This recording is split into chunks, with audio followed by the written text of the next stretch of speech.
works better if I turn the microphone on while I'm doing it. Hey there, everybody. It's Play It Forward here on the Loading Ready Run Entertainment channel. I'm Beej. We are playing more Betrayal at Krondor today. I want to take this opportunity to say a few things before we get started. One, I bought a new shirt, and I kind of like it. I think it looks kind of nice. Once I saw it on a rack sitting outside on the sidewalk outside of an actual store, meaning it was like it's a vintage shop. They get all sorts of stuff in, and they had a bunch of Hawaiian shirts, or that style of Hawaiian shirt. This is a rayon, but they had all these Hawaiian style shirts. And the funny thing is like I was like, I want to buy something that's like very subtle, because I hate wearing prints. It just like having a pattern on my body is weird. Like if it's big blocky colors, I don't mind, like big blocky colors. But if it's like stripes, or if it's like plaid or anything like that, gingham or whatever you want to call it, it's just like it never really works.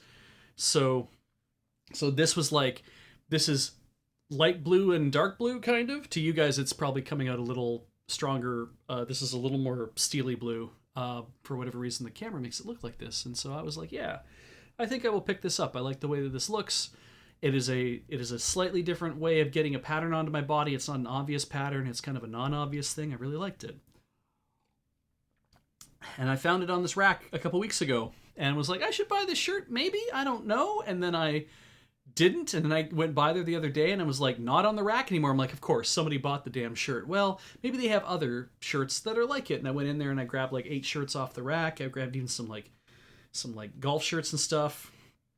Some polo shirts. They had like a lot of like, Polo Ralph Lauren and Ralph Lauren Polo, because those are 2 different brands.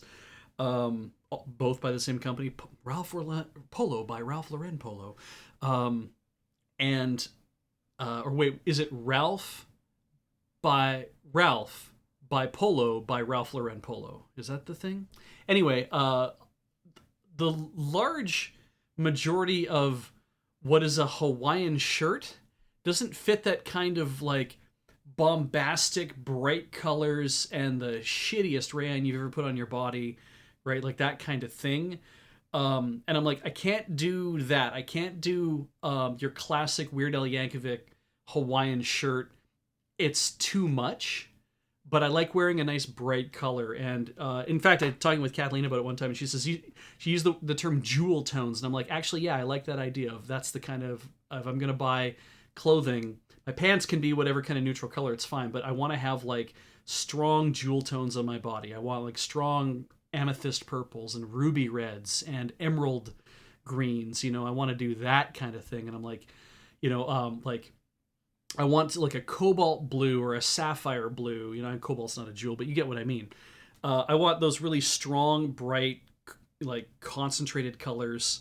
That's why you see me with all these different shirts that are very bright, because I'm like, I spent so much of my life wearing black or like of different tones or whatever, and it's just like, no. So here we are. It's like moving into that. Since I like moved out here, I was like starting to revamp my wardrobe, and they didn't have anything, because apparently the trend in Hawaiian shirts for like the last 5 or 10 years has been, do you like brown? Now how about brown and olive and beige? And brown and olive and beige go really good as long as you use like dirt. And we like greens, but not any sort of green that looks like something it looks like it comes out of a crayon box. I'm talking about the kind of green that comes out of a diaper, like that kind of thing. It's like, Christ, why? And then anything that is like a bright color. I found a really nice shirt that was a really cool like midnight blue, like the darkest is damn near black, with like really rich bluish purple kind of in it, like a real good looking indigo. And like, yeah, like this looks all kind of like mottled throughout. I'm like, this looks really good. It's a really strong colors that are really like rich, and I'm like, I really like this. And then but halfway down, it's like got palm tree type stuff in a contrasting color, so it stands out quite a bit. And I was just like, I think that's too much. I think I don't want that. And I put it on and I tried, and I was like, it looks pretty good.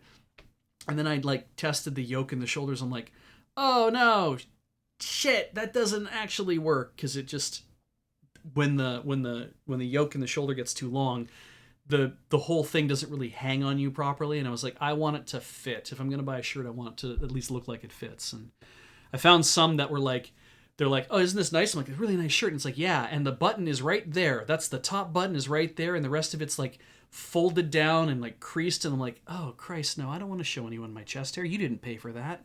I didn't pay for, and I wasn't gonna pay for that. Anyway.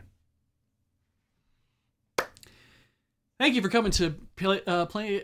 Thank you. Let's try that again. Thank you for coming to Play It Forward tonight. This is an actual show about actually playing video games from stem to stern. If you like what you're seeing here on YouTube, or what you've been seeing so far in the series, the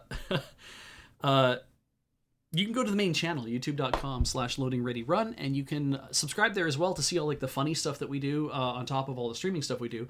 But also YouTube memberships are a way to financially support the channel. You can sign up for a YouTube membership and kick some money in there as a way to, to maintain what it is we do here. On top of that, Twitch people as well, because we're streaming on Twitch, and so Twitch subs and Twitch bits are great ways to support us. Twitch Prime, I would have been better if I went Twitch Prime instead, is another way for you to support us. If you have an Amazon Prime subscription, your Twitch Prime subscription is available. You give it to anybody you want. You can give it to us, give it to somebody else. But currently, I believe, first-time subs to a channel, if you haven't subbed yet, 50% off through the month of Pride, as it were.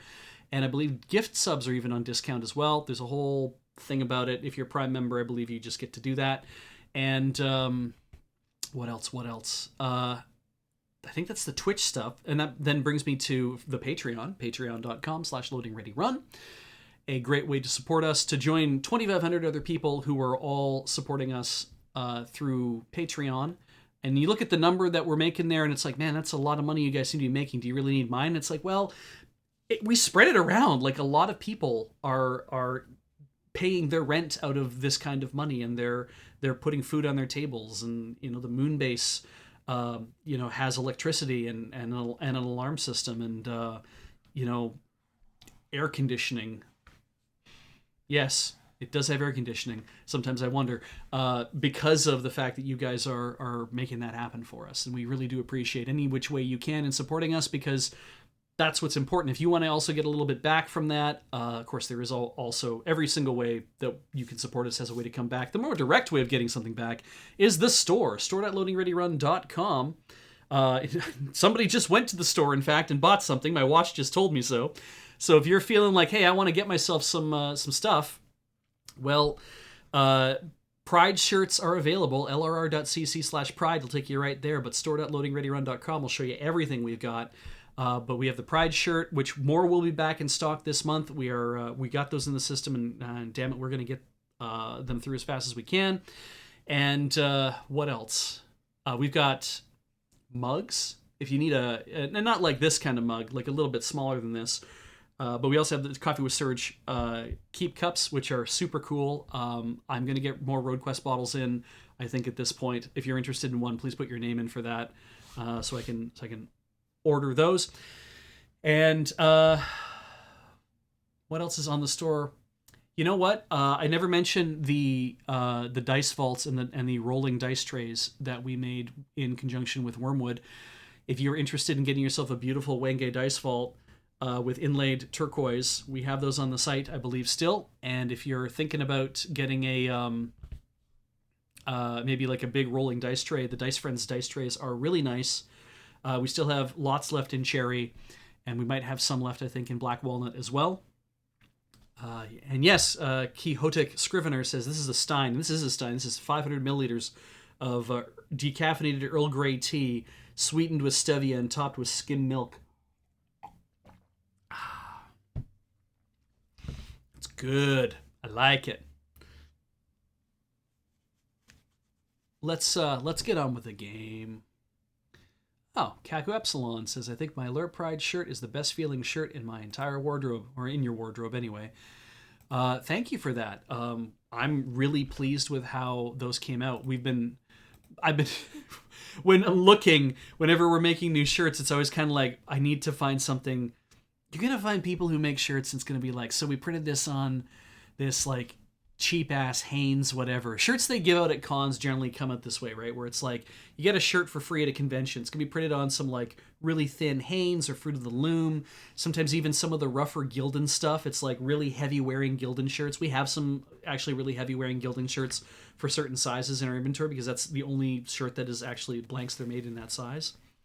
But yeah, wherever we can, it's like if we can get something in a much more interesting size, or in the proper sizes, I mean, but in a much more interesting fabric is what I mean to say. Then yeah, I'm always trying to see like what can we do, where can we push this, and like the Bella Canvas shirts available in Black Heather have been what we've been putting our Pride shirts on, and they're I believe they're a tri blend. But it's 90% heirloom cotton, and it's not heirloom as in like, oh, I'll pass this down my family, but a brand name they use called AIRLUME, and it's really nice ring spun cotton, and it's just been like, oh, I'm so glad we went for those because oh god, they feel so good. So yeah, the rumble of the sound there. I'm really glad that we spend our time trying to look for really good quality stuff, because I think that if you're gonna spend money on a t-shirt, spend $20 on a t-shirt and you get a t-shirt, sure, but you spend $25 on a t-shirt and get a really nice t-shirt, I feel like that's a little more worth it.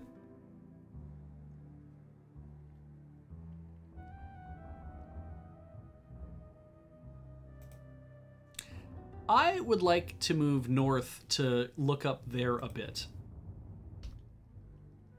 Not like I'm going to go do much. Yeah, nobody's got anything that interesting at this point. But I just wanted to see what's off the beaten path. So where we've left off is we are supposed to go towards Harlech. That is, I'll show you on the map for people who are lost. It's actually in this direction we're facing. That's Sarsargoth. We've already been to Cairn. We can't get to Raglan. We went down to Wyke, but we can't pass through there either. We have to make our way down past Harlech, actually through Armengar, and cross the bridge that'll be on this river, and that'll be how we get out, and we'll end up near Tirsag, I believe.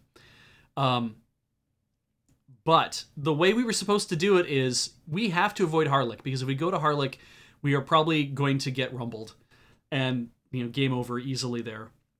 So it wants you to avoid Harlech, pass through the grounds here to get down to Armengar, and then we're going to do some stuff in Armengar. Then what it wanted us to do was work our way back towards Wyke, north of the river, actually, where we met with Kulak. That's the name of Gorath's wife. I can't remember her name again. Or maybe it was the Lillian. I can't remember, Lilith, whatever her name was. We're supposed to go meet her then, and then we're supposed to go to Harlech so we can get what we need so we can actually get out of Armengar. So we are going to just do our best to avoid Harlech, but we are going to look around in places and just, see what there is. Take the roads and what I do know is because of what we did with Naylor's Rib is that we've just wiped out a ton of dudes. We get to avoid so many combats because of this, which is a really good move. I think that they gave us this way to just like ice everybody, or not everybody, but most people, because the position that we're in right now is, we might not have had really cool gear, and we might be like coming after people to find their really cool gear. The Battle of Sarsargoth was fought here. Let all who visit this place remember the strength and courage of our ancestors. May their legacy stand forever. Shall we dig up this grave? No.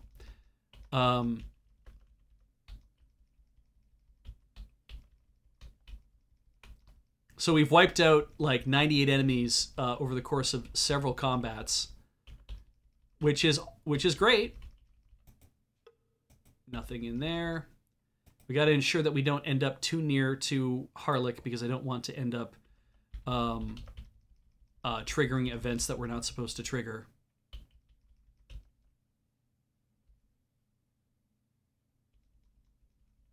could probably even just avoid that fight.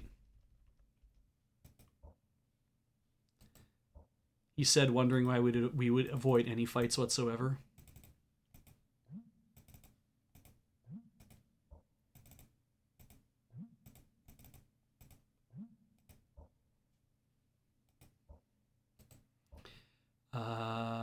Yeah. I say we're probably good to go. I can take accuracy casting off at this point.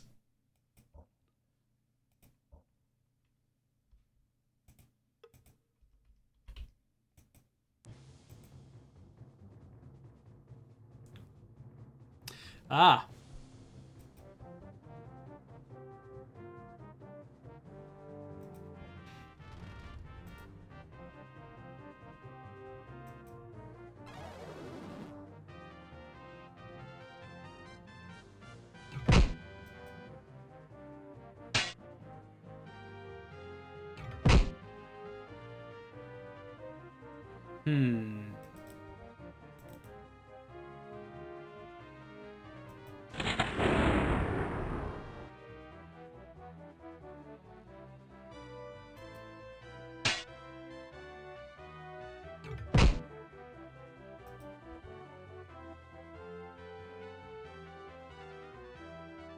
That's a lot. Earthquake trap? Jesus. That's also a lot. Why don't we zap this dude?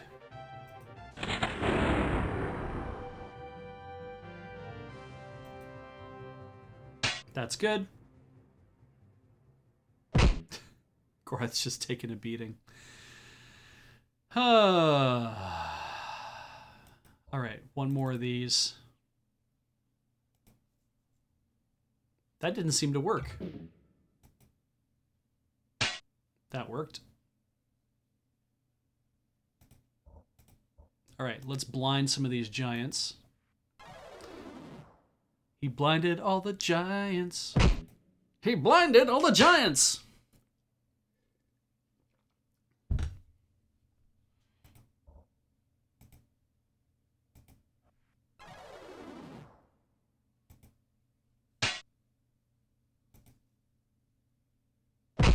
Don't know why I walked that way.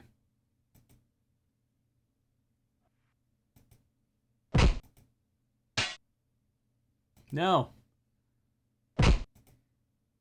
Eat it.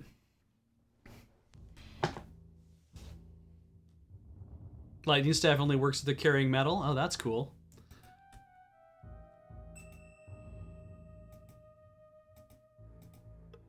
Stealth went up. And these guys are carrying nothing. These guys, on the other hand, are carrying one thing. And it's disgusting. Well, I'd use that, except I don't have any way to set anything down.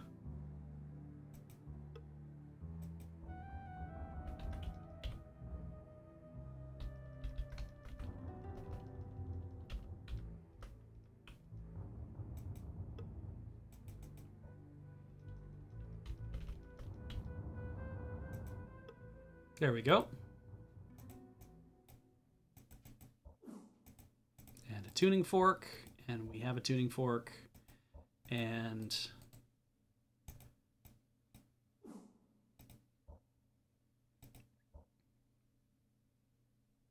you know what? Just for fun.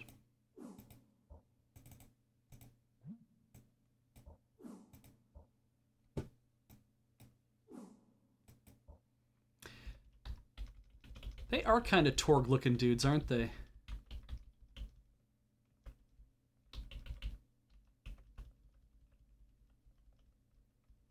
Now, the way that I'm going to end up on... Ah, yes. Probably restoratives. Oh, no. These are rations. They're normal rations, so that's good.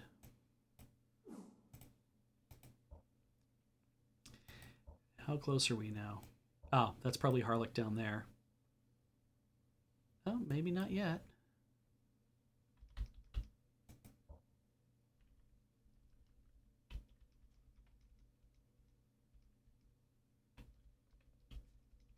Or maybe it is.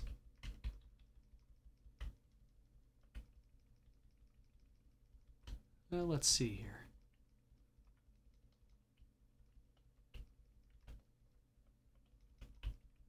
I think we were over here before.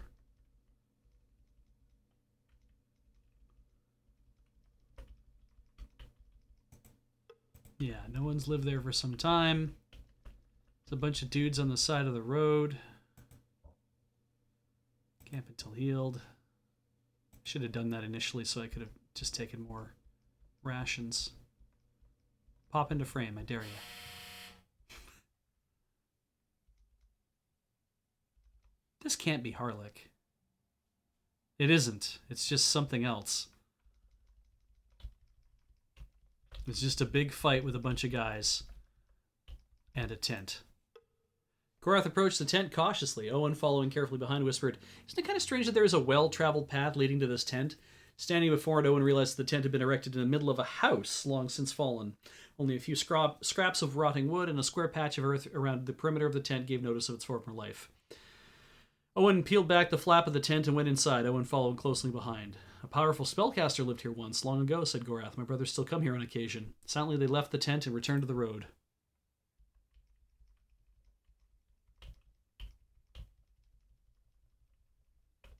I feel like that's kind of a nod to, like, maybe it's that all these tents are lived in by spellcasters. I don't know.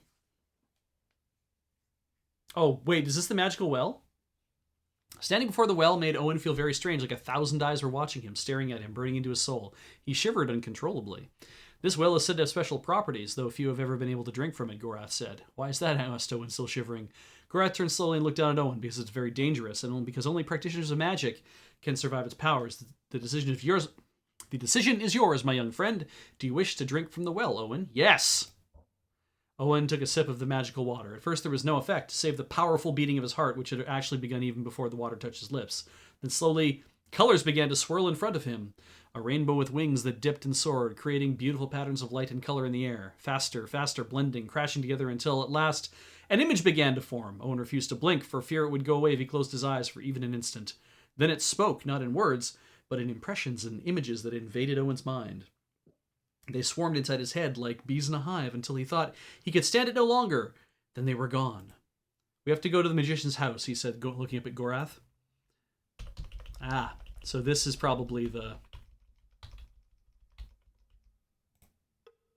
Standing in the tent which lay on the crumbled remains of the magician's house, Owen felt the same strange feeling of power that he had experienced at the well. Guided by the images that had flashed in his head and now remained there burning his memory, he walked to the northeast corner of the tent and began to dig. Gorath joined him a few inches under the surface. Their fingers touched the wooden frame of a small box.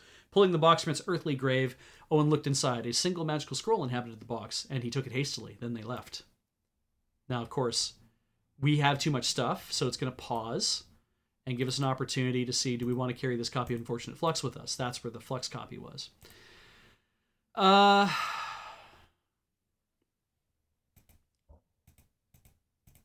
Yeah, I mean, we could throw out. We could throw out a thing of rations, and we could bring it with it. We could throw out the spy note because I'm pretty sure we don't need the spy note. Let's have a look. Yeah, this just tells us how to operate Nailer's rib, which we don't really need. And if I just move the pick locks over to him, we can carry the scroll. Ever tried DMT? Yeah, but have you ever tried DMT on weed? I watched Half Baked for, like, I think the third time in my life the other day, which was great because I hadn't seen it in a long time. And yeah, it is a goofy ass movie. I was kind of glad to have a chance to watch it again because it is super weird. I love that it doesn't take itself very seriously. And it really is largely a bunch of things that hang together, making up the story, as opposed to we have a distinct narrative that we really want to tell. It's a weird movie. It has a great ending though that I completely forgot about because it's also quite unbelievable. All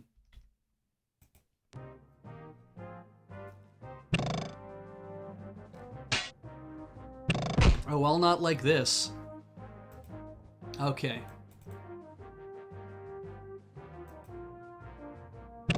I could not use that. It was impossible. Can I use this?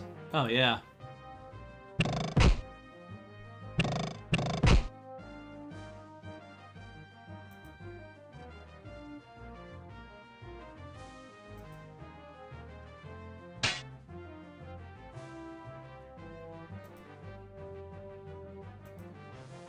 So I am poisoned.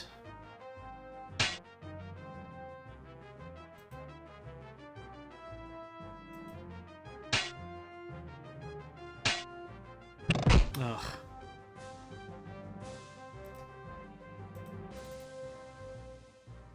Is this really what it's going to come down to?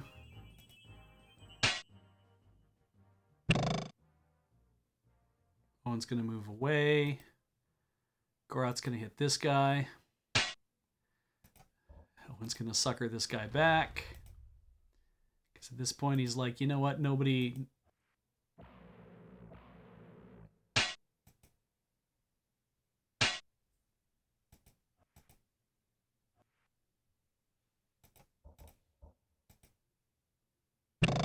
That's good. Owen's going to rest because he needs it. And he's on fire. Yes.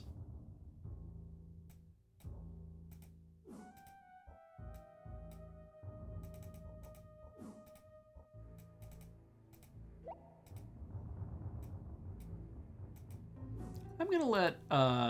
first I'm going to have Owen repair his armor. We'll let Gorath repair his armor.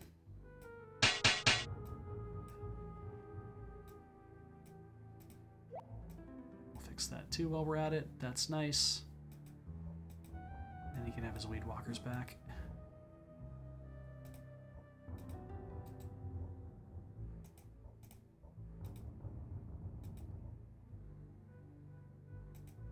Anyone got anything cool? No. Not really. You have a lot of stuff.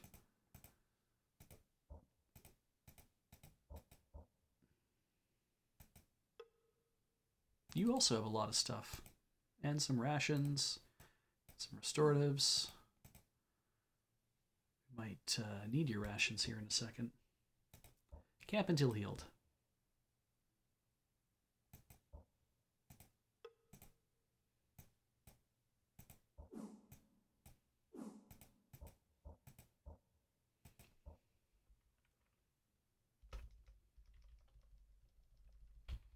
Yeah, weirdly, it said that we needed the note so we would know what to do when we got to Naylor's Rib, which I thought was weird because I'm like, I thought all we would have to do is just go to Naylor's Rib, and because now we would know, we would like, oh, you've read the note, so you've tripped the flag. I thought that's all that would be necessary. It turns out that's not the case. It was like, you need to have the note with you. I'm like, really? All right, well, I'll take your word for it. Why the hell not?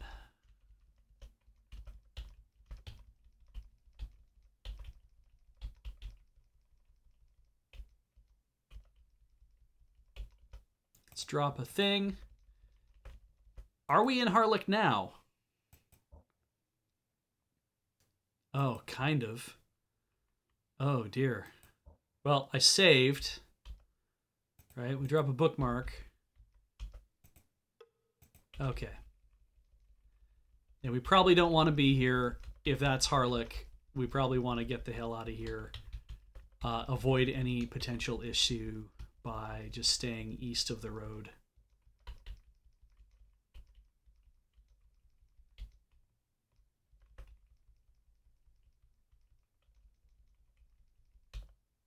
Are we still east of the... Oh, we aren't yet. That was just somebody's... That's not a full town. It's just somebody's empty-ass house that they used to live in. With nothing else around it. Alright, well, we'll stick around for the night.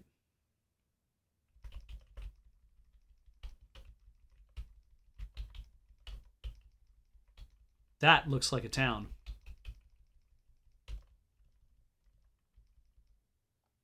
Trouble ahead. Gorath shouted to Owen as the mortal warriors took notice of them and moved to attack. And unless we can find some way to change our appearance, this town will be the death of us. Grimly, Owen nodded, made ready to fight or flee. Okay, so we're starting. Wow, it's very strong.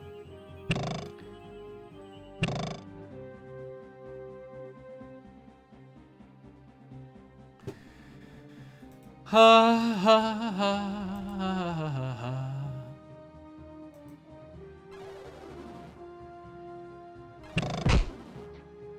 Yeah, this is not gonna work. No.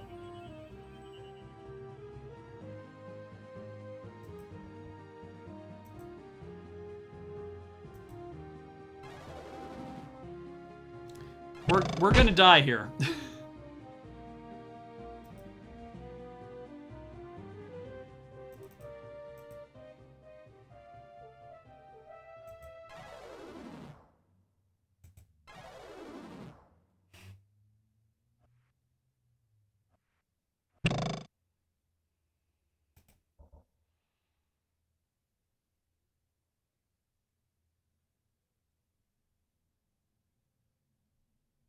And Owen can't cast enough spells fast enough to do everything he needs to do.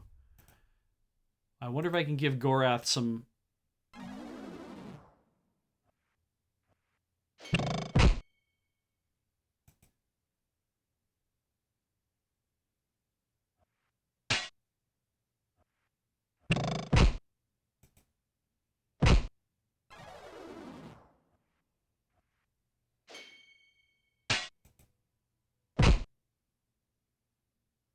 Okay, so one of the spellcasters left. Oh yeah, we're gonna definitely reload the last bookmark.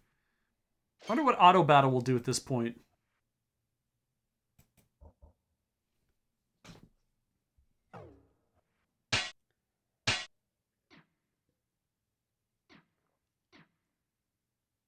That's neat. What spell was that?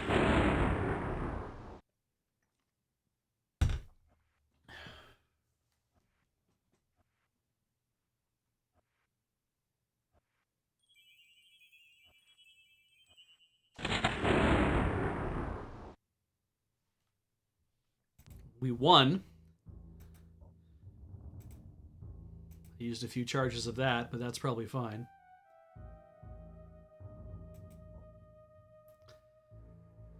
And I don't think we get to, yeah, we gotta back the hell out of there. We don't get to pick the bodies or anything.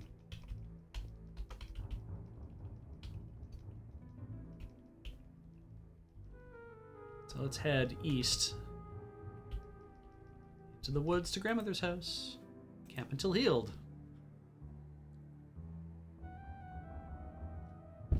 No, we're not gonna do this in the dark.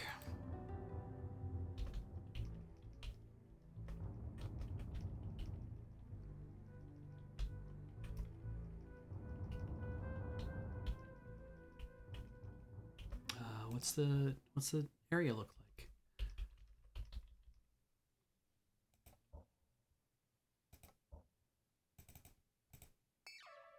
Two behind there. Hell.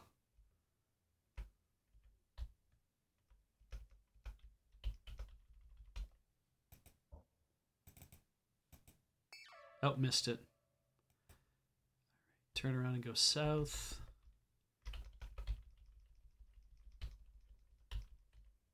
Oh. Found a trap. Those are fun. Oh, manned trap.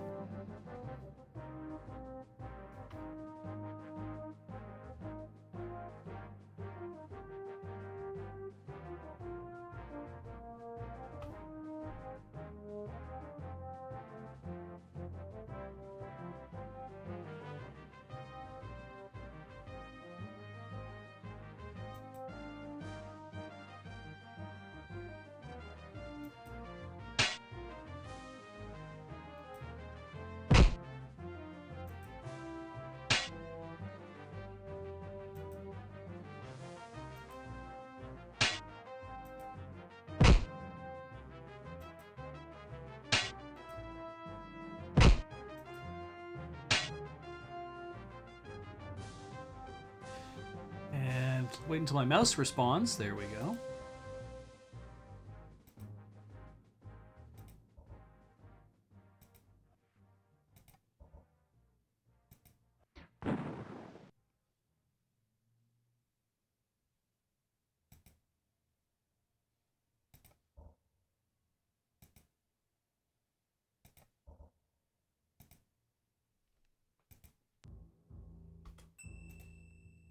Nice.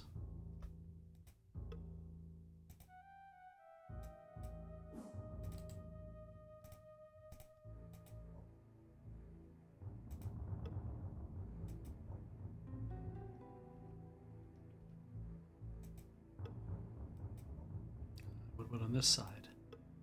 Different dude.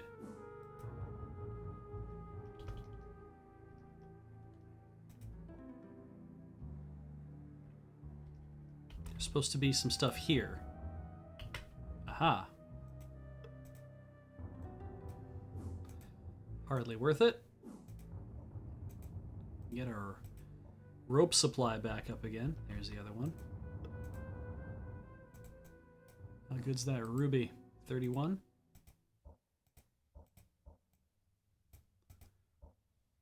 Any better rubies? No. You know what we could do is we could do this. I could do this.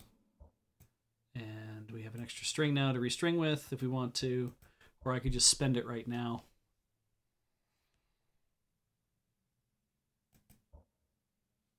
I mean, his weaponcraft is so good that really having bowstrings doesn't matter, I feel like.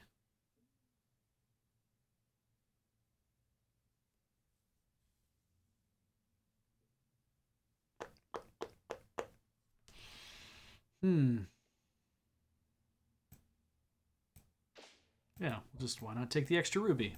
Who gives a shit?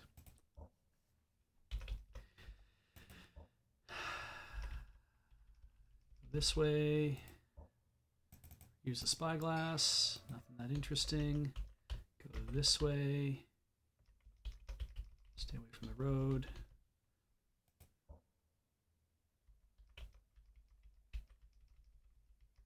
Oh. Nice. Okay. Temple of Guizhwa, which you can't warp to. Talk. Gorath seethed. Okay. It would seem the red-jawed hunter has other hunts to pursue. This is this thing where we can't wait, so... But we could get cured or blessed if we wanted to.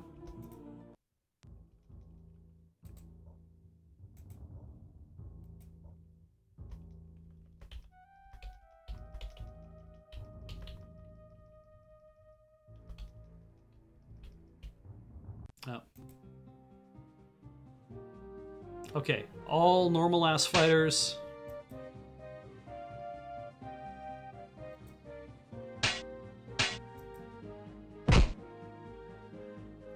See if we can move Owen over to here.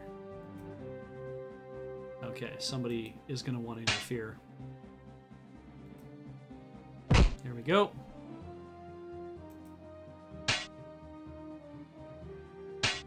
Damn it.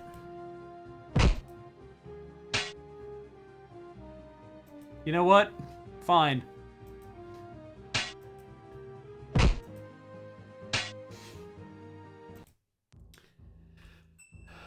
Good.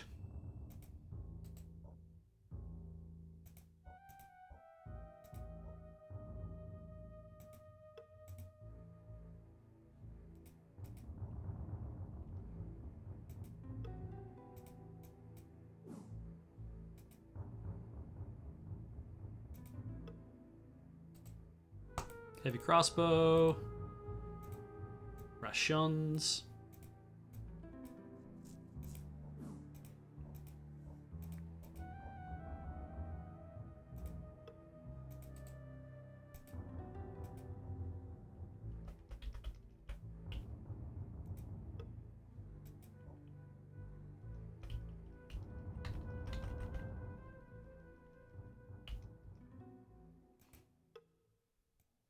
That's good. I like that.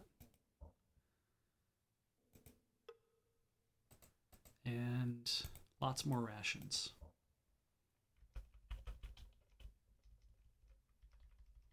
You know, we'll just camp.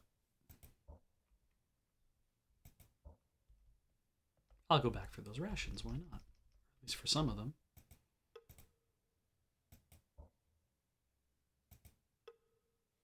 Am I going to find them again? No. There we go. Perfect.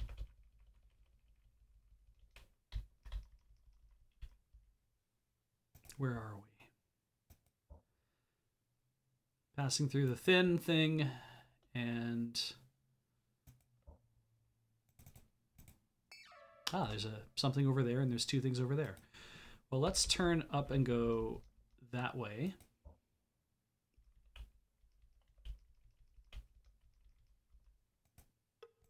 Yeah, word lock boxes. All right.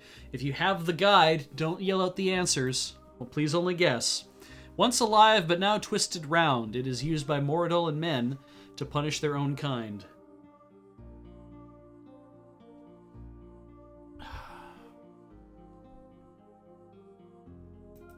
T. Roses. T-R-N-E.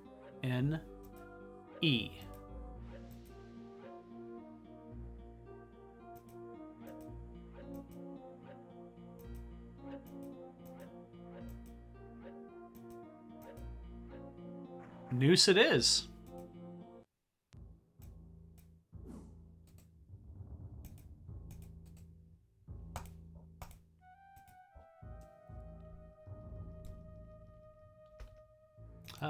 There were some guys around here.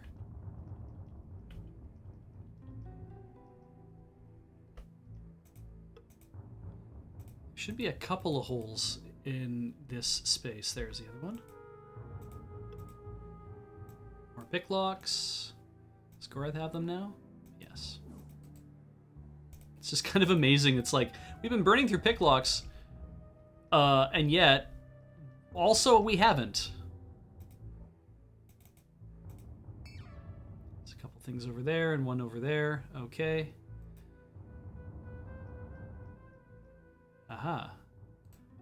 I found a man's. He is looking right at me. He's going to watch me just drink a bunch of... Reach into my belt and just grab a bunch of potions.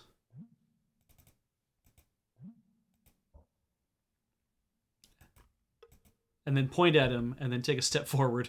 The creature's howled. Oh no. Okay. Well, first let's start with...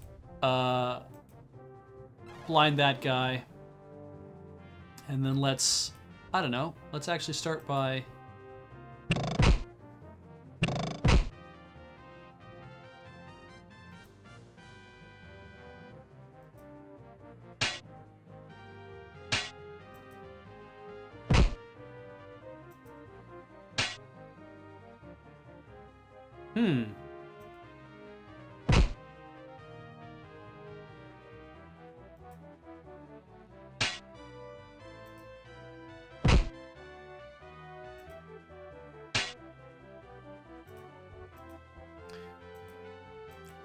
Then let's blind this guy.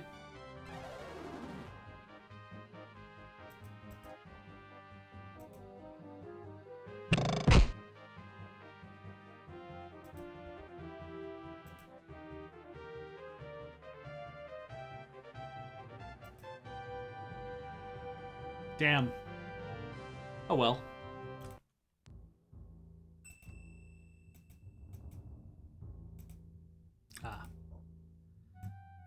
Those there. Give all that to Owen. And do that. Can't do that yet. Is Gorath on fire? No, it's always Owen who's on fire. He's heating up.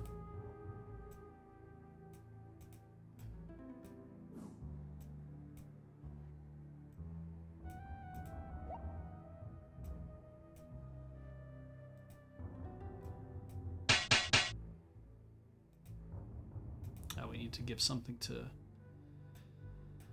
Give that to Gorath. And I'm gonna have to dupe this powder bag at some point. Yeah, if I spread my kills out, they won't all fall on top of each other. It's very true. That's good. I don't think we have a shitty brooch to get rid of. Oh, I guess we do. Take the nice brooch. Why not?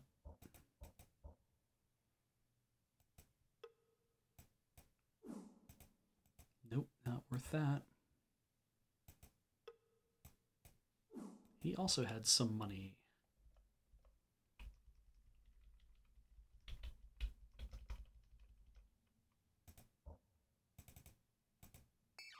Two things over there. That's cool. And some things. Well, let's go over here. Since we have to go over there, it seems we should go over here first. Drop a bookmark save real fast. Ah. The tents were perfectly positioned for an army marching south from Sarsargoth towards the garrison at High Castle. Gorath pulled back the flap and took a look inside the tent. Owen, I'll stand watch out here. You go inside and take a look around. Owen did as he instructed. He let his eyes adjust to the murky light inside the tent and began a careful search. Great. Shit. I don't think I'm going to have enough room to actually dupe things. Yeah.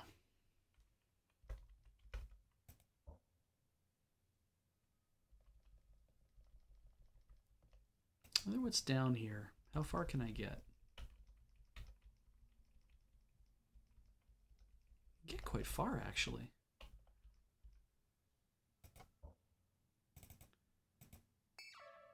Yeah, shit, look at that.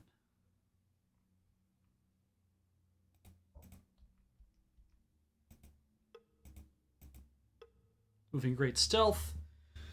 Owen and Gorath approached the tent and peered inside. What looked to be a mortal origin, the few items they saw did not. Nothing of real value in here, Gorath said quietly, but this is definitely a goblin dwelling. We must be very careful in this area.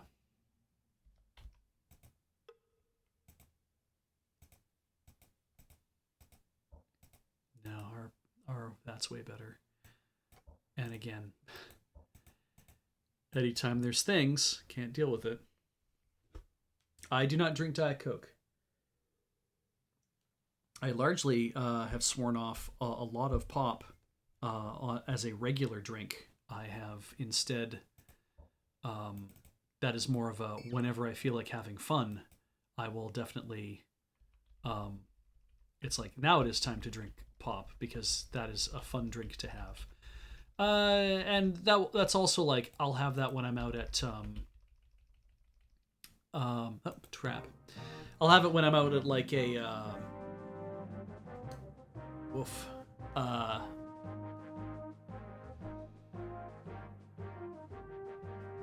when I'm out at like at Bin 4 for an example. Let's use that as a good example.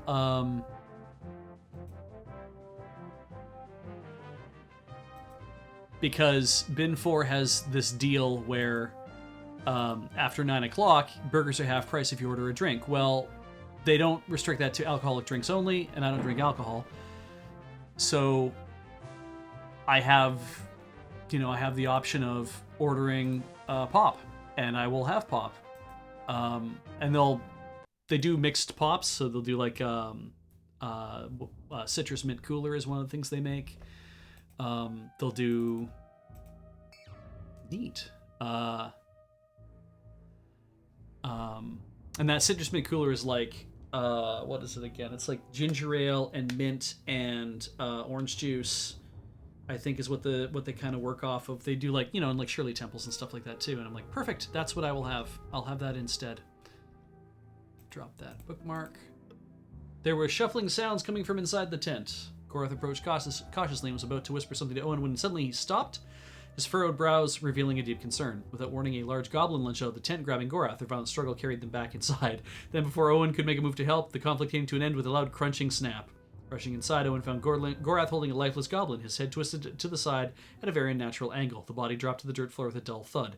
They searched the body and tent thoroughly, and finding a small box in the corner with 25 gold sovereigns and a list of objects for sale. The list included naphtha and human slaves!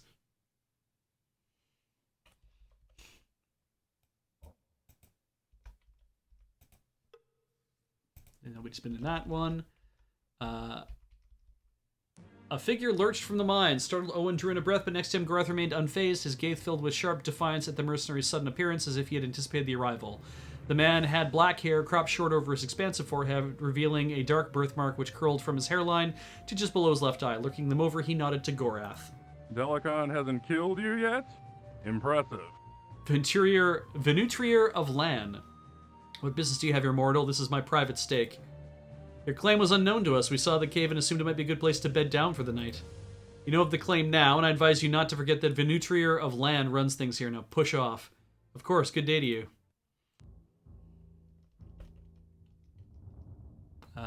Well, we're just gonna camp anyway.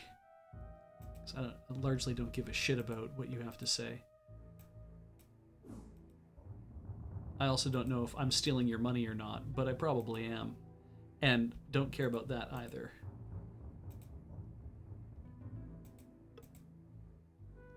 Go. Some naphtha.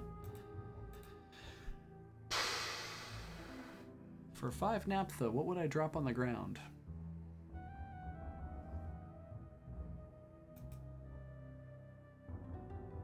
Probably a mortal brooch of some sort. Maybe that 45.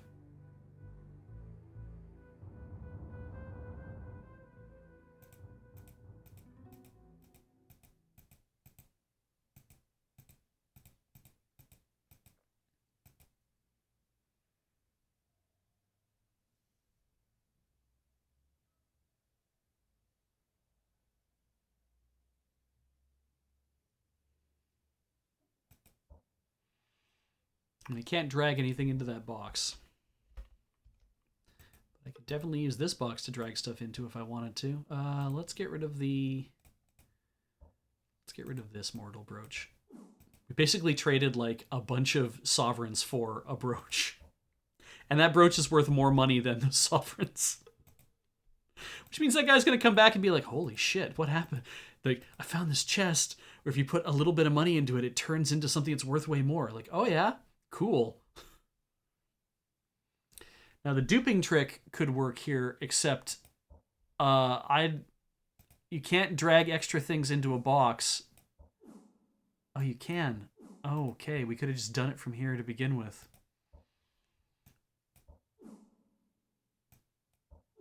Is that it? There we go. That's it. So pull that back. Naphtho. 1. Goes in the box. Take our 5. And end up with 18. That's pretty good. And we'll leave the 1 in the box because why not? So I need my weed walkers back.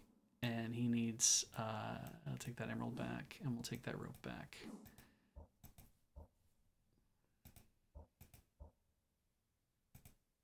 And I'll take that brooch back. That's right, the spider puts venom on our swords. Infinitely, in fact. And now that I have all this naphtha, also, we could use that instead of the poison and do big damage. Oh, we do need to dupe the powder bag. You're right. Well, let's dupe the powder bag while we're at it. Put a brooch in there. Put that emerald in there. Put that hammer in there, maybe. Try to put things in there that... Excellent. Try to put things in there that I won't want to forget. Powder bag. Oh, right, shit, you need to do... Sometimes the mouse is just like, nope, I don't care what you want.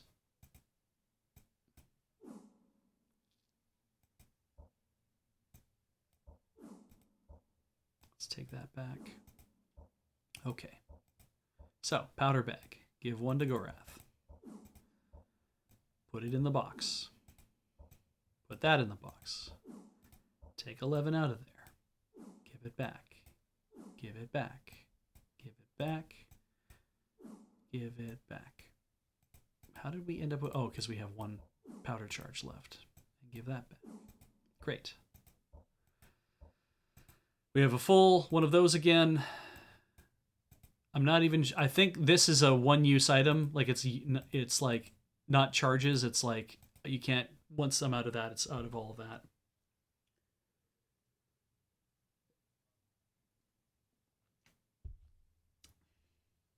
Thanks for answering the Diet Quote question. We were debating what god you might be.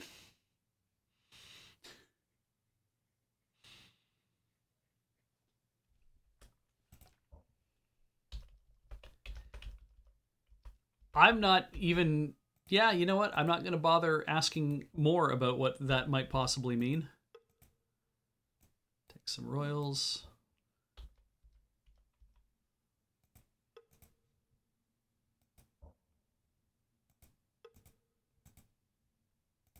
And 10 charges and a brand new thing, which we don't need.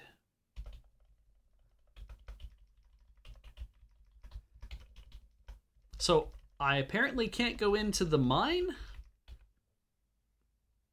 or that cave. It is 9 o'clock, so I'm going to just drop another save.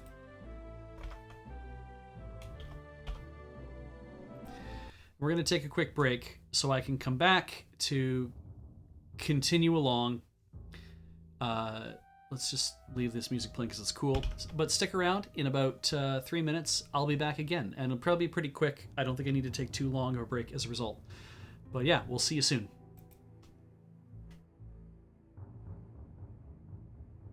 And we're back on Play It Forward. I'm going to have a quick peek at the things I'm supposed to do here.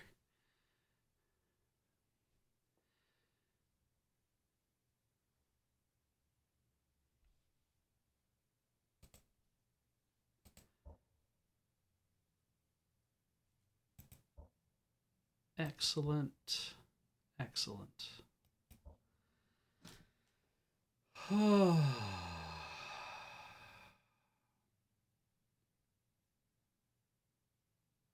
Okay. So we can't do anything here in what I'm assuming are the naphtha mines, because somebody had mentioned, hey, go to the naphtha mines. I'm guessing these must be the naphtha mines. So I'm not going to worry about this yet. I'm sure that we'll come back and the dude will be like, hey, you've welcome to the naphtha mines. I'm fine with you being here now for some reason.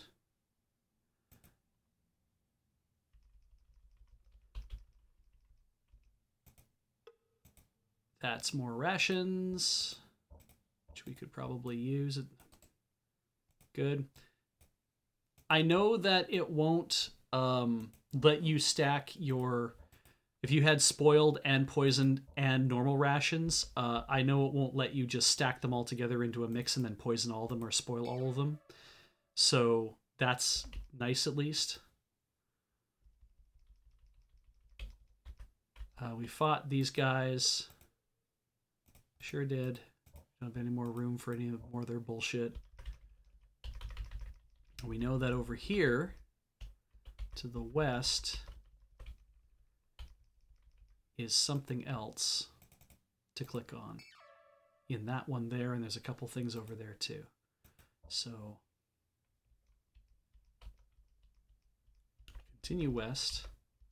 Let's put a bookmark down. No one seems to be walking around, so that's good. Walk up to a house. No one's lived in there. Well. Drank from the well.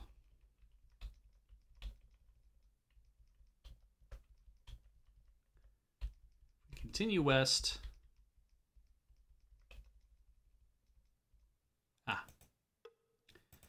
No. Of course not. We have to see if it's trapped or not. It is trapped. Hang on. Bookmark always. We opened it. There is a glory hand. There is Bane of the Black Slayers, which we have. There is Night Fingers, which we have. And there is Skin of the Dragon, which we have.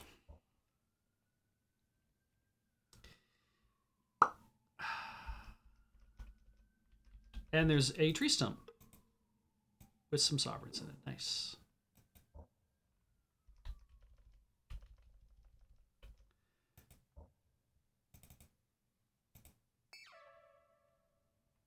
Now we head south. Oh, almost certainly they said you're going to run into somebody, and yet they're right. Here we are going to run into somebody. Yeah, we should.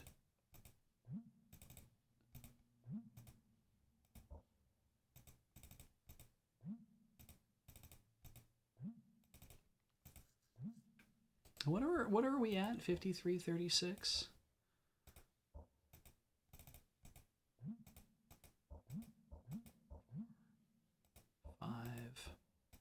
It's fine. Great. Oh, we are kind of in a tight category. Hidden in a thing here, which is good because we could castle, right? I could get Owen like way off to the side.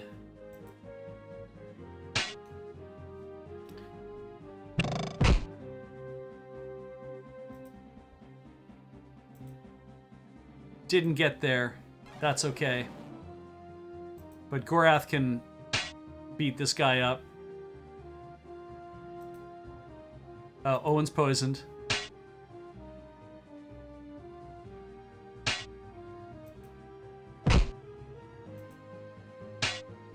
Really should put some naphtha on his sword, actually.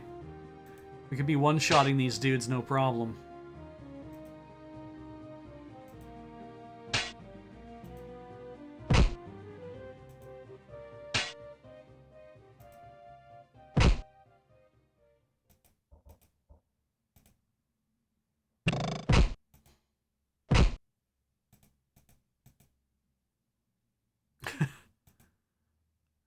See, now you want to run away.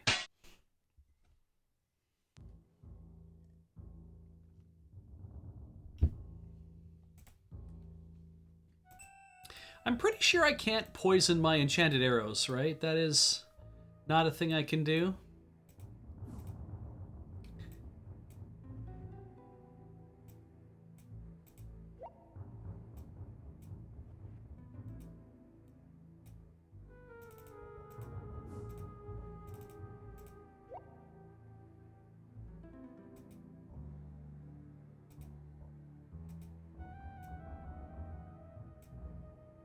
Yeah, can't poison enchanted arrows.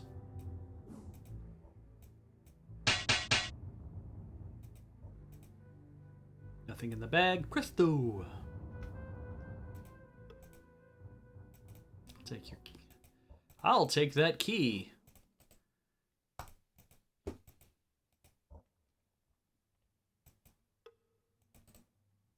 Same dude, I guess. God, they just fall in a lump.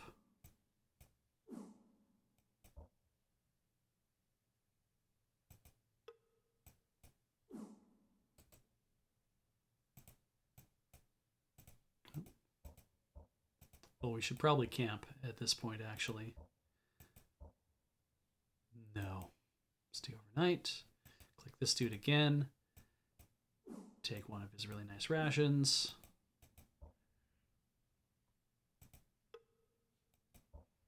I am never going to be able to figure out. Wait, this could work. Okay, that guy's that guy. Wait, was he that? Okay, that's the different guy. That's a different guy. This guy's new. This guy's definitely new. Oh, he's got a nice whetstone. Let's grab his nice whetstone.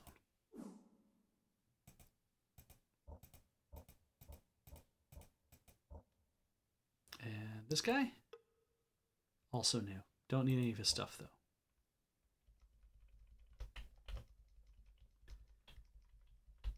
What else is down here?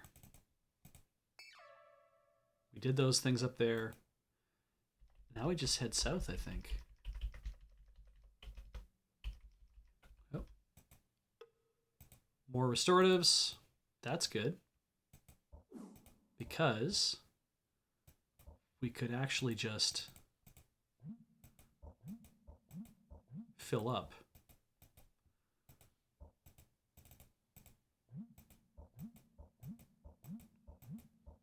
Excellent.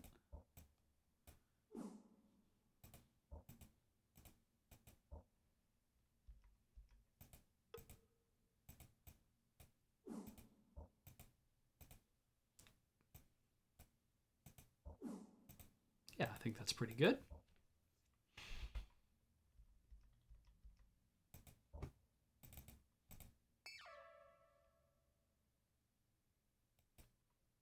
I'm guessing we go east to go to Armengar. Oh. Just dead dudes on the side of the road. Why? Why are you dead, dudes? Furthermore, can I have what's in your wallet? Awesome.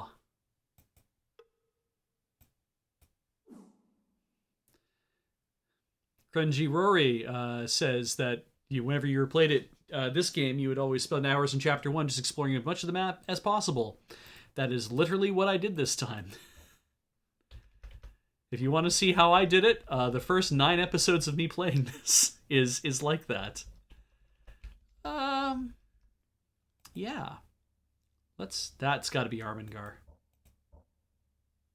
Yep, that's Armengar. Okay, so we'll drop a bookmark. Because why not? The air smelled awful. Not sure he wanted to go any further. Gorath followed the path before them with his eyes, but a strange mist obscured his vision. No telling what might be waiting for us, he said. Think we should go take a look? Well, here's the thing. Okay, so there's a graveyard east of us, but really no point. There's lots of bushes around that have restoratives in them, so we might go around and grab a few more of them, because apparently you can collect well over 100. There's that many that are sitting around. The graveyard doesn't have anything that's interesting, but there's apparently a fun little story thing if you read a lot of Raymond D. Feist books, and I probably won't remember. It says, before entering the shop or tavern, click the hotspot to the left of the tower. I see. Okay. Then we'll just do that.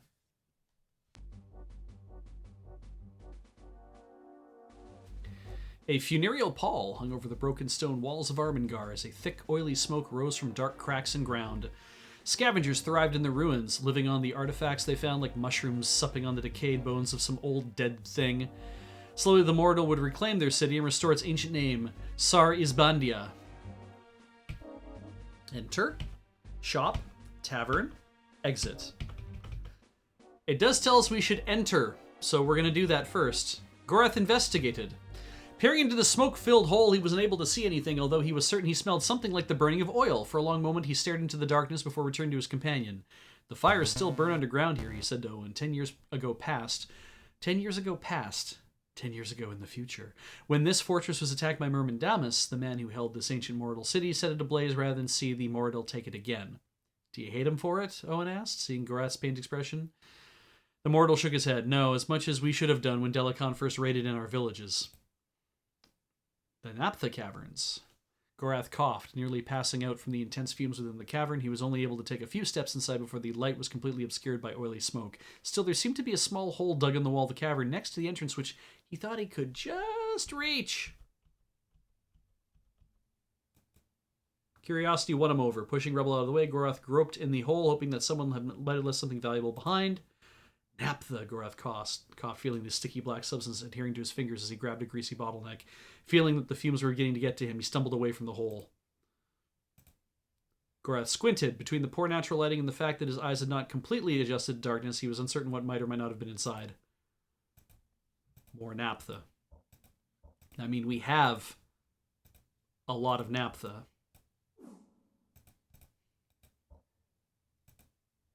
Again, same thing. Again, same thing. No matter what, I think it's going to be, this is the same one no matter what. Yeah. Okay, so we did that. Oh, it says don't re-click the rightmost cache. Gorath will get sick from the fumes. Okay, well, I didn't bother. I didn't re-click the rightmost one twice, so I think we're fine. Now enter the Giant's Broth Tavern. Okay, well, let's do that. Our choices are to talk, same guy probably, bard, finger, talk, barmaid, exit. Bard it is. I think Gorath played this time.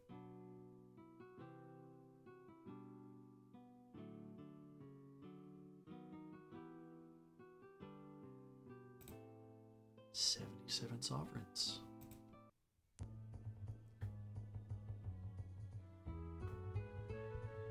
Okay. Finger. Any place interesting that you're going? Freebooters then. We've done this one. Finger this guy. What exactly do you want? No, go find a jungler. Finger this guy. Keshian knife. Who says I bought it? We're done talking to you. Talk to this guy. I'm a gambler. Figured that was coming. Barmaid. We don't need rations. We've been turning them down left, right, and center. Talk to this person. They walked over to join them. He stood before them, eyebrows arched inquisitively. Come, sit, and drink. This is Irmelin. Drink what you can, for Delicon will have their rivers running piss and chickens. Yes, so drink what you can, for Delicon will have their rivers running piss and chickens laying dust for us. Once this is at an end, there is nothing to be gained in this campaign, but the sparks in his eyes have blinded him. Damn the Six, damn those magicians that lead us to death and imprison us all. I see that you have little wish to keep your head attached to your shoulders, Irmelin. Your tongue wags and you drool your brains onto the table for all to see. Your drink makes you a fool. The drink makes me as only of concern to me and the tavern keeper. Leave me be, Yellowtail. I suggest you consider advice from one who has suffered Delicon's wrath and lived to tell the tale. I take it that some acquaintances of yours have been detained by Delicon's magicians? What of it? Nothing's to be done. The Six have thrown Obkar to Venutrier and his dogs, and tomorrow they'll come round and hurry the lot of us to our deaths. And we've met Venutrier. I suppose we help one another rather than work against. What could you offer in exchange for Obkar's release from the Naphtha mines? If you can manage that, I'll get you half the boy's weight in gold or the equivalent thereof. Obkar's tribe alone would be willing to pay such a ransom. Then get you hence and gather those fees, and we will see what may be engineered. We will meet you again in this tavern when we have achieved Obkar's release. All right. That is a little thing we can do now. Shop. The Forge.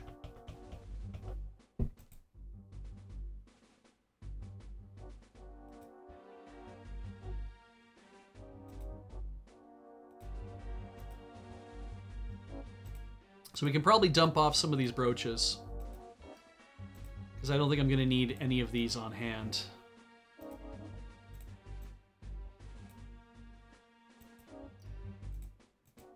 And we can probably dump off a ruby.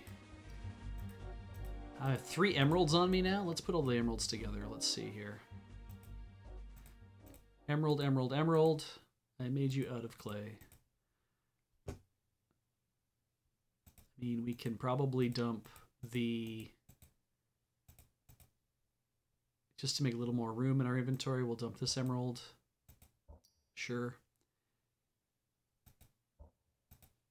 Maybe the other one? Maybe the 50? Sure. Cool. All right. Doubt he's going to want this. Didn't think he would. I think we're fine. Do this. Terracotta Geek, there is no weight limit in the game. It is purely what you can fit in your inventory. So if I wanted to just load up with armors, I could carry... One person could carry 6 armors because they're a 2x2. So I have... there's a 2x2, there's a 2x2. Actually, no, you couldn't. You could carry 1, 2, 3, 4, and you'd have room over here. But if you tried to carry... They wouldn't be able to go side by side, so you couldn't carry 2 swords, because despite having 4 spaces available here, if you had a 2x2 and a 2x2 and a 2x2 and a 2x2, you can't rearrange them so that you have all your 2x2s beside each other and then have room for swords beside them, because the swords don't rotate. Everything stays the exact orientation that it is. And I do like this idea of an inventory system that kind of works this way, that you can carry whatever you want. However, in those ways, it'd be nice to be able to rotate stuff. There are other things that it would be nice to be able to say, like, okay, well, size is an issue. So this diamond that takes up all this space, should it really be taking up all of this space? Is this diamond not maybe a lot smaller, so it should be taking up a smaller space? Or... there's all sorts of things inventory-wise, and I'm just gonna get started on this. Like, you have these things. Well, it'd be great if you could have a belt that kind of had like pouches that you could carry your restoratives on. Or because you have these boots, well, you're not carrying them in your backpack. These should literally go on your body.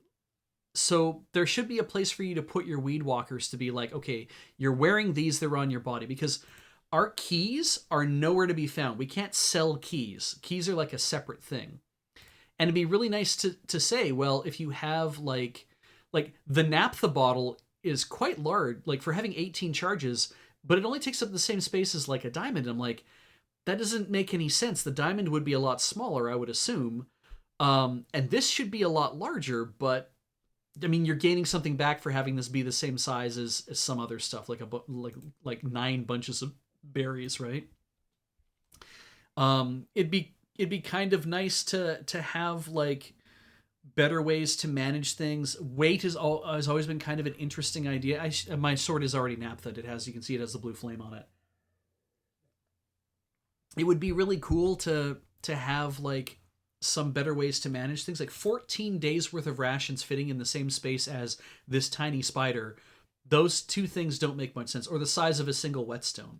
Weight is a great way of managing things, but I kind of feel like it should be it could be different. That ring could be something you wear on your finger. The amulet could be something you wear around your neck, and you could have like room for accessories on your body. But then like something weird like this telescope, like the brass spyglass, it's like that's different. That has to remain like in your inventory, and maybe it's supposed to take up this much space, maybe it's not.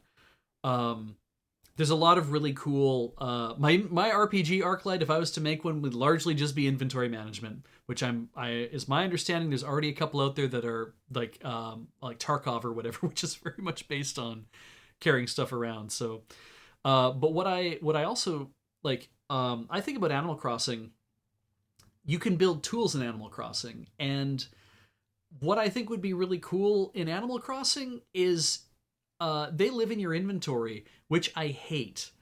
I wish you could have a tool belt or a tool case or something. So it'd be like maybe it's a thing you have to wear on your body. Like when you want to go in the water, you have to wear a wetsuit, but you can't in Animal Crossing, you can't go into the dressing room when you have your wetsuit on. You have to actually take it off and put it back in your inventory. It would be neat if like the 8 tools that you can make in the game to carry with you, I keep mine on the left hand side of my inventory. So like in my set of 40 spaces or whatever that I have, on this side it's like I have all 8 tools on the side, but then when one breaks, it makes a hole. When I make a new one, it just puts it in the next spot in the inventory. I'm like, no, I want you to go back in that little space where I keep stuff, because that's where they're supposed to be. And what I would like is for there to be a tool belt or a tool bag or something that you put those things in, and then when they break and it's empty, it's like, don't worry, you can make new ones, and we'll put that tool back in your tool bag, because that's, when you make a fishing rod, it goes in your tool bag. If you don't want the fishing rod in your tool bag, then you would just drag it out and put it in your inventory so you could give it to somebody else, or whatever you're going to do with it. So you could drop it, right? But it's like these things should live in a space, because they're useful and you use them all the time. They literally give you the little what do we call them again? The circle menus. They give you the radial menu. They give you a radial menu to put all your tools into, to hold them in a place. And I'm like, I think like tools should actually have a special place to live, because you need them all the time. You need a tool wheel. That's a great term for it, actually. So yeah.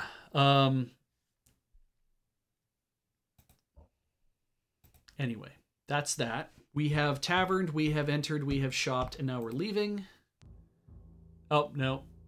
We have too much stuff because we picked up a full sack of that. And somewhere along the way, because it knew we had a full inventory, it marked us as having to actually deal with this. But I'm just going to carry both naphthas for the time being, because frankly, I don't give a shit. We're probably going to attack enough guys that we'll want to have more of those. This is a graveyard. Pellar Caldwin died fighting for the Protector. Should we dig up this grave? No. Not before we save. Just a body. Keshia Marn, Mother, Lover, Soldier. Should we dig this grave? There's nothing in any of these graves. Apparently they're supposed to be interesting to look at. Quentin Alwyn, a good soldier.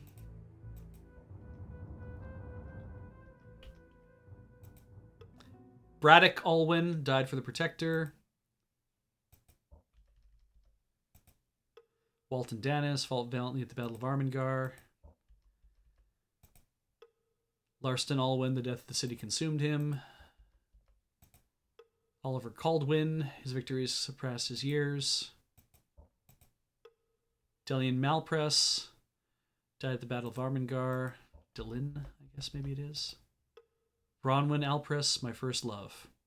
Apparently this is the funny one, or the interesting one. None of the graves contain anything, but lovers of Feist book won't need to be told whose first love Bronwyn Alpress was. And I'm like, I don't have a clue who that is. No body in there, though.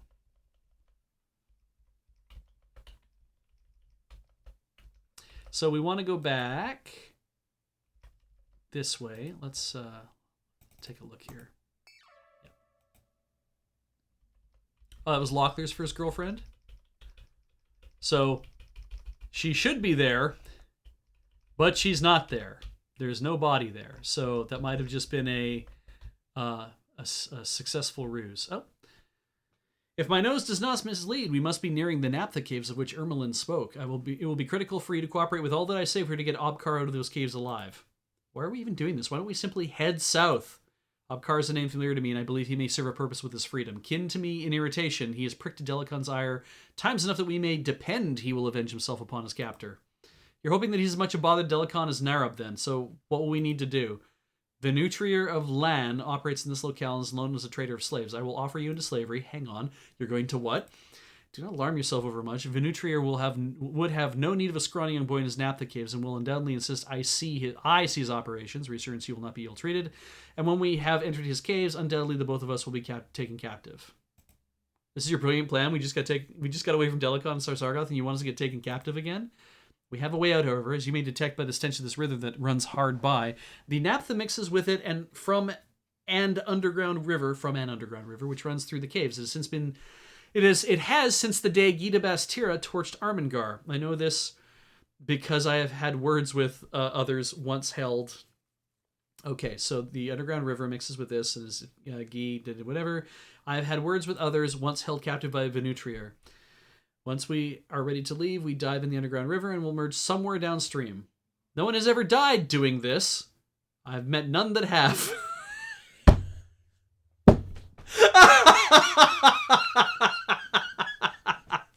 Come, we have business to attend to. Yes! That's so good. That's so good. That's fucking delicious. You know what? Yeah, okay. We'll continue forward from here. If it turns out this all goes pear-shaped and I need more restoratives or some shit, we'll do that. Apparently there's restoratives to be had everywhere around Armengar. All right, here he comes. A figure lurched from the mines. The man had black hair cropped short over his expansive forehead, revealing a dark birthmark which curled from his hairline to just below his left eye. Looking them over, he nodded to Gorath. Delicon hasn't killed you yet? Impressive. You're trespassing on private property, Mordor. This area is restricted for commerce, not loitering. But I am very interested in your commerce, sir, and that is the very reason I sought you out. I wish to slay you, the boy. What? Pah, pitiful. He bawls like a calf. We'd have to feed him a herd to get enough meat on his bones. He's weak, probably diseased. Doesn't look as if he's eaten in weeks. His looks are deceptive. Single-handedly, he slew my partner with a kitchen knife, and he broke my mate's arm. He will grow into an even stronger man. Impressive, but he sounds like trouble. We'd have to fight him every day to keep him from escaping. I'm not getting sold to anybody. A mercenary is of little good if he is easily overcome, don't you think? Break his will and he will be invaluable to you. He looks noble, and I don't want bounty hunters sent from the kingdom in my business. He was a chamber boy of no importance. You'll have no trouble with him. No importance? 150 sovereigns, take it or leave it. But before we clap hands on this, would you care to view our operations here? An intriguing notion. If it would not trouble you? No trouble at all. My guards will escort you. Mortals surrounded them. Chuckling to himself, Venutrier looked the pair of them over as if they were oxen bought the market, examining first Owen and then Gorath with greater interest. Too easy, he said with a sigh. What kind of fool do you take me for? The boys have no use, Gorath, but you are a prime slave indeed. You will enjoy your new life below. Seized by a myriad of hands, they were dragged into the mouth of the cavern and thrown in. For an eternity, it seemed they stumbled down steps. Can't see shit again. All right.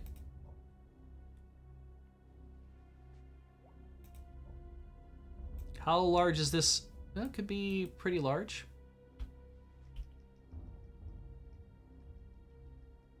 Hmm.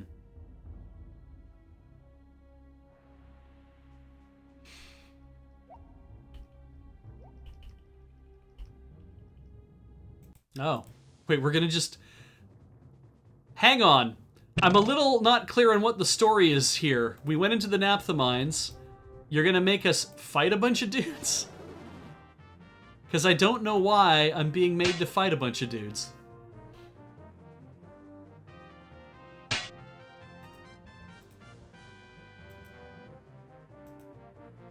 Yeah, also they didn't take any of our stuff.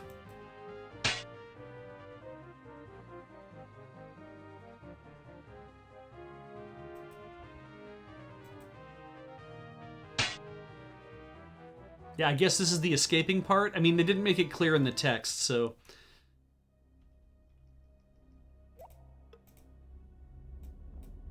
Yeah, I'll take your pick locks. Why the hell not? I mean, we have enough room in the inventories now. I could start polishing armor again if I wanted to. Right? Do we have enough? No. Gorath's got some space, but... Oop.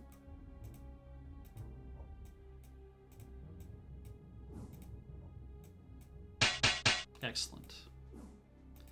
Right. Gorath's got all the pick locks right now. It did. That's great. All right. I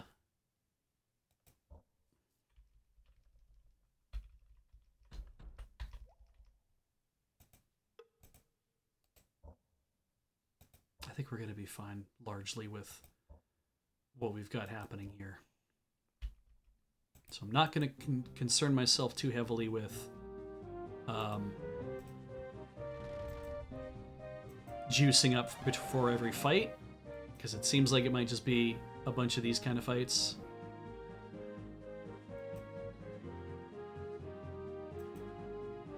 And if they're going to be one-shot kills, it's going to be pretty good. Ah, right. There is a reason to... Even though I have 89%, it's like it's still going to miss. Whatever.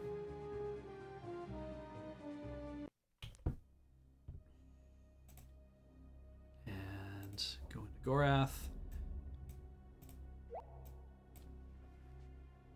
I would say it's a good thing that I've decided to carry so much excess naphtha. Here, you can have that one. Do not need a tuning fork right now. How about this guy? Got a ruby. Why not take it?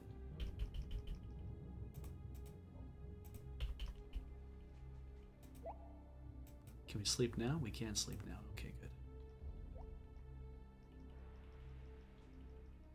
I have no idea where I'm going. All right. I'm having a thought that what I probably want to do is...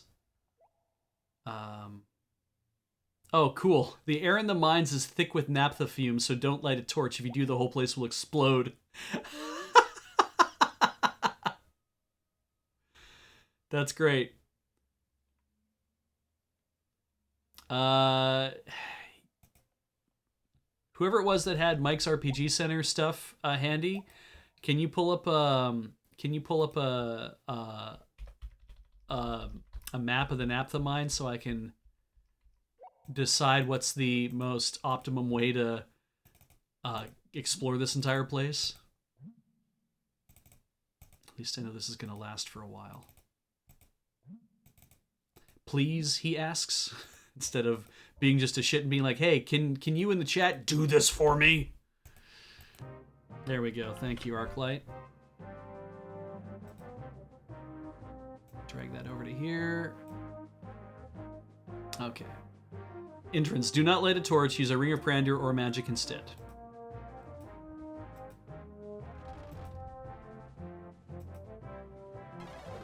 Now you sound like Adam. Work first, then banana.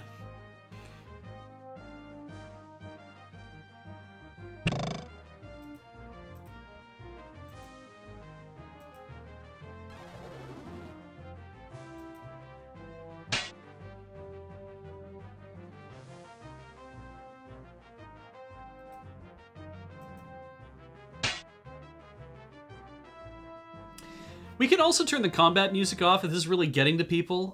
That would be more of like I'm fine with it, but that would be more of like I think everyone would have to agree on that to be like, you know, hey, I'm getting sick of hearing that. But all right, surrounding heavy crossbow, don't need that. Polish. Do that. Don't need to do that.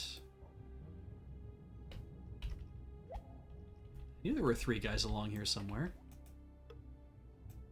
Oh, those on there. Nice. Okay, so the exit is 10, which is on the far left. So I came in through the entrance, which is number 1, which is over there.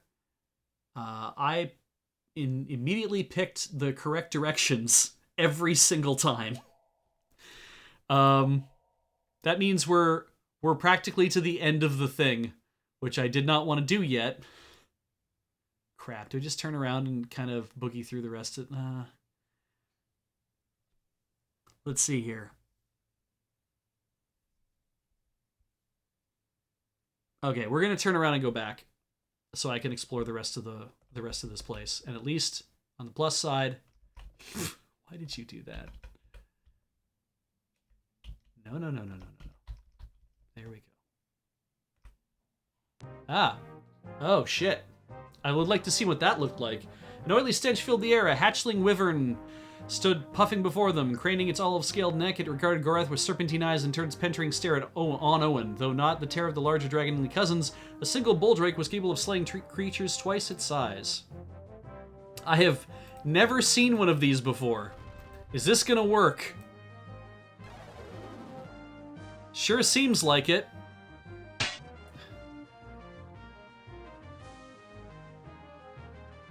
Holy shit. You know how it is. One-shot-in wyverns. This is just wandering around down here? Why? Appears to be guarding a chest. Well, let's see. Is it trapped?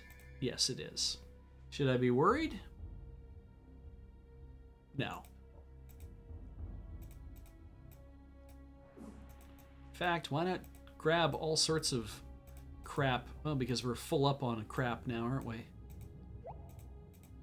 Definitely full up on crap. Don't need that at the moment.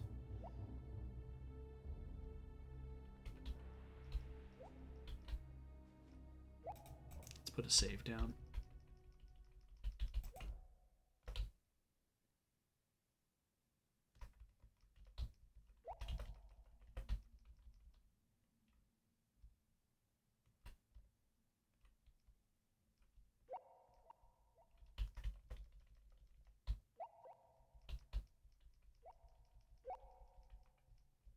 Aha, a box. It is safe. Let us open it. What's this one you need to open with? We could train his lockpick. It's 54.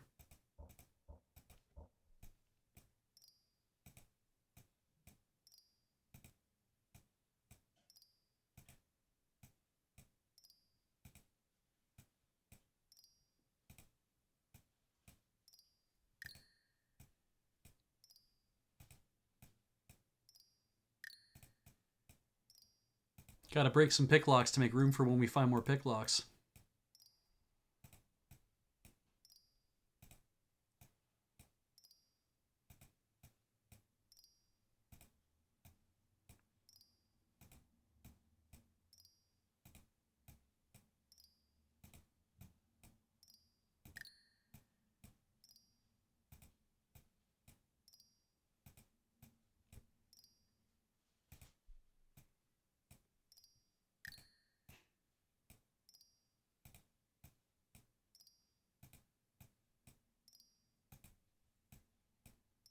What is the thing on this key actually? Hang on a second.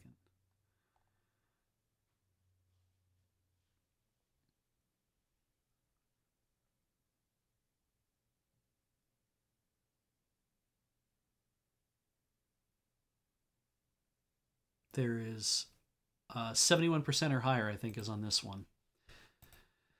And Gorath is at 56.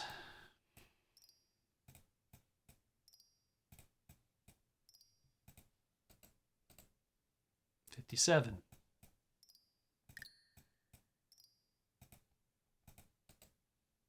57. 57. Is it every 4?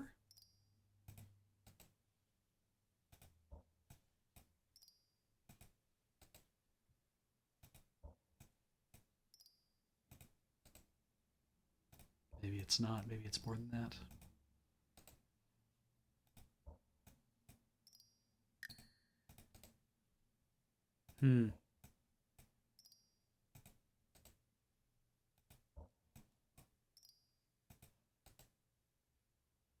Okay, it's a lot more than that. Let Owen open it. Hi. Vapor mask. Meant to be worn over the nose and mouth, the mask has been stitched together from a refuse heap assortment of dyed cloth, fish bone, wooden slats, and discarded spinner's string. Right. Well, these seem important.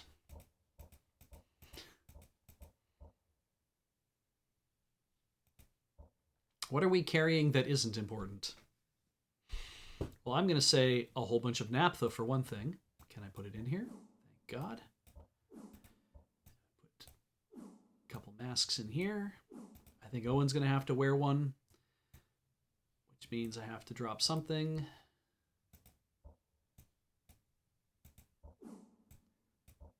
Why not put those rations in there? Is there anything else really we just don't need? Actually.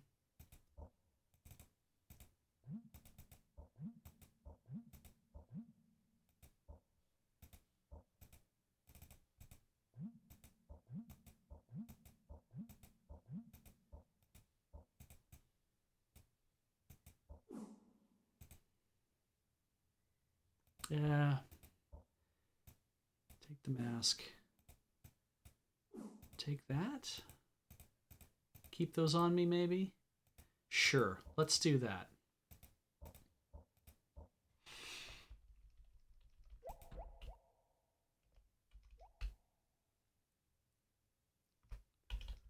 Okay, so now we've been through this lower part. There was another way to go over here.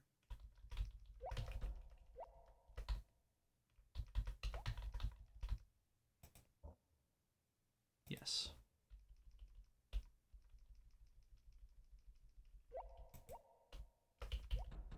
Okay.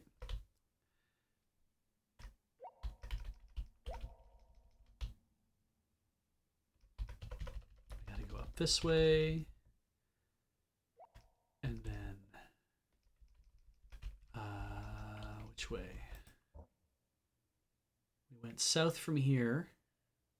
We didn't take that little nudge over this direction, so let's go this way. Ooh, hell yeah.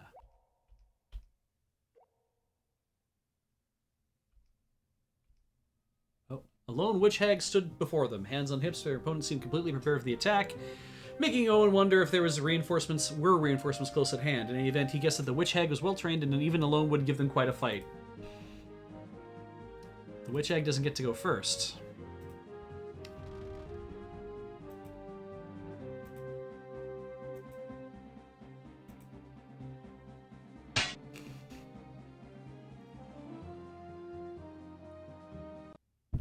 Yeah, well trained and was going to put up quite a fight.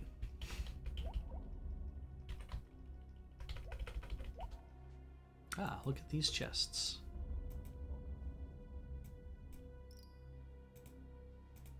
Well, do you want more naphtha? Because we've got it.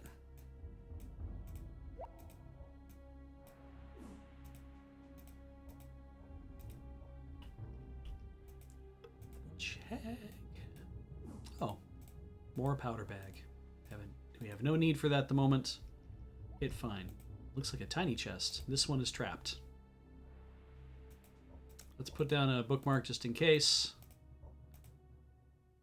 Ah, a key And wow, more naphtha in the naphtha mines? Okay, let's go out this way, south. There's a cairn. Nothing under the stones.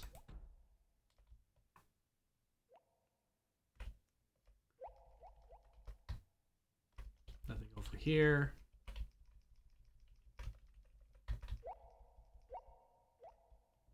Go straight north. And I think we had the fight here. We did. And it wants us, I believe, to go this way.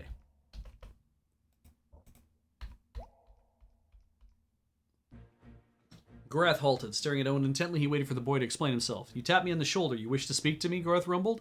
No, a voice answered behind them. I did. Obkar! I had at first thought myself deluded, but I see I am not.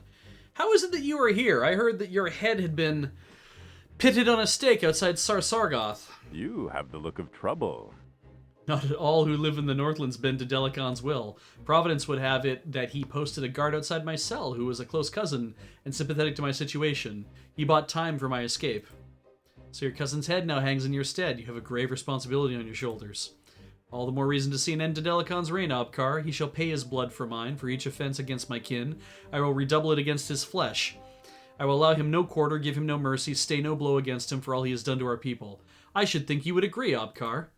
On the graves of all he has slain, I swear that my cause is yours, Gorath. However I may aid you, you need only ask. But all this talk is fruitless. We must first escape this place, or there shall be nothing left to avenge. I have been told by some who were taken captive here before that there is a river that runs underground and mixes with the Isbandi River. I have seen it with my own eyes, but the fumes that come from it may rob the strength from a man. On occasion, I've seen some of Venutria's men wearing masks made of bone and cloth. If we three had them, I believe we could make the escape. If it is Providence, then we have already obtained them. Take this one and make good your escape. I see that there are many in the Northlands who will have amends to make once this war of Delacon's has been halted. In amends, I have no interest, Obkar. I am long past thoughts of the throne in Sargoth. I dream only of an end to this nightmare. It is a sadness that those who most should lead often wish anything other. But I will not force you to take that which you do not want. You are an honorable creature, Gorath. Small comfort in a world gone mad. Go, Obkar, in good health. Let us divide and conquer. Now, he's not with us, which is kind of too bad. It would be nice if he was actually with us on this, but... Oh, somehow I might have taken a step forward, and I would have thought you had already departed. In this gloom I have mislaid a belonging of mine, a bauble, but I wish to find it before I leave. There's nothing you need to concern yourself with. Please, go. Very well, we shall meet again someday. Was it a giant-ass bottle of naphtha? Because, oh boy, are there some giant-ass bottles of naphtha lying around. This one's almost empty. But we'll take it anyway, I guess. Yeah, we do have inventory space now. We could go back for those rations if we needed to. Or whatever the hell it is I left. I'm largely unconcerned with whatever the thing is that we dropped. Let's drop this, because I think there's a fight coming. I mean, there's bodies.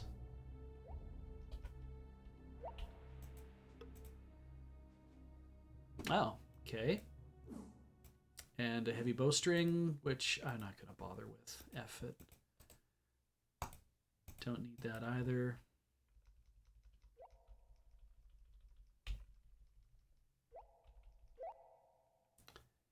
Owen felt dizzy, his head spinning from the strong effects of the fumes within the cavern. He stared at the naphtha-tainted water. Are you prepared for the swim, Garth asked, or do you need to prepare for a bit? We're going to stay. I like that it's like leave and stay. That those are our choices. Ah, yes. Perfect. As opposed to yes, no, where it's not always clear what the yeses and what the nos mean. Some restoratives, some spoiled rations, a shovel. That's fine. That's fine. Actually, he hasn't taken any damage, has he? No. It's like 2 charges left on that damn thing.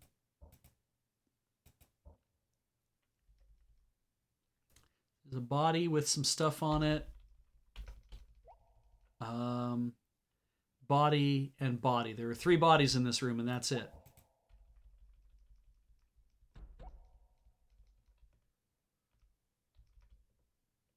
Oh, the ring's given up. All right. If I walk out of the room and then turn around and go back in the room, can we leave? Yes, leave. There's no bauble to discover in here. Whatever he's doing, he's going to be looking for it himself. We couldn't find. We found everything there is to find in the cavern so far. There is no place to walk over something and get it, according to what the maps say. Yeah. Give the third one to Obgar, then locate the river and jump right in, and that's it. We don't have to do anything else for him. Thank you for finding that Arclight. I appreciate having the map. As he fit the vapor mask over his mouth and nose, he studied the water before him, watched as it poured in a never-ending stream into the rock cave where he knew it must eventually empty back into the open air and freedom. Breathing deeply through the mask, he felt his head finally clear and he dropped into the river, Gorath splashing in beside him. So it's Owen who is talking about this. The icy river was almost painful against his skin, and he found it somewhat ironic the vapor mask had finally allowed him to breathe a little easier, but now the cold had taken that luxury away. Struggling against his pain, he let the water carry him until he reached the dark mouth of the cave that would swallow him up as soon as he loosened his grip on the sides of the cavern. With a deep breath, deep as he was capable of, he let go. The dark beast sucked him into its gullet, and Owen's world disappeared into total darkness. Owen saw a dim light. It was hazy and without form, but it quickly began to grow in intensity and definition, and rushing beside it, pain. A dull, throbbing pain in his head and limbs that hurt more with each beat of his heart. His eyelids flickered open and he could make out Gorath's form standing over him, though it was shrouded and somehow unreal, like a dream. But he knew it wasn't a dream. He knew he had survived his trip through the water cave, and with the realization he was alive, he managed to whisper hoarsely, "If you ever put us through that again, I will invent a cantrip whose sole purpose," he began to speak with more rapidly and coherently, "is to cause you to fall desperately in love with a warthog. May the 2 of you live happily ever after." Gorath smiled, unusual for the normally sedate mortal, water still dripping from his hair. "I'm glad your sense of humor has returned. When you came up on the riverbanks and did not breathe, I was afraid you were lost." Owen stood slowly and painfully. Gorath helped him with his pack, and soon they were ready to leave.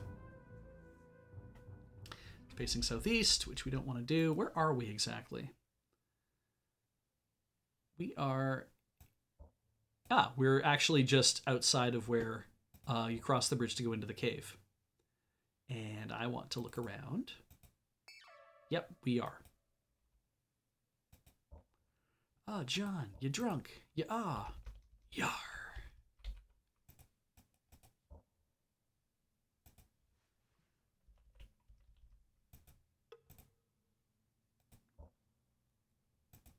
Wait, hang on. Right, 5 charges versus 2 charges. Can't do anything about it. We got these cool vapor masks.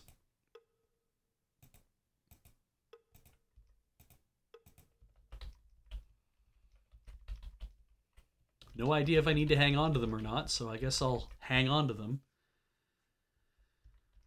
So now around Armengar, there's supposed to be so many bushes. Where are we? Gotta work our way south.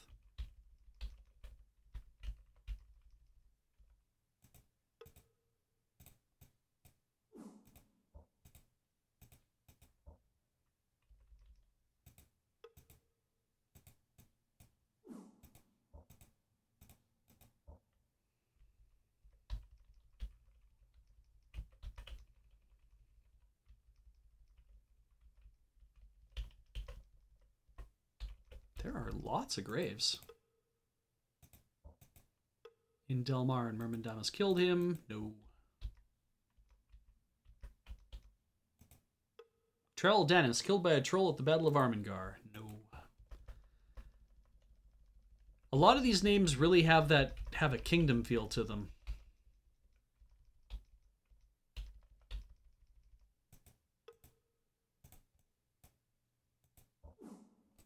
Do we need to have anything extra, or are we all full up now? Owen could stand to have a few.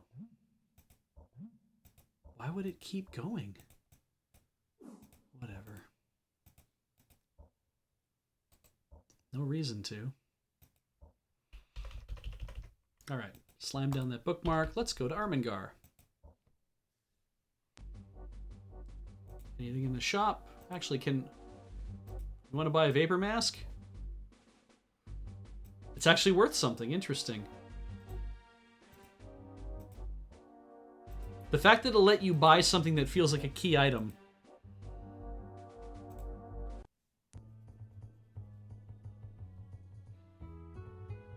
All right, let's talk to this dude again. He walked over. Come, sit, and drink. Abkar arrived here shortly before you and described a pair, a human boy and Gorath of the Ardanian. I was going to keep the reward for myself, but he insisted you were deserving of it. He is reputable as I have heard him. It could also be that he wished to save you your life. Save your blade for someone more deserving. I will pay your fee, 200 gold, and not a royal more of it. That's his weight in gold, I guess. You must weigh 200 pounds or something.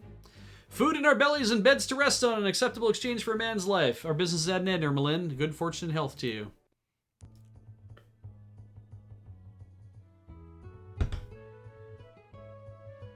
Talk again. They were ignored. So, as I understand it, yeah, these are all the same kind of things. Yeah. I don't think in is one of these things we can do. No.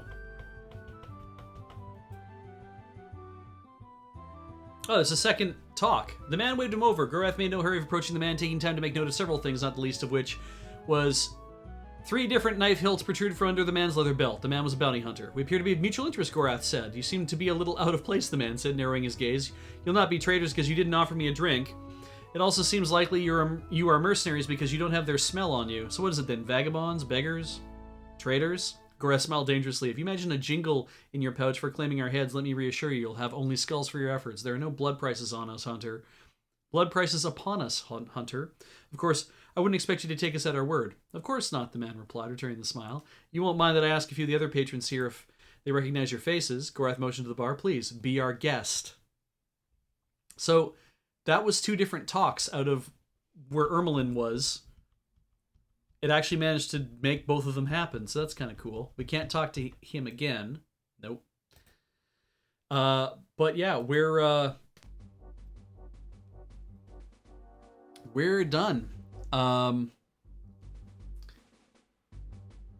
So what we're supposed to do now is we're supposed to find out about the witch Kulik, which we've already seen. We met Kulik. If you decide to visit her, I love that. We kind of have to. We'd have to go all the way back. We don't have to do that. It says you should explore south of Armengar. There's an easy combat here. So I'm like, I kind of feel like we should go down there and do that stuff. Because we need to make it to the bridge. We'll be turned back at the bridge. That's fine. I don't care if we get turned back at the bridge. This kind of helps us clean up a bit of what it is we're doing here anyway.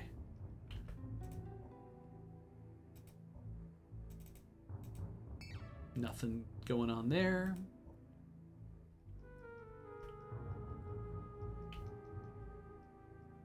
Oh, there's a fight.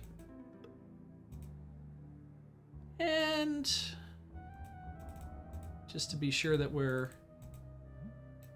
going to have a fight, and we're almost out of fights this chapter, might as well get juiced.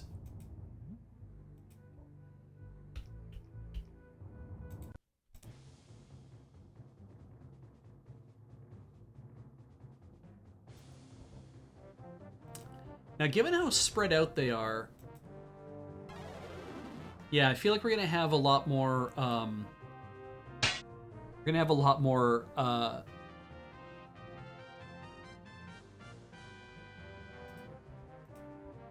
thought we'd have a lot more bow fighting, but I guess we're not. No crossbow fighting right at the moment. It's good. God, that naphtha is just so good.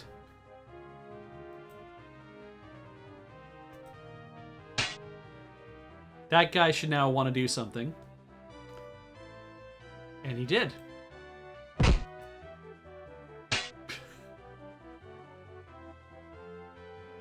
Yeah, now that we have the disguise spell, we need a password is what we need, and to get through the Inklindale Bridge. So we're not going to be able to do that at all unless we talk to somebody who knows the password. And the way to do that, apparently, is you need to go to the bridge first.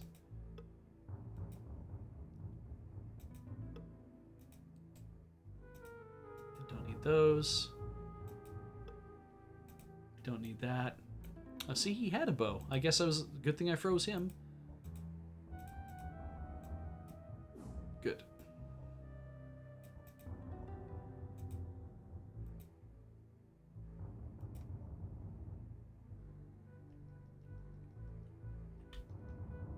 What happens if we go this way? There's two things over there. But there's nothing hidden on the route down to this way. Ooh, neat. Is it a shop or is it abandoned? Let's find out. It's a shop. Children of the Green Heart. Which is interesting because it's Gorath of the Green Heart. So this might be... Who knows, right? I'm actually not sure what this would mean overall. A lot of very cheap stuff. Low-end whatevers. Your basic goods store. Could probably get rid of this ruby. Only 260 sovereigns, you say? Oh well.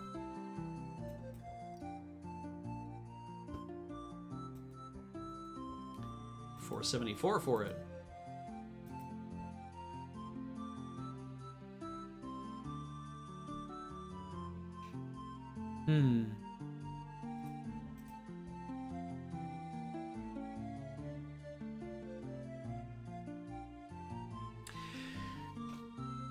I mean, so Arclight, you say sell the masks. We can buy them back if we ever need them.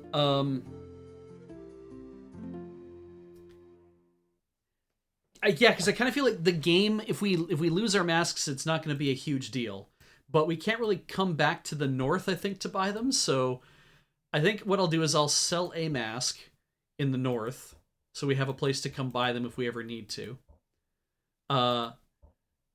And Owen will keep the other one, and we can sell it in the south. And that way, if we need to buy a mask at some point later in the game, I don't know why we would, in case we like lost them or something. But then we'll have it in the south, so we'll be able to get it down there, and we'll get it out of our inventory at least. It'd be really cool if it did something else, but it doesn't do anything else. It just, it's just kind of there. Drop that, and just more rations. Nope, just rations that are poisoned. If we walk up to the bridge, and even if I cast in the light shall lie, let's have a look here. 15 health and stamina, Jesus.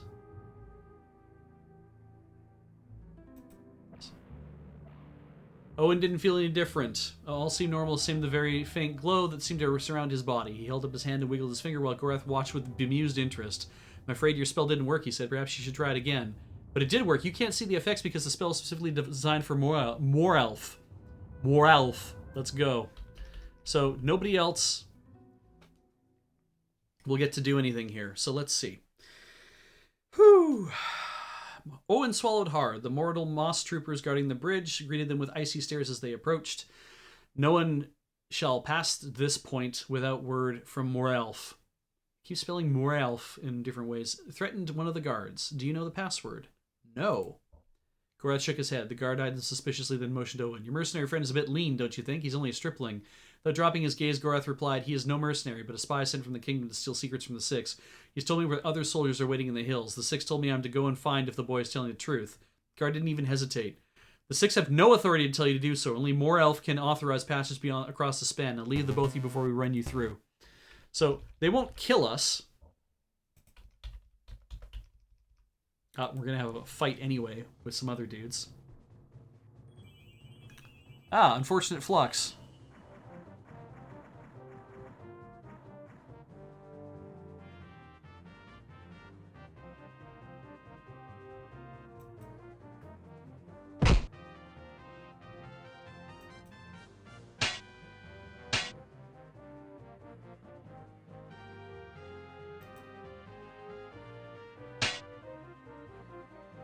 I don't think I can close in on that guy.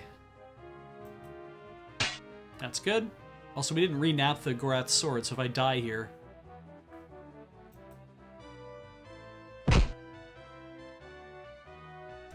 I can't see where that dude is. Is he close? Is he not? Jesus.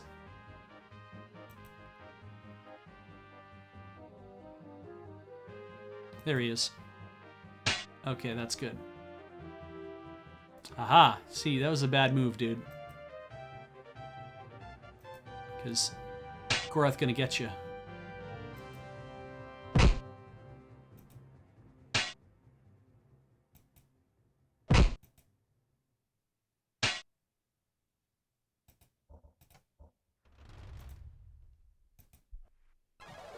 I could nap then battle, you're right, actually. Because it is just an item. I could just stop and give up the one turn just to put Naphtha on my sword.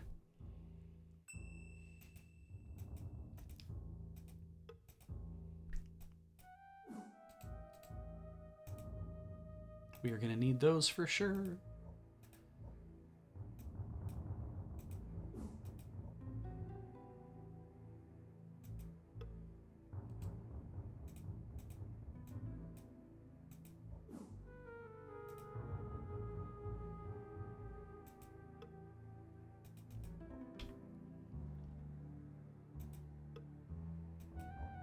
$62.79, $62.79, $35.82.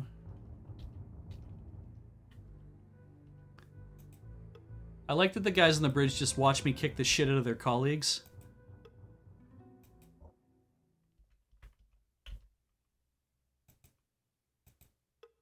There we go. Ah, Killian's root oil, you say. Well, if I put this down, and we repair, and we repair, and do that, and do that, and sure, and we do that. I mean, it would only, again, it only works if you meet somebody who is also carrying, who's also using Killian root oil on their shit. Uh-huh.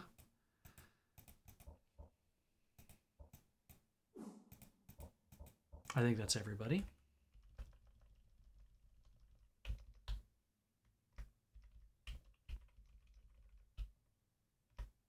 We need rest. Camp until healed. Since there's no way I can actually camp anywhere else.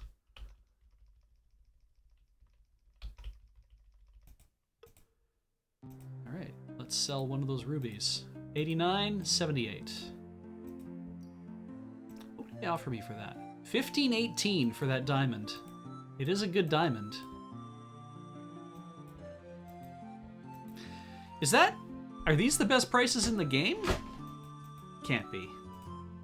I mean, it could be. Can't just be like, oh, like, can't be.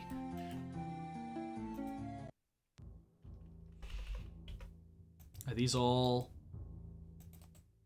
These are all poisoned. All right. So it's the slight brown places that we're interested in.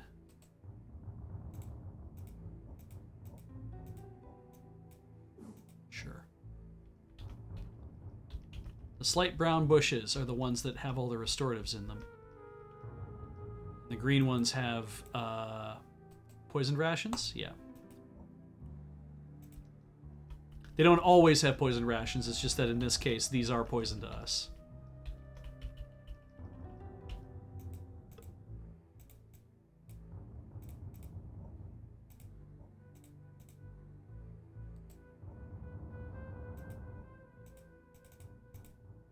Two, three, 4, 5, 6. There we go, back up to 24. Ah, here's some more. Another 6. 1, 2, 3, 4. I declare a thumb war. Oh, It is the best store in the game to sell to. Because, yes, that's actually really funny, Arclight. Okay, so best stores to buy stuff or to sell stuff in. Romney during the Guild War it makes the most money because everything's overpriced. So your cells are even overpriced as well. Prankstone in version 1.01, which we are not on because we're on 1.02 because apparently every CD-ROM version of the game is 1.02. I don't know about the back of the book one, if that is still the same CD-ROM version. I'm assuming it is. And then number 3 is Children of the Green Heart in Armengar South, which I'm here now. And largely, I don't know if there's any reason for me to hoard my gems, because the whole point of gems is to sell them to make money. So it probably makes sense to just dump the gems now. Because money is money, right? That's how the game works. Money's always money. And I don't think I'm going to need an emerald, and I don't think I'm going to need anything else for it, and if I do, then I'll cry when I have to buy it back. Great. We are swimming in cash. And he can't do anything about that. It's fine. I'm going to hold on to Unfortunate Flux, and if there's a point in which I can drop it for somebody else so they can, like, have that, it's a pretty good spell. Maybe that'll be a good thing for Patris or Pug if I get to play as Pug at some point. I'm assuming Pug would know all the spells, but maybe he doesn't know all the spells. There really are just tons of restorative bushes about. So this is back to Armengar, which we don't need to go to. What we're trying to do is work our way north and get closer to Harlech, which I believe is coming up. Not too fast, though, right? Oh, well, I guess not that fast. Right, not there. Harlech is a little further this way. We're gonna have to, like, camp anyway.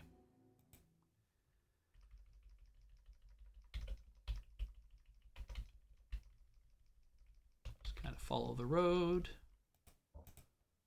How close are we getting? I have 2 hours in which I can make this work, right? So it's like, okay, I think this is close we dare get to Harlech. Yeah.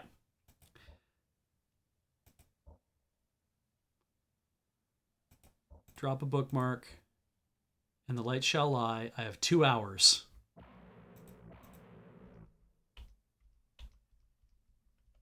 And everyone leaves us alone.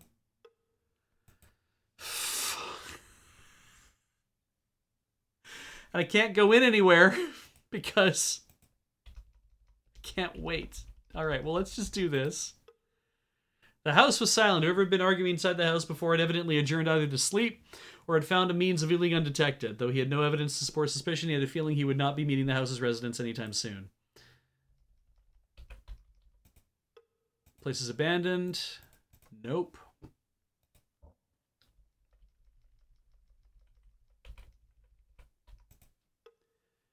Was a shop, but no one's doing business. A young female mortal answered Gorath's knock. Why do you bring this kingdom dog to my door? She demanded in mortal, looking at Owen. He is my pet, replied Gorath. He entertains me with his magic tricks. This was quite funny to both of them, and they had a hearty laugh. Owen, unable to understand the language, just looked puzzled. What news in Harlech? Asked Gorath. All who are able to fight have gone north towards Sarsargoth. Delacan has been performing some magic tricks of his own. The six are very powerful, they say. They talked for a short while as Owen fidgeted nearby. When the door finally closed, Owen asked, What was so funny? Why did you two start laughing? I told her you were my pet, Gorath said, smiling. Owen's expression changed to an appalled stare. You told her what? Sorry, my young friend. I had to tell her what she wanted to hear.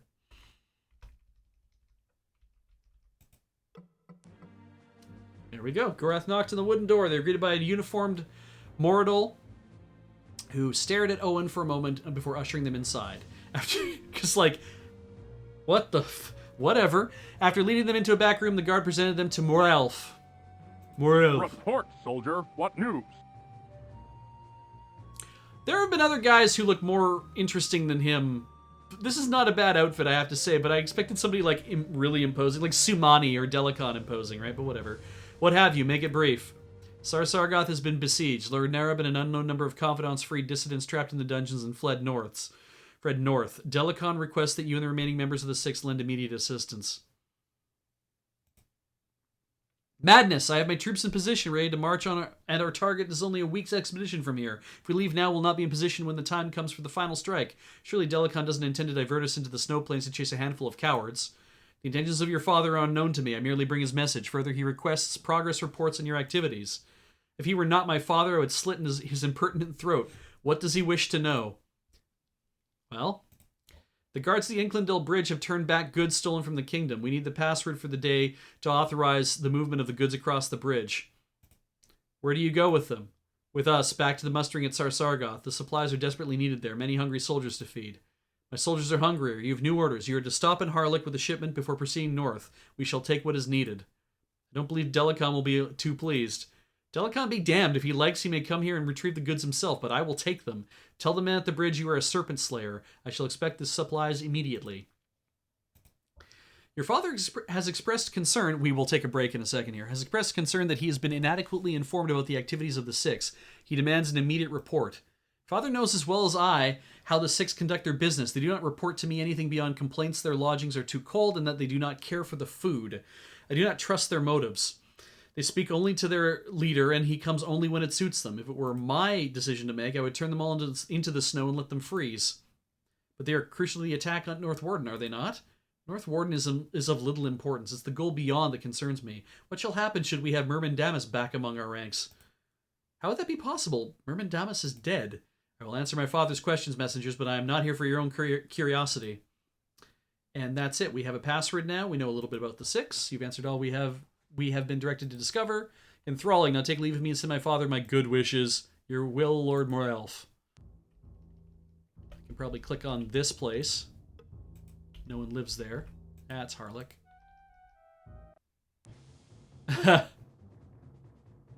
We're gonna have a fight. I see one dude who I have to confuse.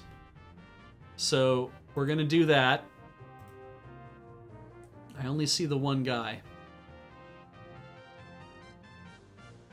There might be one even further behind him. There we go.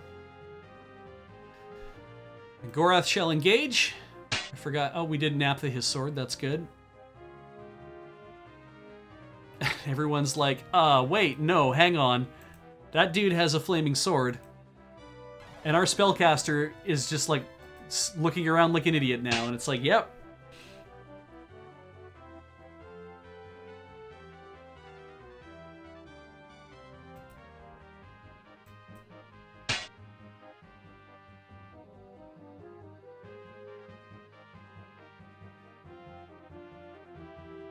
And both of those guys escape, which is fine. Don't know about you, but there was a point where I didn't know where it was going to go. And we can't sleep here. And where are we on the map? Oh, Jesus, we're right here? All right, well, if I go this way, can I sneak in behind here and can we get a nap in? I don't really need a nap. What I need to do is actually just get through. I want to go to the tavern because I want to see what happens.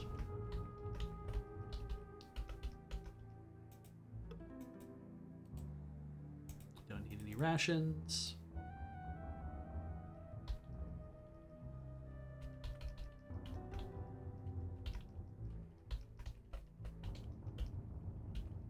There's the road.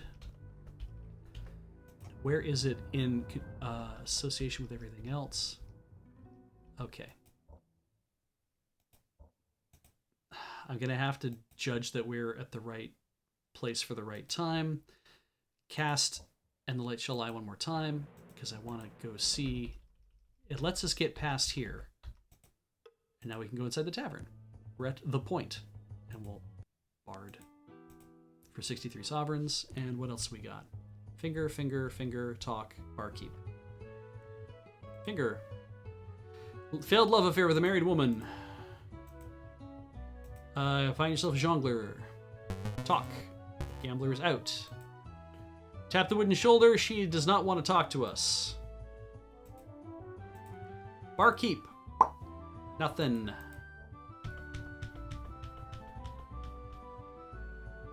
We're done. Do I get to leave? How long were we in there? Well, I'm going to cast it again so we can get free of this place. We can probably camp now.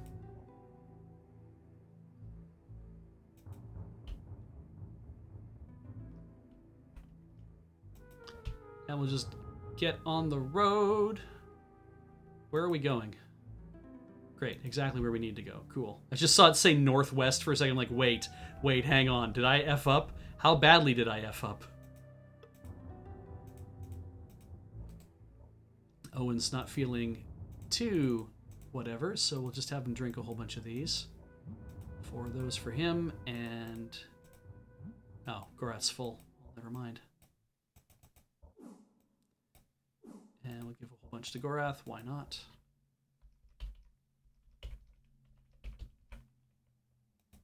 And you know what? Let's just grab a whole bunch, because why not?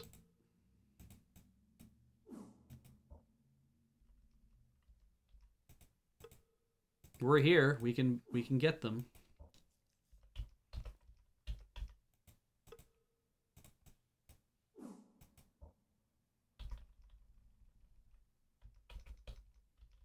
Here comes the bridge. Put down a bookmark.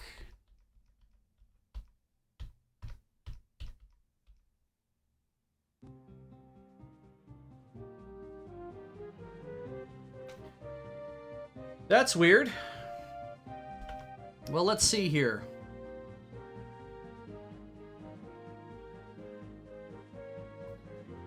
Didn't expect that. I thought we were going to be just clear of the bridge at this point.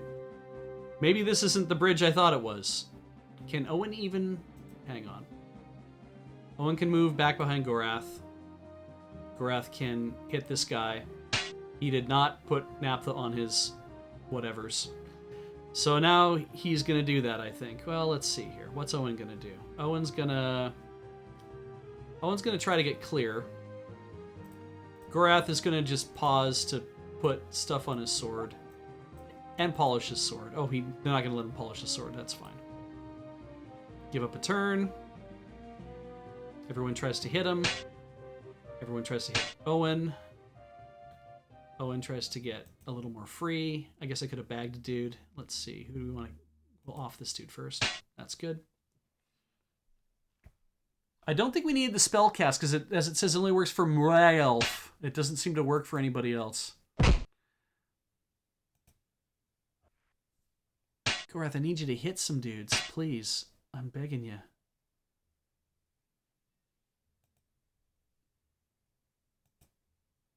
Here we go.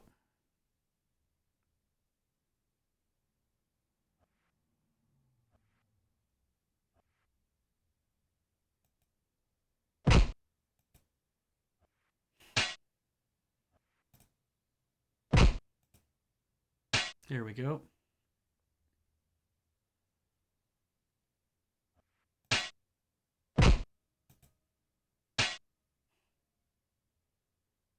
That one dude must have had excellent armor.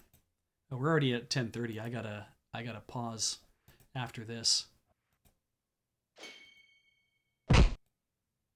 There we go. All right. Did we actually cross the bridge? Apparently we did. Okay. That's weird. I guess it doesn't trigger if you know the password. It's funny because it says they will demand a password. In order to get the password, you must you must talk to Morielf and Harlech, but you won't be able to enter Harlech unless you talk to Kullik. You can, of course, choose to fight the bridge guards. If you manage to defeat them, you'll have to fight another combat south of the bridge, and then you're only a few steps away from the end of the chapter. You should go to Kullik anyway. So then it says go visit Kullik. So we would have done that. You get to, like... There's some stuff to look for. The rare Wrath of Killian spell, which we got. Fighting a few people, but it doesn't really matter. 2 goblins and will attack in your Kullik's home. We did the whole thing with Kullik. Right, and if you make sure Owen's casting skill only is selected before he enters Kulloch's house, he'll gain 22 points instead of 15. We didn't need to do that because we're 5 points away from getting it 100% anyway. Before you leave the area, go to Wyke. Well, we didn't really need to. You can also get Fetters of Rhyme, but we, of course, didn't need to do that either. We currently have that. There's a shop there. Apparently, Owen really wants to know Fetters of Rhyme, so we got that. We go to Harlech to get the password. Morelf won't supply the password unless you've talked to the Inklendil bridge guards first and realize the password is needed. So, it's funny because it's like the enemies around aren't supposed to attack because they think Owen's a Moradil. And it's like, the spell only lasts 2 hours. That's 30 large steps, 60 medium steps, or 120 small steps. So you need to recast it regularly. Well, we didn't. We made it in time, and we didn't need to worry about that. He gives us the password. We go to the Inklendil bridge. The guards will allow you to cross, and a combat awaits you south of the bridge. 3 mortal warriors and 2 goblins, which is these guys. And then we're going to be at the end of the chapter here pretty quick. So I'm going to take a quick break. We're going to come back and finish what's going on here. Right, I forgot. I always have to, save, don't I? We got to put a save down because we're going to play a little bit longer just to get to the very end of the chapter. That's going to also then lead us into the new chapter. So let's pop a save down for 61. And I'll be back in a few minutes. Sit tight.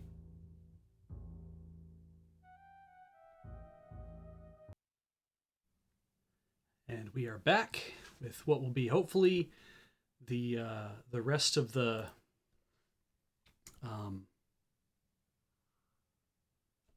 rest of chapter 4 and the beginning of chapter 5. I see that MTCDM has put a single letter of the alphabet in unnecessary flowery font unless the rest of the letters, and blown up to 96 point. How very illuminating of you. I hope you don't feel a need to drop the cap. Let's see here. Oh, sure. Yeah, that's fixable. Make a little more room while we're at it. Just pour it all over my thing, why not? And what else do we want to do here? We'll repair that. Sure. To dupe some of these things again in the future, but that's fine. It's fine. Yes, they have. Don't need that. Sure, that's fine. Now, it says that after the fight south of the bridge, you're going to run into a fellow named of Finn. And I want to be able to handle that, but I remember seeing stuff. So we're going to go north here quick. Well, there's Finn.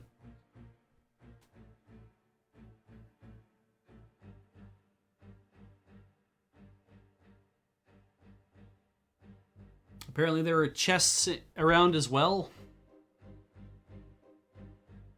Ah, right. So the tents that are north, if you try to walk, I should have just scrolled down a bit.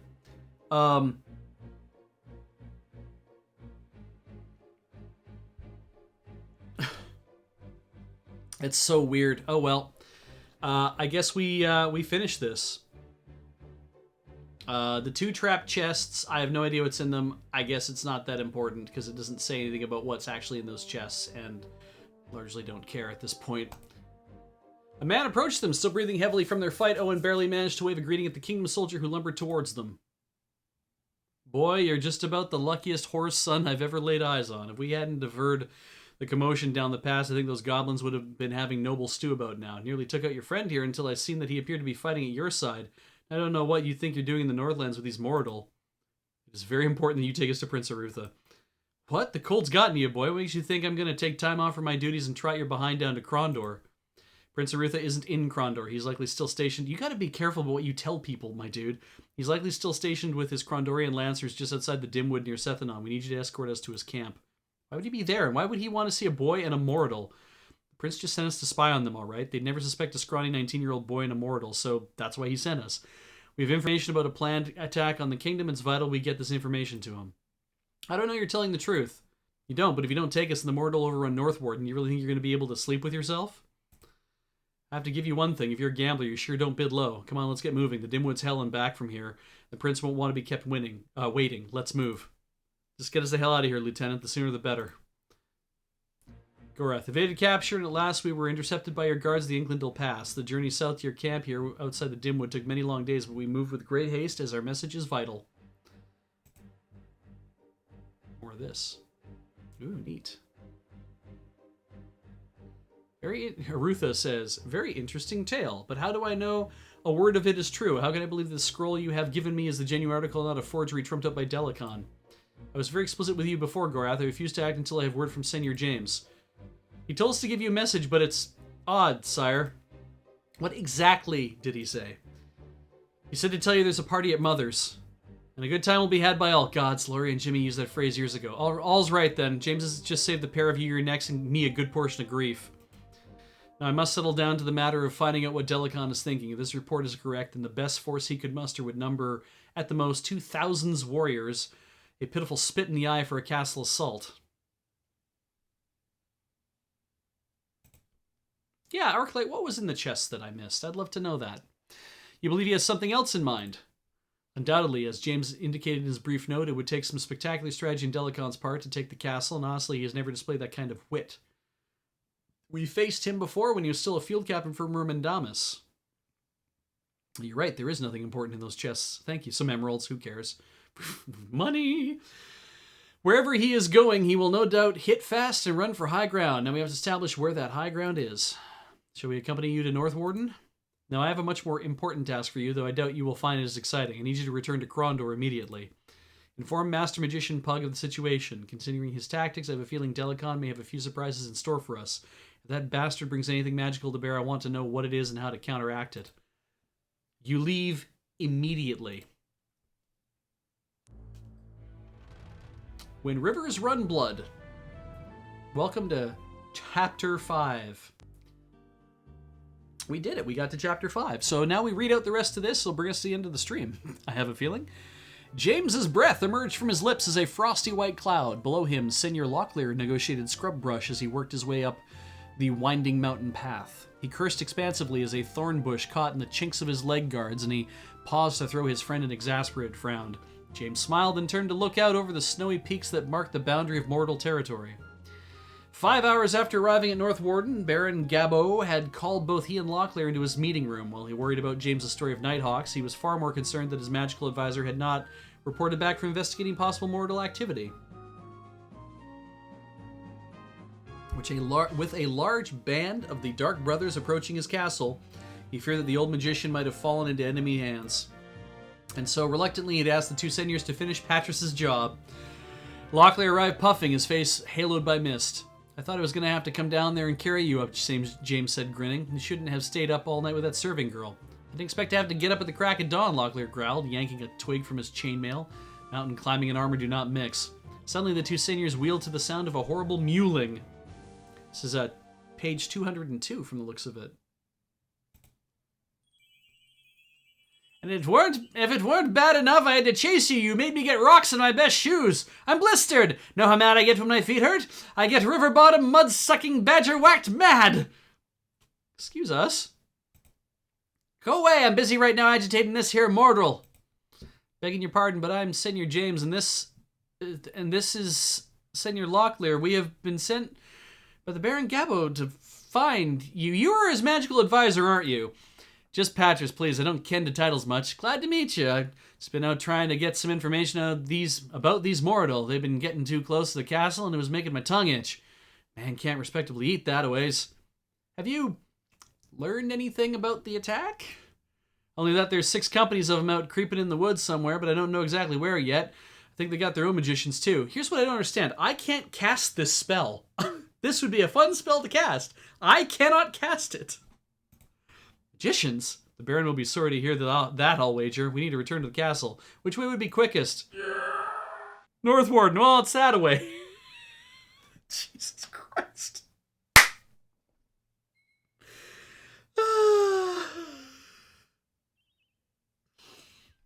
Let's have a look. What do we got here? So James should have all his equipment he had before. NBD. Tricked out, looking pretty good. Got those 28 of that. Got that Knight's piece still. Got all those spy notes and the journal. We gave him all the shit to carry and he's still got it with him. That's good. Patris is gonna die, but at least he has a full ring and he has some rations and has some healing packs, so whatever, that'll be fine. And Lockie forgot to go back and get himself decent armor. And he has a whetstone, and he has an armoring hammer, an armorer's hammer. And we can repair that. All I have to do is give it to him.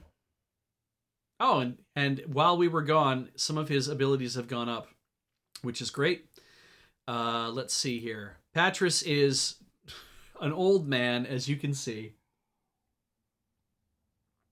He is, he is not in good shape. DJ Alternative asks, oh no, my copy of The Color of Magic by Terry Pratchett, I'm assuming, has gone missing. On a related note, Chad, is the 2008 movie/miniseries any good or is it as bad as it looks? I liked the Color of Magic miniseries. The Going Postal and Making Money ones. Was it Making Money? Was the other one? Going Postal was great. I should probably watch that again. But yeah, it's The Color of Magic was not as good as, but it was good. It felt like Hogfather was about as good as that one too. I swear they made another one after Going Postal, but maybe they didn't. Maybe it was the train one. I can't remember now. Maybe I'm just picturing it in my what the other ones would have looked like. Let's see what the Patris's bio is. Before the days of Pug's Academy of Magic at Stardock, Patris was kept busy with the buzzing questions of his young apprentices. Now he finds himself without students, a fact that bothers him more than he cares to admit. From time to time, he's called upon to work some minor magic or another, but few tasks truly challenge his abilities. Raising Steam? Maybe it was Raising Steam that got a miniseries type thing, like Going Postal did. Although Patris seems addlebraid at times, his is numbered among the most capable magicians in Midkemia. Wrinkled as yesterday's laundry, his face is greatly expressive. Although he is balding, the size of his head still foster white wisps of hair, and his pointed chin is covered with a haze of beard. He walks with a slight hunch, is still fairly spry for his age, and has no problem keeping up with his younger companions. But man, I'm not going to ask you to bard at all, holy crap. Or anything else. You are in poor condition. We could have you read books for a while, that might help you. And Lockie's gone up a bit too. He now has perfect weapon craft and barding and haggling. His lockpick's damn near perfect. Armor craft is pretty. He lockpicks, I think, better than James does. Accuracy melee, he's going to hit every time, it looks like, or at least almost every time. Yeah, he's in good condition.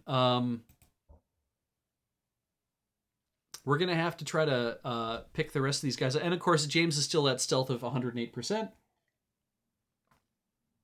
Because he's wearing those weed walkers. We could probably put those on Patris, and that might help us a bit for a time. Let's give them some... let's hand some of the food around, at least. And we'll worry about these spy notes. We'll find ways to get rid of them. I did this initially because we were going to put Armorcraft on and actually get him to fix his own armor. And we're going to have to find some better armor for these folks. On the plus side, if we're in North Warden, we are not that far a walk from a... We should not be that far a walk from a temple, which means you can warp to Temple of Tith, walk to the Arms of Dala, and buy some better things. Yeah, Electra. We finished the chapter. Like, that's it. And essentially, we could finish for the night. I feel like we're probably in reasonable good shape to do that. I'm just going to skip forward to the next chapter. Goreth and Owen come back in chapter 6. For now, we are all about doing Chapter 5. James, Locklear, and Patris must accept 4 quests from Duke Martin and perform them in the right order Duke Martin is situated close to the fork in the road south of the chapter start, but first you must go to North Warden and talk to Baron Gabo. All right. Let's see here.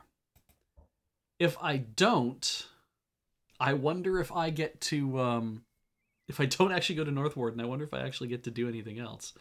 So what does Patras have for spells? He has Evil Seek. That's cool.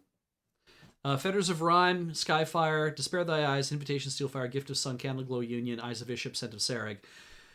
Depending on the walk we want to go on, we could also head down to Dabe's fanciful trinkets, or whatever the hell it is, and just buy out all of the possible spells.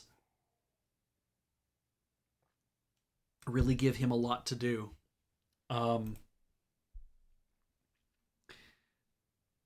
Let's take that off. Let's get him concentrating on those two things like everybody else should. Defense and melee. Get your weapon craft off. Yeah, Lockie's really like tricked out, which is kind of nice. He spent a lot of time with us, obviously, and some nice movement on James, but where we need him is in melee more than anything else, and that's going to be tough. But at least, like, and of course, Lockie's strength is really high because he had a lot of time to work out.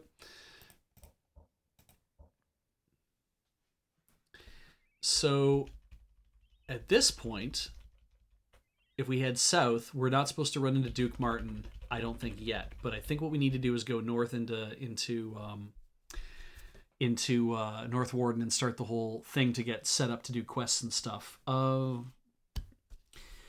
And I'm trying to think whether it's worthwhile to just wrap the stream here, or we should spend another hour. God, it's hard because I didn't know how far away we were. I thought we'd be like another 10. I thought we were like another 10 or 15 minutes before the actual end of the chapter. I didn't realize like we're gonna take a break and then we're gonna talk to a dude, and then that's it. We're gonna do a lot of reading and then we're starting chapter 5. So let's at least put a pin in this. And just for fun, let's say that saves 4 means that this is 62, chapter 5. If we do that, and I go back and look, there we go. Chapter 5, 1 start there. That's great. I should have been dividing them up even better, but I did not. Yeah, Patras can hold so many extra things. It's right. How much do we have? We have all of our money. 82.92 for money. We have one of those. We're gonna have to get some other stuff in people's bodies here pretty soon. I like that they didn't give James like anything extra. But yeah, we gotta dupe some of those arrows and give them to Lockie at some point. That'll be good. He's got a miserable crossbow, so we'll have to find him a much nicer one. Maybe an elven one, maybe a Serrani one, we'll see. Yeah, with all this cash, we can definitely like swing by some of those places, kit up the armor a bit better, do a lot of running around and finish that. You know what? Let's go into North Warden. Let's get this party started. Oh, there's a fight. Is this the right north to be going through? He's gonna die. Oh no, he's just stopped. Okay. Well, let's see. First things first.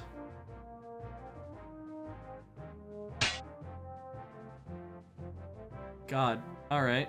I can't get to him. I can get to this guy. Nice. Jesus. Target the spellcasters. That's good.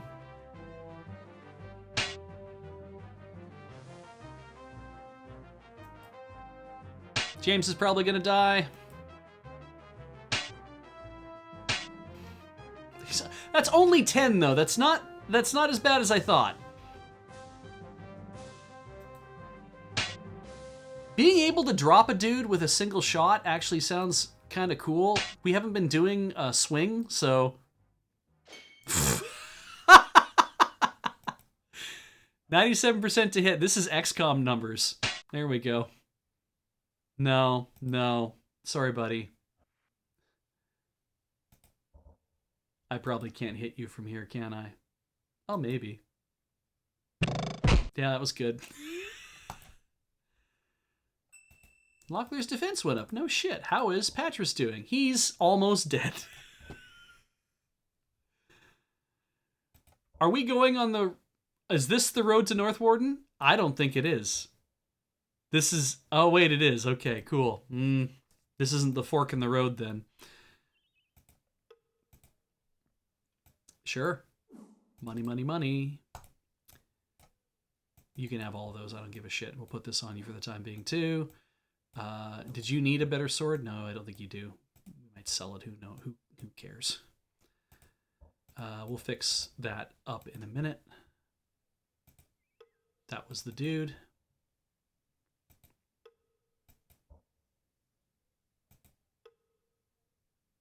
Oh, blessed swords, neat.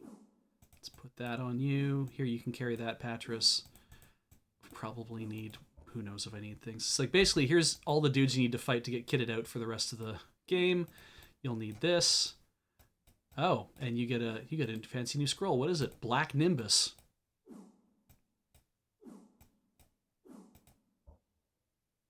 I don't think you have Black Nimbus. Does the walkthrough say anything about Black Nimbus? You'll hardly be able to avoid 3 difficult combats before you reach North Warden. Okay. Yeah, holds that Black Nimbus scroll. Doesn't say anything about you need to keep that, so remember to kill the magicians first. See, when you get that destroyed, it's like, there you go.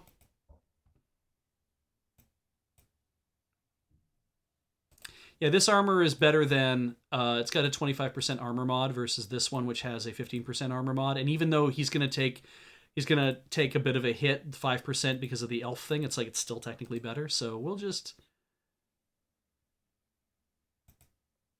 Oh, Black Nimbus is a good spell, eh?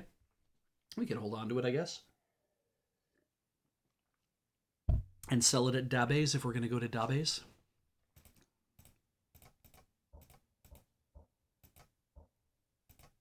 Here, have two. Have two. You have two. Okay, is good.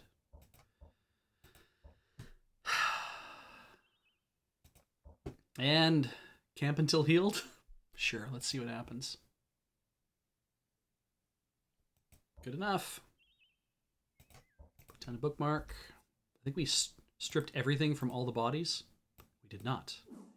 That has a flame on it. Can he carry that? He can. Who wants that? He does, because he cannot hit anybody. We're going to have some fights coming up, so I might as well get him to hit somebody. Whetstone. Oh, he's already at 100% weapon craft. Nice. Right, so this is what happens. Take a whetstone. For example, this one. Use it on a sword that's only got a bit done, but if you're at 100%, you're back to 100%.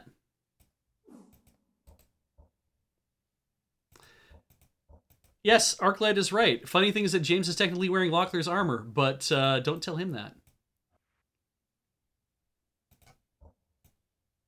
In fact, let's use this opportunity to really just work on that weapon craft skill.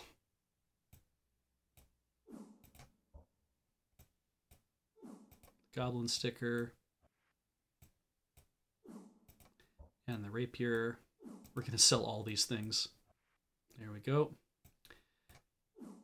I'll give all those back.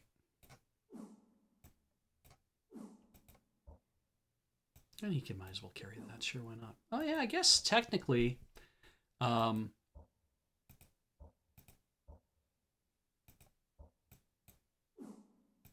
technically, this is better armor.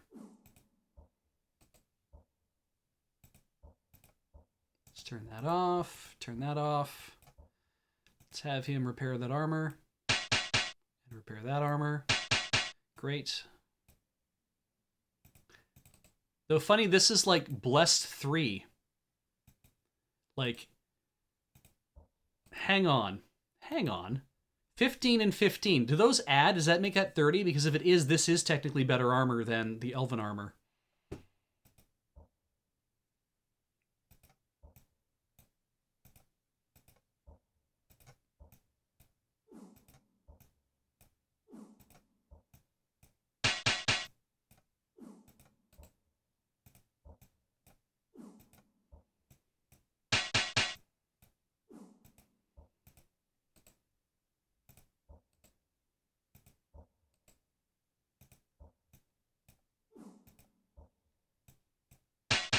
Cool. All right. Should hope so. Holy shit, we pounded on enough stuff. 69, dudes.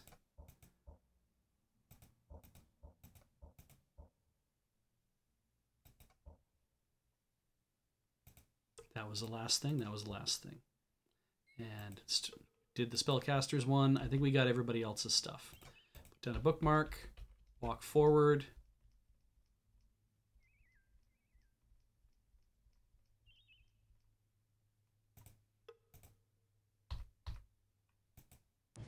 We get to go first this time. All right. James has much higher accuracy now.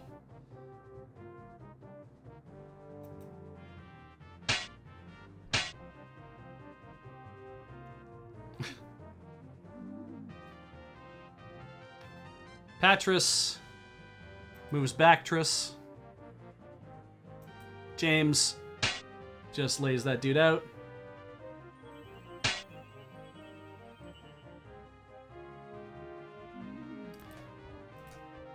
All right, he can despair thy eyes. Let's do it on this guy.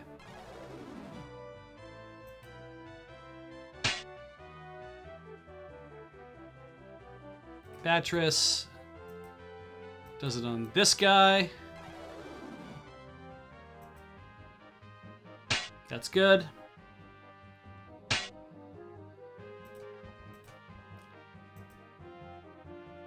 Yeah, it takes out my better attacker, right? I'm gonna cast that again on the lower dude so he doesn't decide to wake, like, he doesn't decide he can see again. Or it's just gonna ignore what I did completely. Oh, we're ruined. Oh god, are we ruined? Oh, are you kidding me?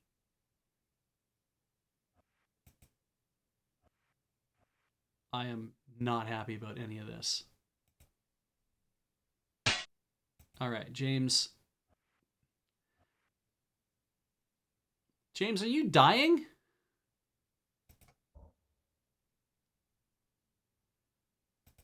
We're all going to die.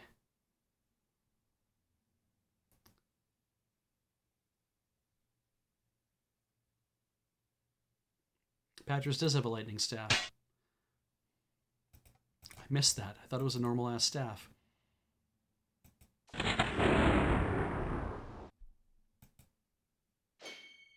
No, one more.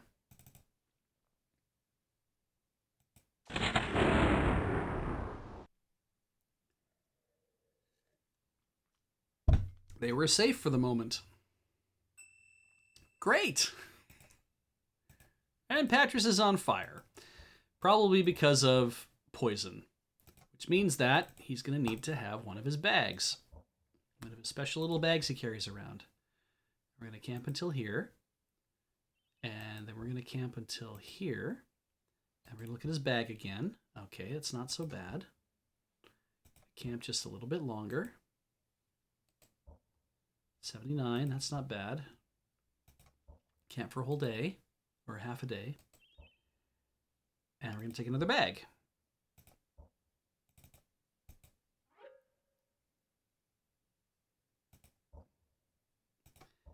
Camp for an entire day. Again. We're going to camp for another few more hours. Middle of the night. How are we doing? 10%. Camp for a few more hours. Here we go. And no, I need to.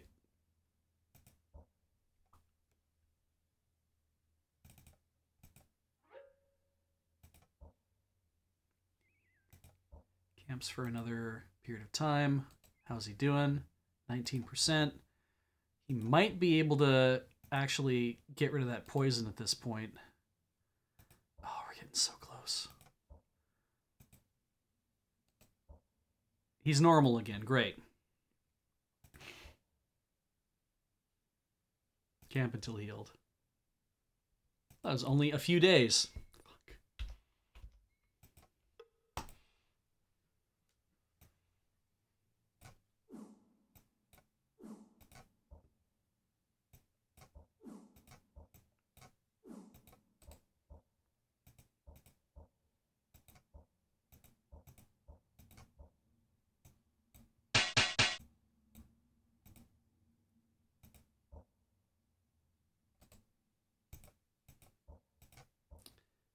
I got you some nicer armor.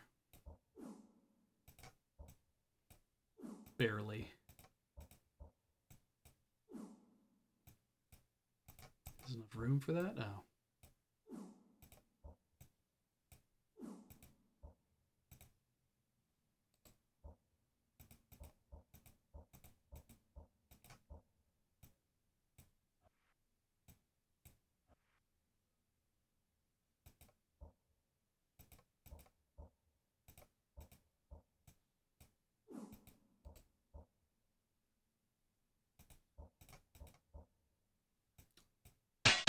I'm getting a little meditative about this. I'm sorry that it's probably a little less interesting to hear me or not hear me because I'm not talking very much. Let's see. Sure, let's give you that. That was that one. Okay. Then the Doctor Strange on the ground there. Sure, we'll sell that at some point. Restoratives are nice. No room for stuff like that. He's got room for a sword. Sweet, let's let him polish that sword. He's still got his weapon craft on. That's excellent. Great. Yeah, that'll do. That's a blessed sword. Who has room for a blessed sword? Nobody.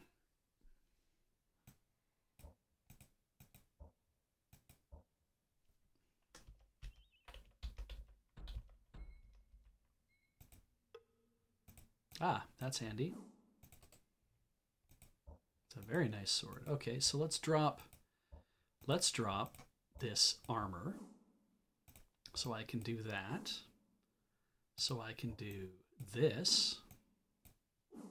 So I can do this.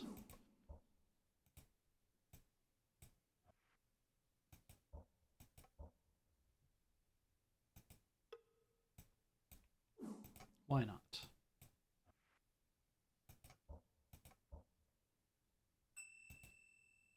I should hope so. And this guy had a funky fresh sword. You just drop one of those, right? Just like get rid of that. Someone will find that. Put a two-handed broadsword in a giant-ass bag I carry around with me. And we move that sword to here. And we drag this one off the body. And we polish that sword. Excellent. We could repair some armor if we can make room for it. Well, do that, do that, do that. Take that armor. And is his armor craft on? It is. Bang, bang, bang. And we'll grab that back. Was that 3 fights or 2 fights? So, armor craft went up, which is awesome. Weapon craft went up, also awesome. You are going to just die so much. That was 2 fights. There's a third one coming.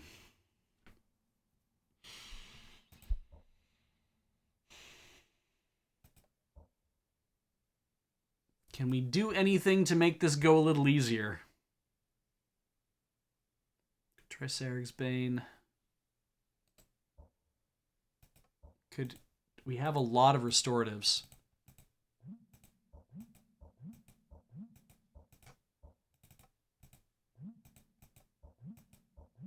That's good. Give Lockie some. Okay. Sure. Actually, give him all the Patras. Just in case he has to drink some in battle. Because he's going to have to drink some in battle, perhaps. Who knows? Let's see how that goes down.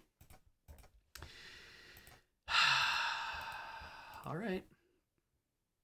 Oh, right. And the red potion. How is he doing? Oh, he's not juiced because we had to camp for so long.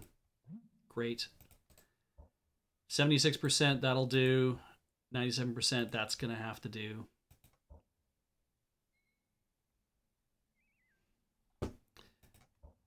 Bookmark. Great. Glad you agreed to attack.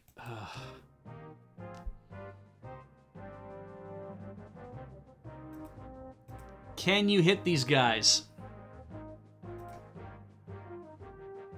You can't hit anybody because they're out of the line of sight. Okay. And you're only gonna 52. You would do a lot of damage, but... And you can't close in fast enough, so... Okay. On the plus side, they picked James to freeze in place, which I'm okay with.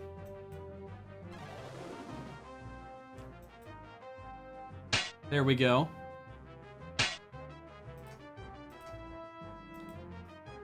Let's take care of somebody who hasn't swung yet. Locklear makes the play. Patras goes for the freeze this dude.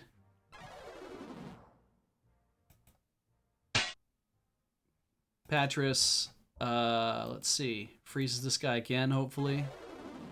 Lockie can probably kill this guy. That's good. Patras gets to rest a bit. There we go. Patras rests again. I have no idea how to free people from being frozen in place like that, if that ever comes up.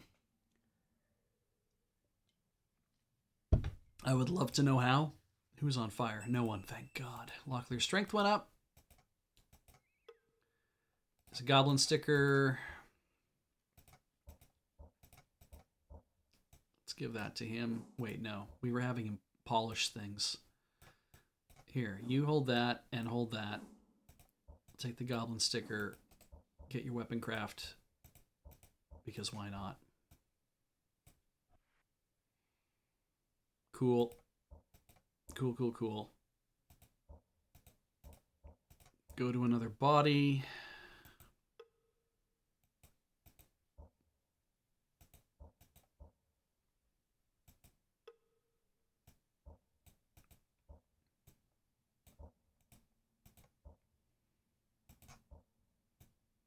Lot of blessed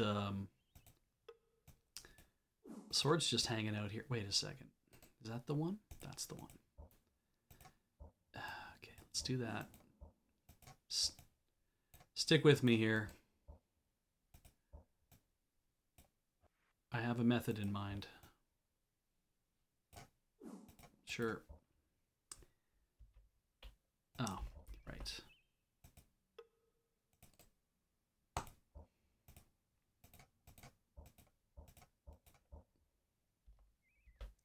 Okay, North Warden is that way. That's a hell of a goblin sticker, Jesus.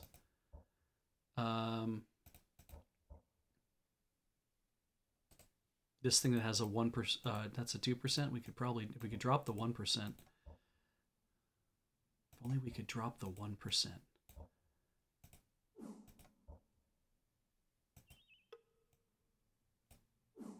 Sure. Actually, no, hang on. Do that. Repair it. And if we have to come back out here and... I mean, we don't have to come back out here. We don't need money. I'm just in the mood to collect. Yeah, go in for North Warden. Nothing in there still. Go to the shop. There is a repair person here. Excellent. It is 11:15.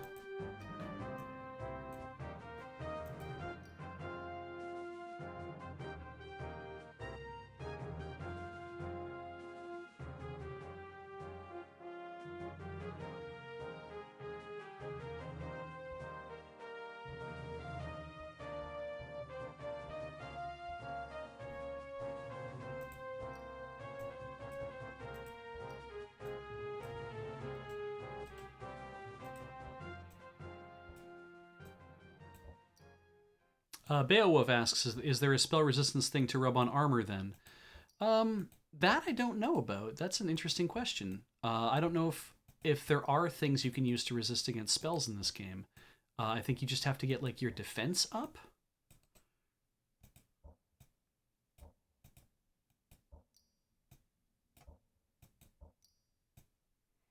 I feel like these attacks were also good ways to be like, hey, if you didn't have a bunch of money on you to begin with, feel free to haul all the shit in from these dudes to, to do that. You want that? Didn't think so. You want this? Didn't think so. I should just hide these in the North Warden area. So what we don't... Okay, rations are a thing we can buy here, which is great. And who's got haggling I wanted to work on? I wanted to work on his haggling, I think. Oh, wait, everybody's haggling will go up if you concentrate it when you haggle. But it depends on who's going to take it. Right, hit H. That's how we do it. Accept. Give 14 all. So we have 14, 12, 5. So we're going to buy another 14, I think. Oh wait, we don't do that again. Once you've haggled once, I don't know if you get an opportunity to haggle even more after that. Give him all. 14 and 5, 12. Here you can have that many. Maybe I buy myself a new hammer. What's the old hammer look like? Oh, it's still fine. What's our whetstone look like?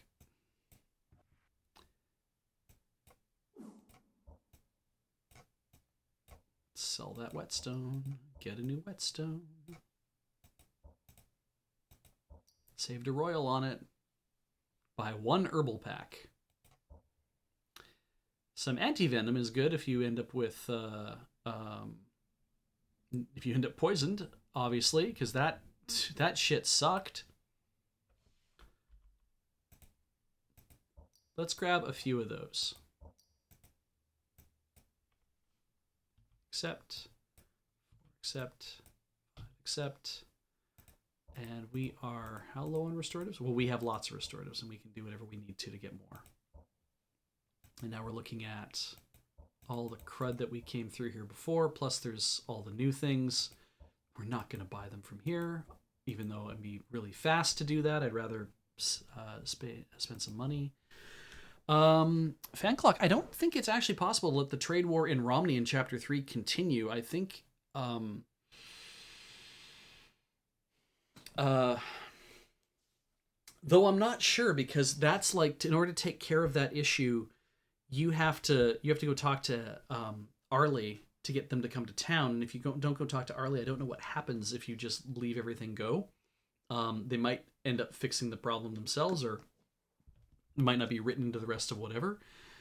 So, yeah. Sure. Bang that out. And we can fix our own from there. That's probably... Well, how much to fix that? 4 sovereigns? Sure. Great.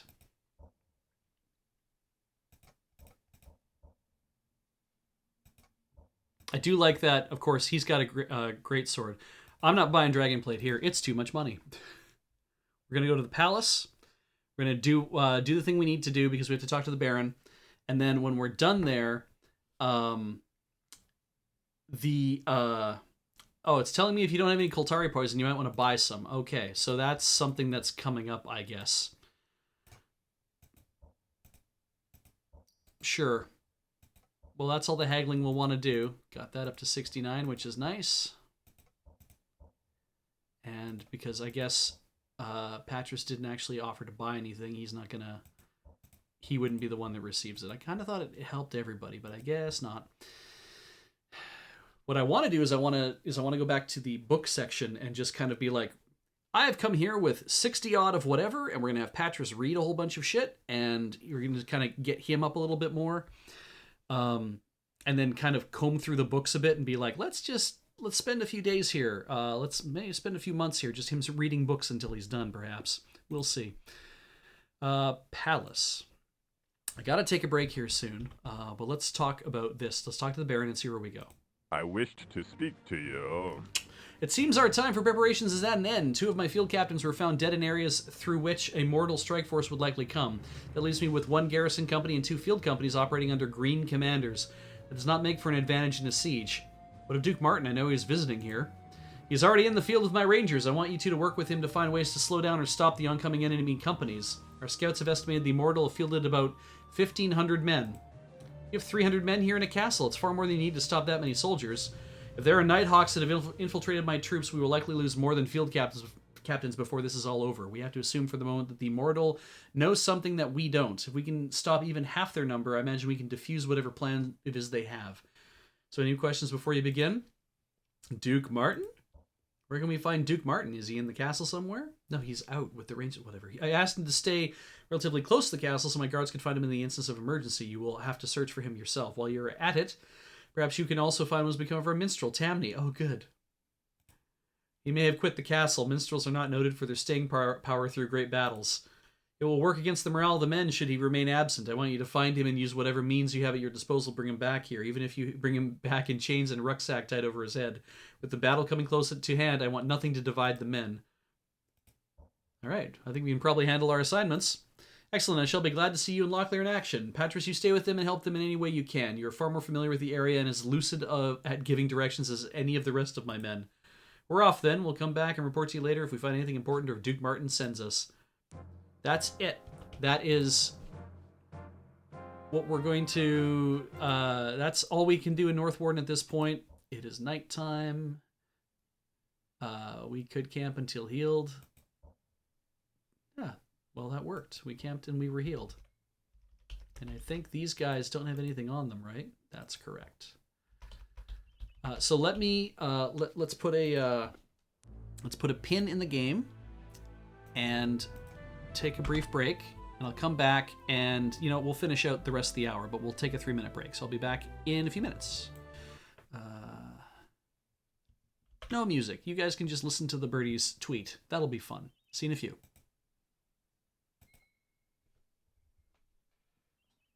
All right, welcome back to a thing I can't hear because I didn't put my headphones in, so I have no idea how loud I am in my own head. There, now I can hear myself. It's funny. Heather came in here briefly. You didn't get your thing, but she came in here to play the Master Fisherman song that you get on Fantasy Life, which was great because it's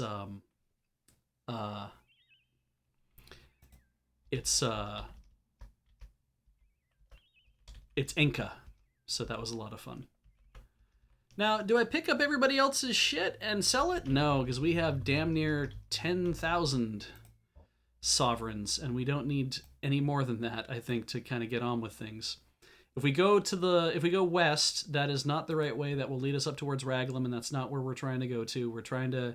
I would definitely love to be able to get into the area where I was going to buy some more stuff, so we'll probably head off towards there. I'd love to also be able to go to, was it near Malt's Cross where you can get everything blessed for half price? I feel like I'm going to have to do that as well. We got to get Patras some decent stuff to wear. So yeah, it was good though. Let's see. If we go back down to where we started, we are going to run into Duke Martin. So let's do that.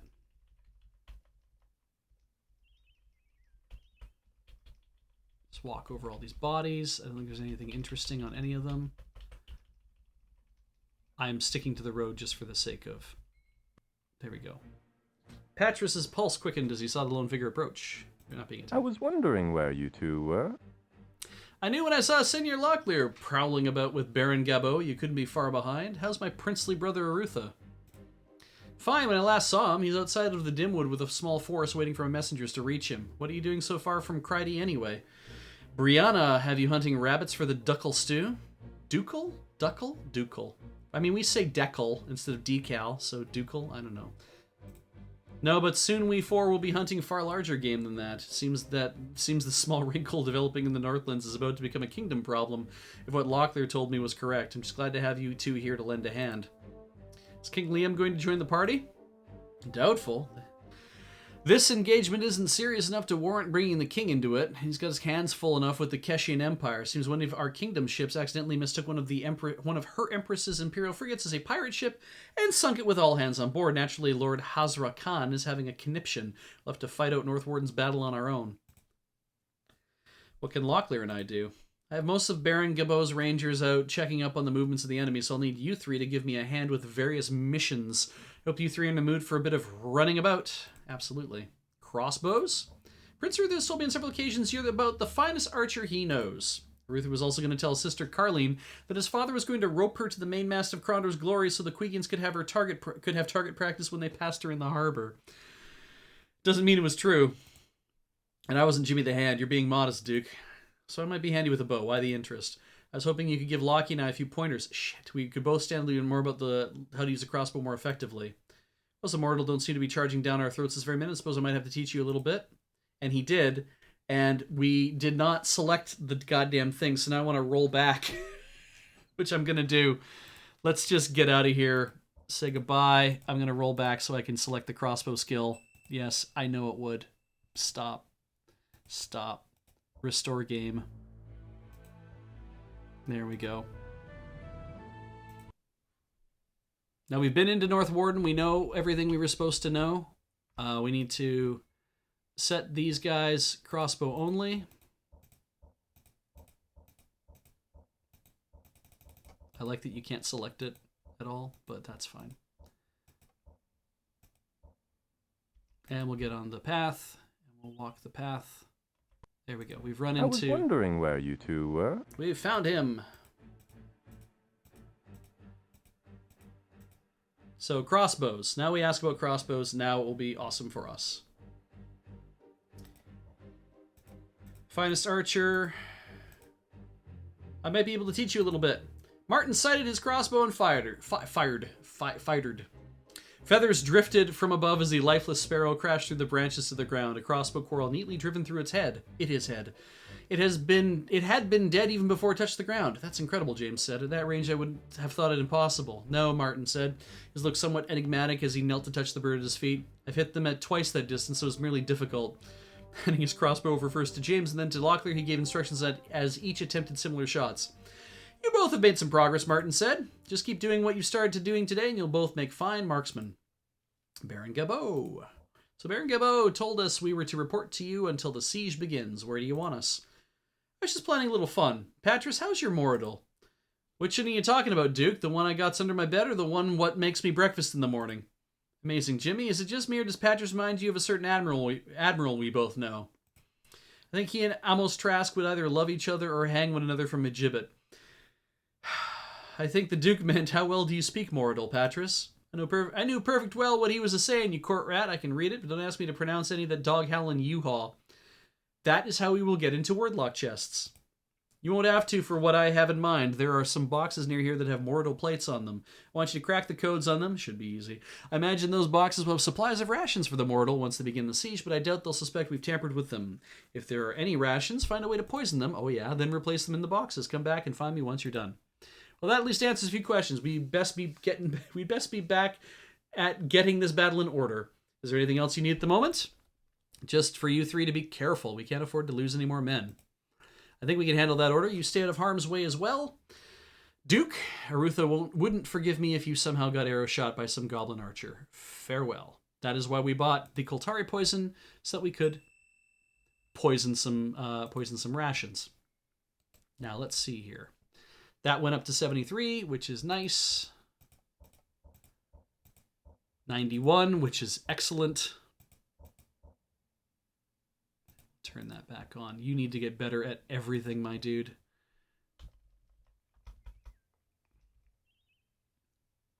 All right. So, there are 3 chests nearby, is what I've been told. Do we have Eyes of Ishap? We do.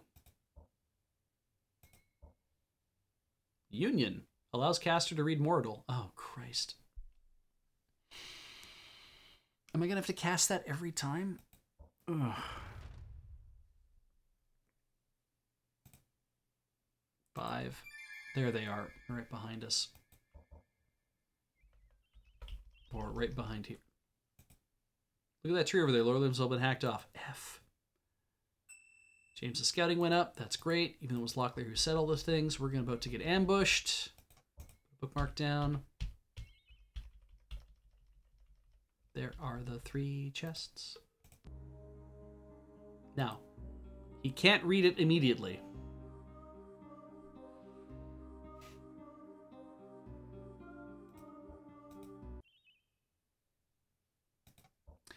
I mean, this is a more difficult part of the game, right? Like, it's... There we go. Patras felt a shifting in his mind. It was as though his brain suddenly turned itself around. The thoughts in his head were scrambling to return order to the chaos and achieve some kind of sense of equilibrium. At last, images began to form, finally words and letters, though these were not the same thoughts he was accustomed to thinking. They were Moradel. This is Onion.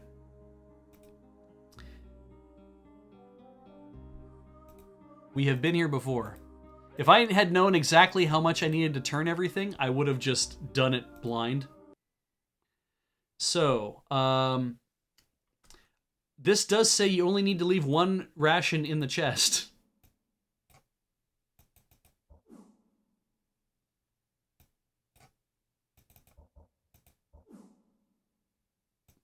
Hang on a second here.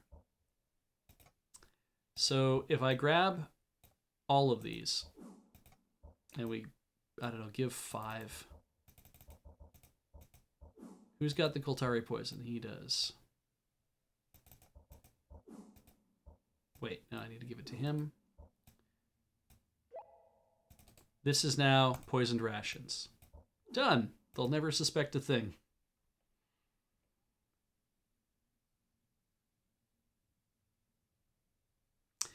Yeah, I like that it's like, you should buy some Koltari poison, it'd be a really good idea. And then you do that, and then in the walkthrough it's like, you don't even need to buy Koltari poison because you can find poisoned rations in the North Warden sector. I'm like, oh, really? Don't care. Get this easy one done first. All right. This side of a wolfhound has the most hair, the outside.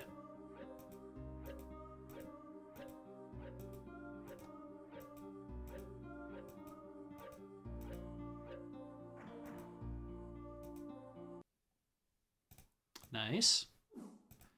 Sure.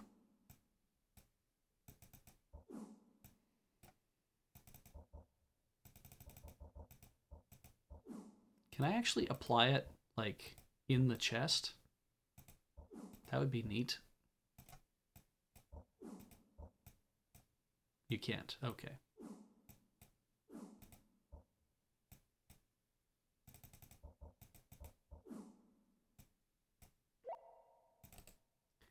That's poisoned.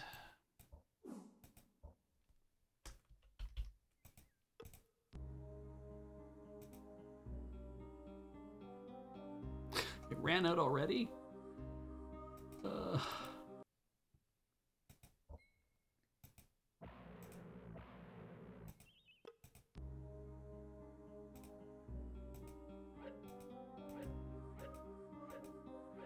Doesn't live within a house, nor does it live without. Most will use it when they come in and again when they go out.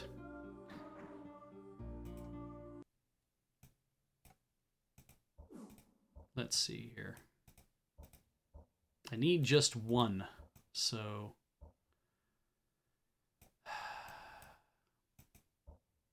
Wait.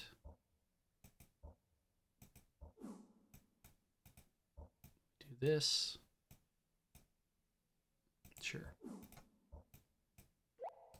Got 3 of these left. That's fine.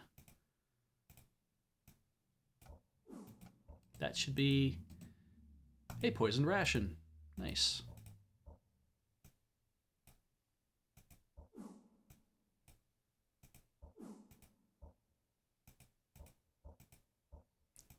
Good stuff. And we're going to need it because we're going to have to constantly sit waiting. All right, so now we need to find... okay, so that was that fight. You run to the Duke again. There we go. Oh, nope, this is a fight. Holy piss.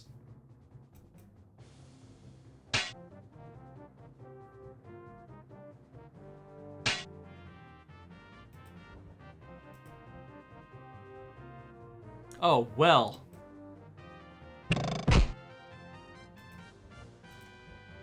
And we did not bother letting Patris, like, sit for a bit. That's fine. James is going to attack this guy. And Lockie's going to attack this one. No. And Patris is just going to, like...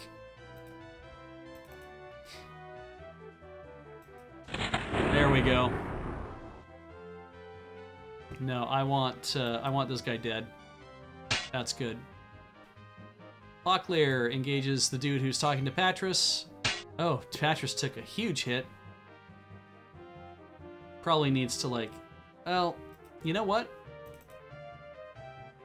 There's no harm in just zodding a dude back.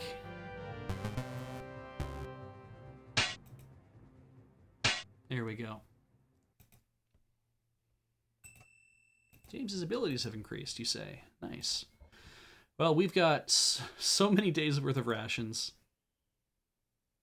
I was just intending to be like, hey, now we have so many days worth of rations, we literally could go down to the box and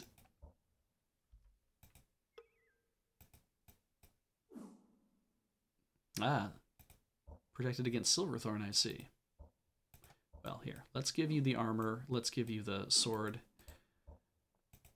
Let's get that. A lot of things went good for him. That's good. Get your armor craft up. It's a good time. Get your armor craft up. Grab a stick of juicy fruit.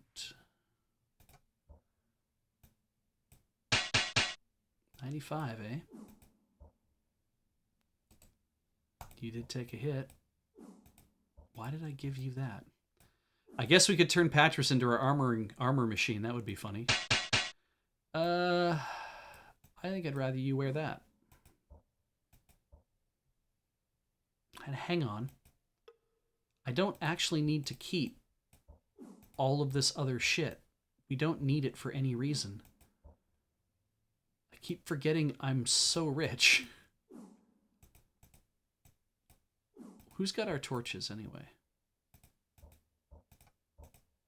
Patris has our torches.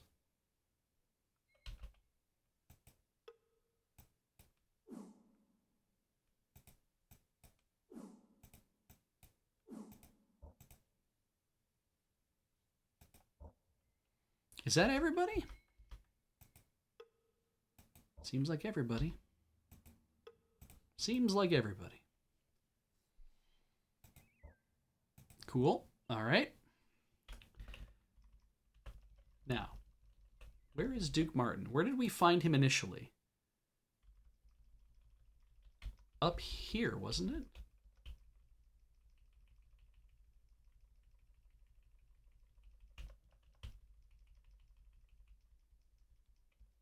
Hang on. That's too high. That's near... Yeah, we need to go south. Okay. It was down here. He's at the crossroads here. There we go. I was wondering where you two were. Okay, we did the thing. Things are not going well at all. I started to get reports from some of our scouts, and from the sound of things, this will not be an easy siege. So what's brought you looking for me? Poisoning. We poisoned the food in all the mortal lock chests we could find. 3. There weren't many of them out there. Probably found the majority of them, so I wouldn't worry about it. I have something else I need you to do. There's a minstrel that the Baron employed here at North Warden by the name of Tamni. When we got word that the mortal were beginning to move down to Raglan, to North Warden Pass, he picked up all of his things and disappeared into the middle of the night. The Baron is insistent he brought back. The Baron mentioned this Tamni to us as well, but why is it so imperative he come back? Surely the men might feel a little betrayed, but if their morale is that shaky... The Baron sent word a short while ago that a Nighthawk was discovered within the confines of the castle this morning, and there is evidence there may be others. Naturally, word has spread, and the men are edgy about the whole matter. Doesn't help matters. Tamni was never administered an oath of loyalty, and it's possible he was connected with the Nighthawks, I understand. Find him and get him back to North Warden if you can, but don't let him know you're suspicious. He might bolt. One of Gabot's scouts had told me there may be goblin activity in the north, so hurry back when you're finished. I may need your help. Okay, so we have to find Tamni. If he's where he normally is... It might be easy. Well, that at least answers a few questions. We best be getting back. We best be back at getting this battle in order. Is there anything else you need at the moment? Just for the 3 of you to be careful. The same thing. Be careful. We're going to be so careful with each other. It's so great. So we've poisoned things. If we walk the south road towards Kenting Rush, we'll run into more guys to fight. And then there are bushes nearby, and they all had poisoned rations on them. Well, that's kind of easy, then, at least, to find. You could also walk even further south and fight even more guys if we wanted to. If you now talk to Duke Martin and ask him about poisoning, then we have to find Minstrel Tamni. And we have to go to Den Camp to do that. So that's easy enough.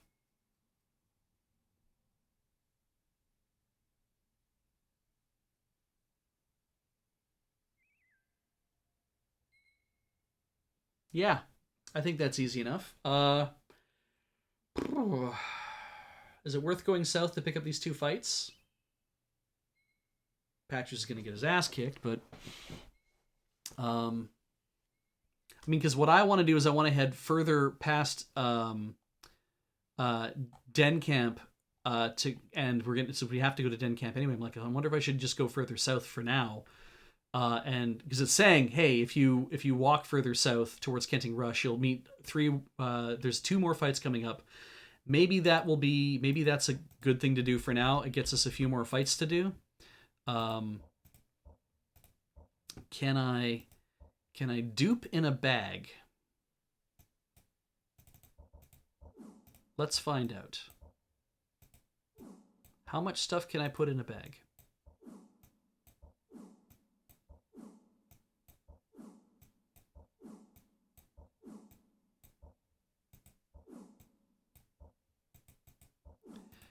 That seems like a lot of stuff to put in a bag. I think I might have to go to a chest and do this. Well, he has lots of restoratives anyway. Maybe we should just get him back up to full health and not worry about the rest of this for now. Okay. Great. Could probably get all the guys back up to full health if we needed to.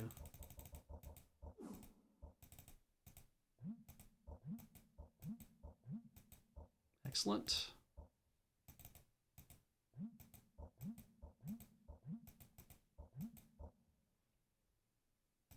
Nothing in the bag. Presto! Drop that bookmark file. There we go. There's some dudes to fight. Let's get concentrations back on. Things I actually want to build. Ah, caught off guard. Excellent. Okay. Patras all on his own. Let's send... Actually. Well. Should have duped those. Didn't.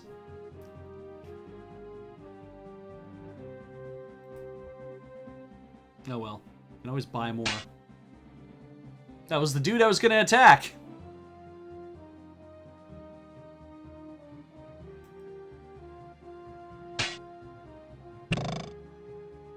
Patras takes a step back. James closes in on this guy and misses. And Patras is going to die.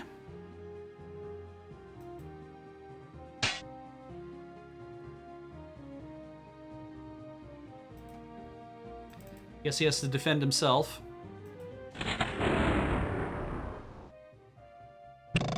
Jesus. Man, Lockie needs way better armor.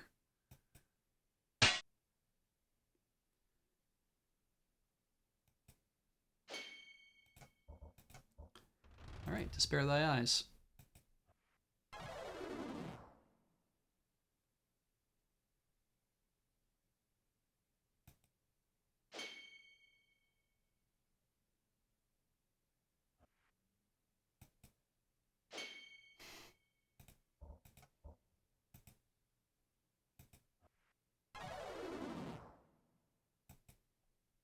Can you please hit him? Gold.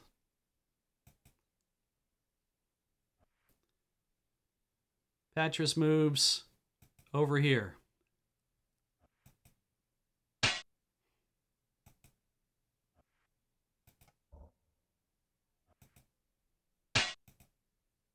Locklear is poisoned. Who's got the antivenom?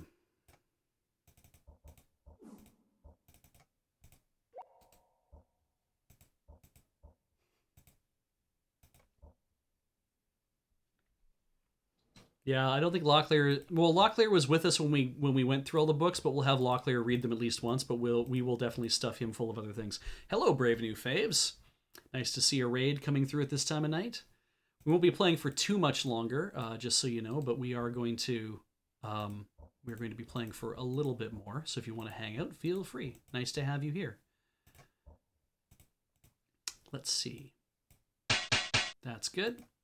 And polish that, and we'll let him do his own armor. Why the hell not?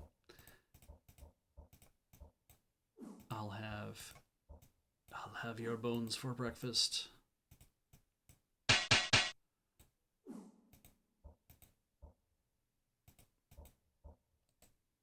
It's fine. Great. Time to empty these dudes of all the stuff that they were carrying. Don't need any of these things.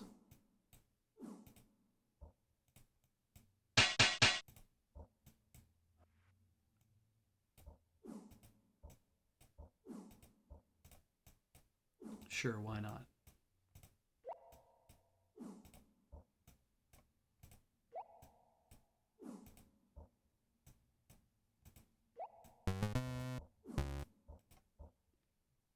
And then this guy.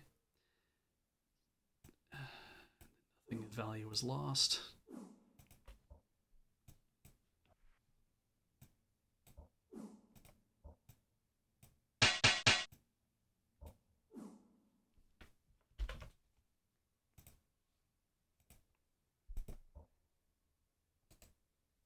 Medium crossbow. Yeah.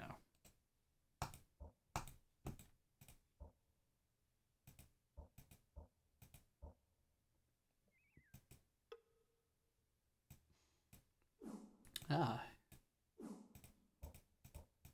Let's get you a nicer crossbow. At least one that does more damage. Poison rations, which we don't need. You're the one repairing the armor right now, so... Wait, where's the other... Oh, did we use it up? Oh, yes. Excellent. Great, that goes away. Good as it's going to get right now. Great. Looks like there's 4 guys. Yeah, I kind of figured. I didn't drop a sword, did I? I did not drop a sword, because I didn't even fix it. Well, I guess we'll put that on this dude for the time being.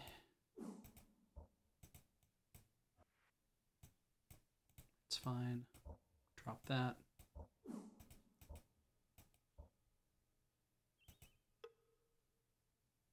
Does he have room on his body for... No, he doesn't. Okay.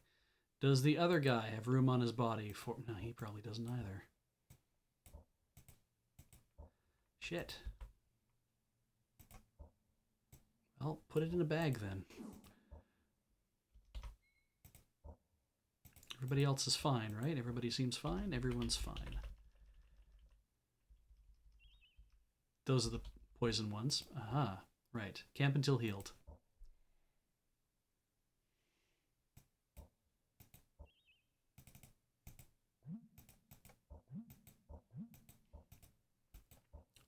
On the plus, we can dupe on a corpse. You're right. If there's not enough room for things, well, that's fine. All we have to do is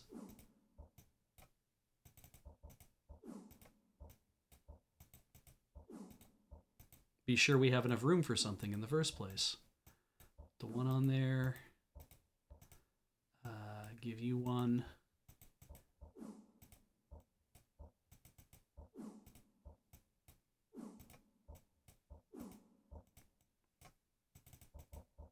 What else do we need more of?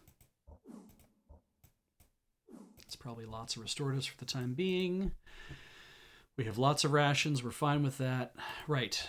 I want to get rid of all of those other just terrible arrows that I don't need. And give the finest arrows in the game. What else do we need to do? I don't have enough Tith's Piss to make that worthwhile. Sarek's Bane is a single item. Can't do anything about it. I think we're fine. The Koltari poison is largely unnecessary as well. That I'm not so concerned about.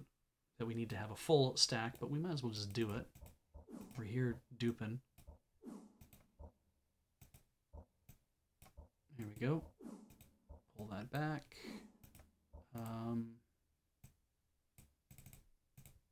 Just have it. How's he doing? He's full. These guys. Locklear needs to fill up.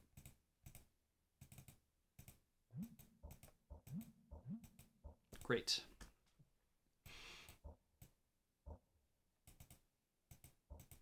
You can have all these arrows. I don't need them. Oh, a bit of a stretch.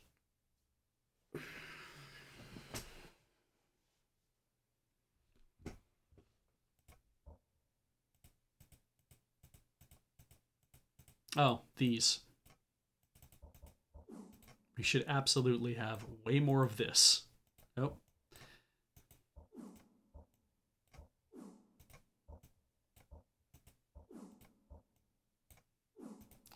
We'll put this on Patris's armor at some point. Don't need these. I think we're fine. I think I've duped everything that is possible to dupe. The clerical oilcloth will probably be really great. Because that's going to do a lot of damage. Don't need that dragon stone, but can't do anything about it. Okay. Drop a bookmark. Everyone's full.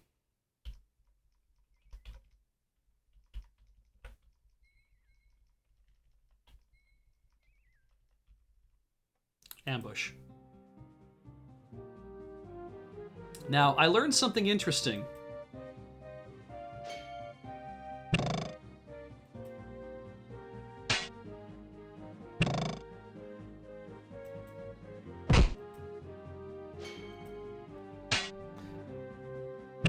The interesting thing that I learned was apparently none of the witch hags in this fight have any weapon or have any spells to cast.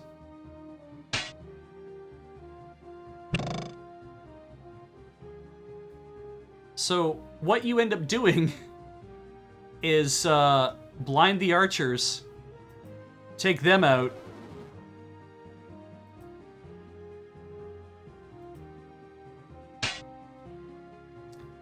and then work on the hags next, just whenever you feel like it.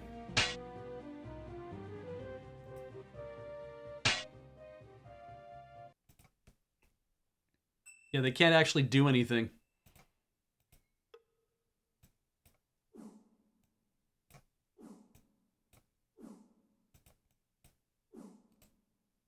More rations. Cool. There's a shitty whetstone, so we'll take the good one and give it to Lockie, and we'll give you the crappy one for the time being. And naturally, we did that entire fight without concentrating anything else, because we're not thinking. Who's got the other hammer? No one. That means that Armorcraft is still selected, and we'll do that. And that's what we need to worry about for that. Glad to hear it.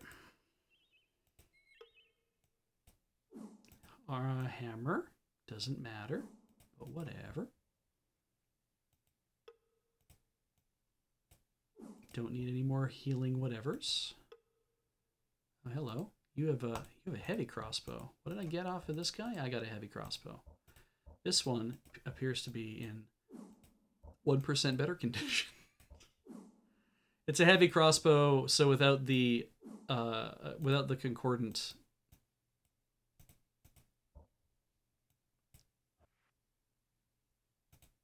I feel like I need to polish my sword as well. Yes, because I haven't done that yet. Good. And I need to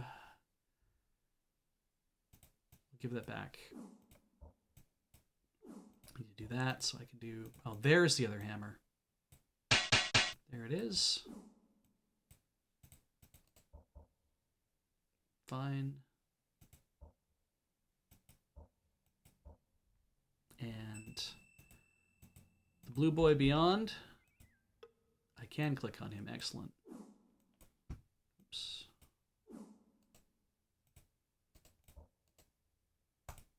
That's fine. Hammer that out. And oh, we have a heavy bowstring though. I could just give that to Lockie and he could straight up do that. That. Good. And I think that's everything. Feels about right. Actually, you know what we can do? Stack those together. No, I can't put that in there. Damn it. That would have been great, though. Okay, I think we've done all the fighting because it's the witch hags that we can't do anything about. And we're at this point. It's like if you go back and talked about poisoning, it's like here's the part where you need to go back to Den Camp on the Teeth, and we are so close to going down to Kenting Rush. I mean, I think we could cross into Kenting Rush and we could start flying around all the places we need to go because because at that point, if we go to Kenting Rush, there is immediately when we arrive, there's the temple, so we can use the temple to fly to the other locations we want to go to. We can go down to Malek's Cross and we can get the blessing on the stuff that we don't have yet. Well, we can actually go to the Temple of Tith and we can basically go voomp over to there, go to Temple of Tith, buy all the stuff that we need, voomp down to Malek's Cross, get it all blessed. I think that'll be probably the easiest thing to do is do a little of that zooming about. So I'm going to continue down to...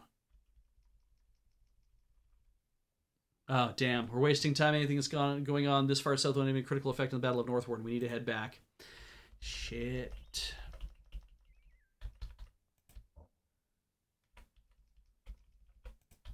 What's going on over here? If I go over here... Does this take me to where Den Camp on the Teeth? It does. And there's some mans in here. Well, let's concentrate on fighting them. I guess we should just get to Den Camp and then we can wrap up for the night. How is Patras? Patras is full. Slam a bookmark. Take a step forward. All right, first things first. There we go. Second things second. Patras blinds the nearest one. James takes that guy. Locklear takes that guy. Patras blinds this guy.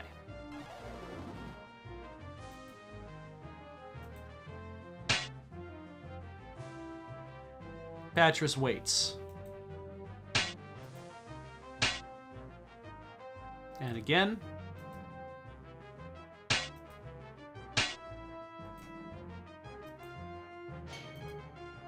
There we go.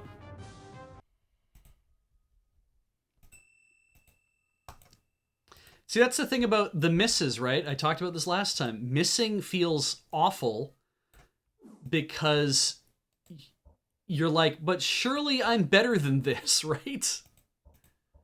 Certainly I'm able to actually fight these guys better. What am I doing? No. Click on the body. There, we're in the body zone now.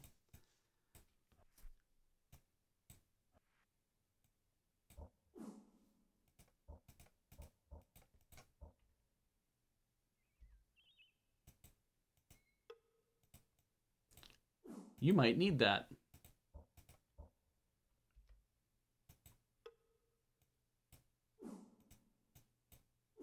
We might need those for all I know.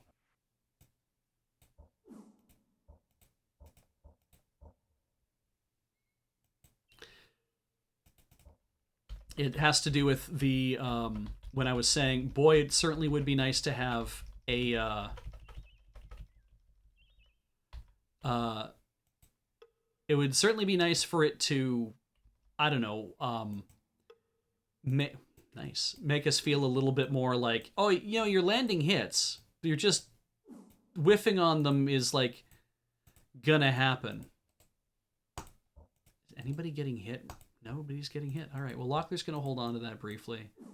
And we'll keep the Killian's root oil because why not? I'm pretty sure we can't go in this place. Nope. Drop that.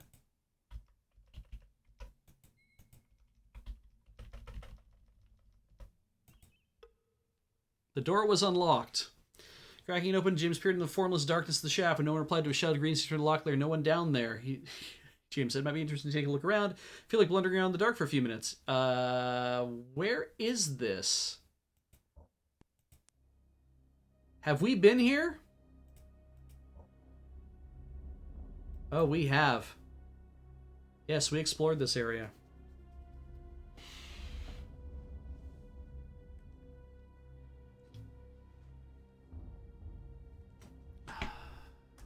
Well, we have torches. Might as well burn them. Boom. Are there fights in here anymore or not? Where's the nearest... Okay, the nearest place is... Turn. Oh, fuck. Right, there's pits. And we turn again. Have the spiders returned? Were there any spiders in the first place? Are there boxes in any of these places? Somebody was camping here beforehand. There are no boxes in this room. All right.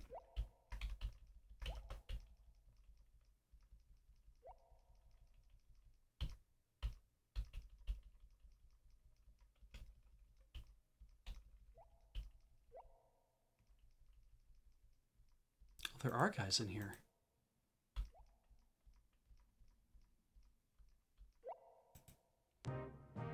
Only a couple, though. Interesting. Well, we'll attack this guy.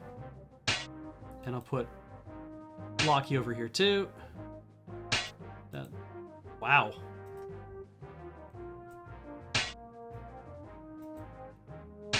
Doing that much damage, yeah, we need to maybe not be fighting these dudes if we don't have the... If we don't have the... Oh, we didn't drop a... Well, we're going to drop one on him now. So now he died with 2 swords in his hands, and no one's going to understand why. F it. I'm not that interested in dinking around with the things at the moment. We're going to probably just get out of here anyway.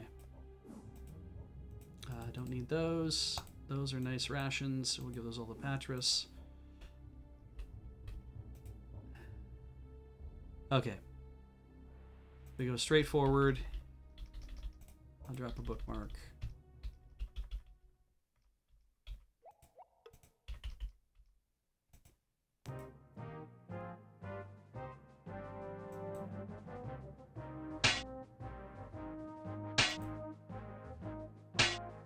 Good. Patris.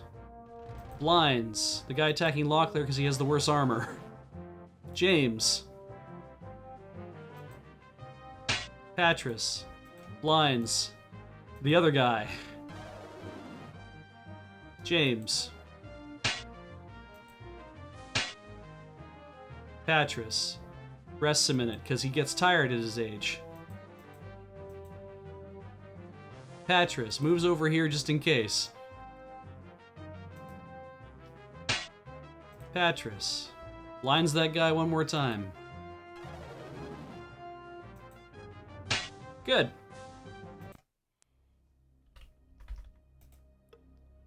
Ah.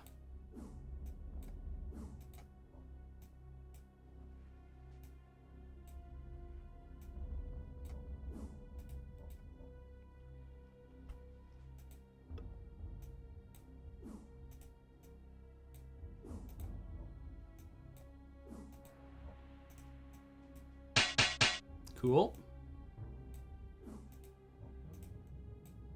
No, not yet. Shit. Didn't mean to do that. Oh well.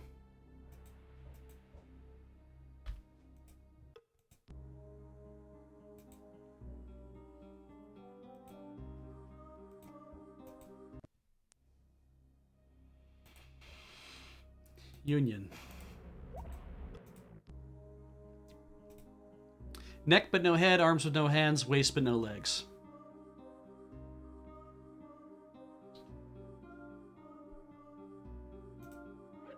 J M E K M I M O. Ah, jacket, right. Sometimes it's when it starts with a more unusual letter, I'm always feeling like, oh, I need to do that. But I think we've opened this chest before, so we have been down here. Right, wyvern egg. And a shell.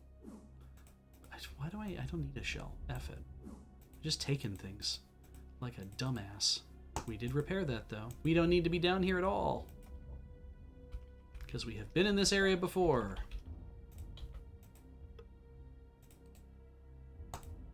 That's cool.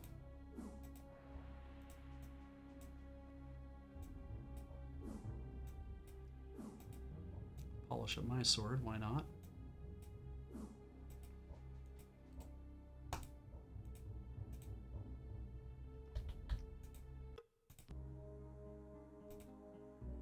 Carpenter left some wood, why not take it back? This is sawdust. We opened this chest too. Was there anything that we didn't need in it then, but we could probably use it now? I doubt it, because based on when we did this in the earlier part of the game, we kind of were taking a lot of things with us.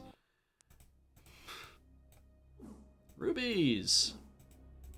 And a lot of rope.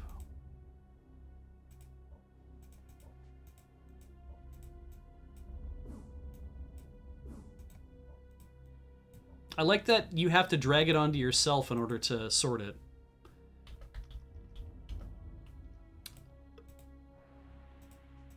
What the shit? Oh!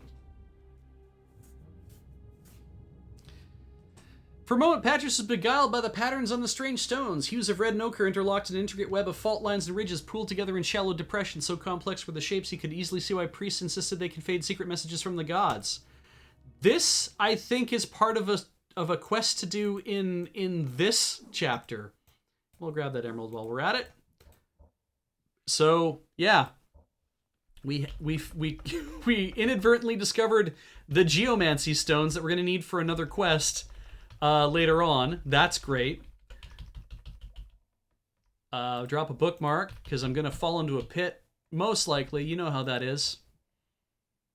I don't need to go that direction, I don't think. I don't need to turn to this. It's just a dead end. It is. And then at the interchange, we could go west. Sure. We never did actually go both directions. So what's south of here? Probably nothing. Yeah. Dead end. We need rest.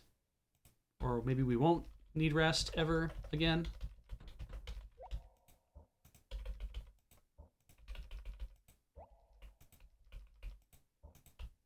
Well, we're not going to rest ever again. Drop a thing. Ah. Well, let's put our concentrates back on.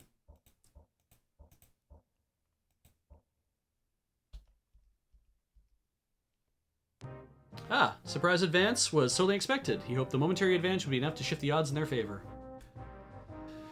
Good Christ.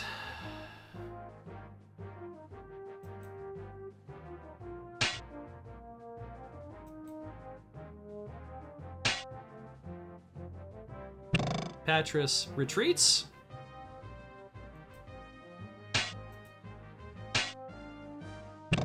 Patris stops that dude from doing what he's doing.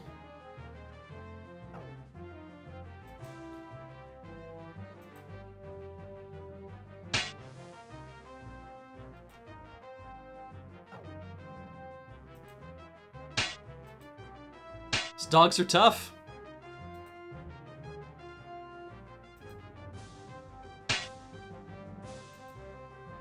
There we go. Patris waits. There we go. So many bodies to go through now. Ah, Locklear is on fire. He's heating up. There we go. And we'll turn back on the things I wanted them to concentrate on for the time being. He can repair his own armor, which is awesome. That's fine. I'm sure they have. Okay. Yes, I know we need rest, but you don't want to... You didn't want to sleep before.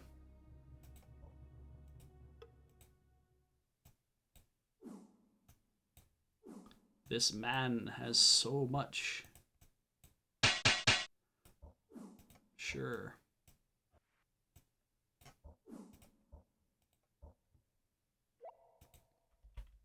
Dog has nothing.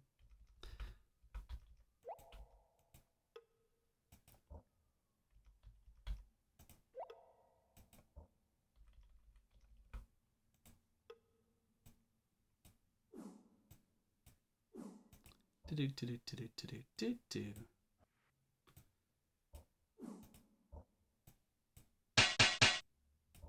Definitely need to get Lockie and Patris some better armor than this.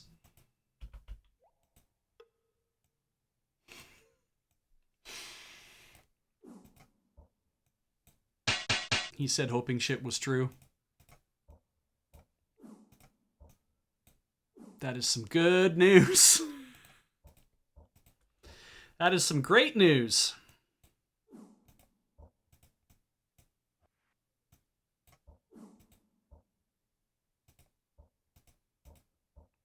I'm surprised they didn't just giggle. He's like, ooh, ooh, ooh, ooh. And that's heavy crossbow at 92%, which we're fine. We don't need to worry about those. Repaired everything else. I'm gonna light one of these many torches we have so I can see clearly in the room.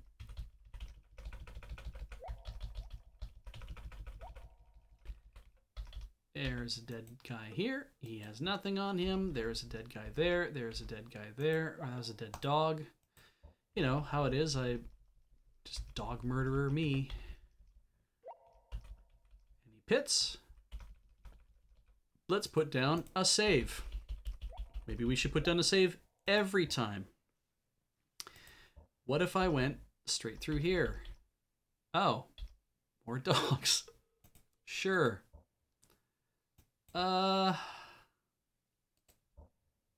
Yes. I'm just going to clean this place out. Patris is going to drink some of these things.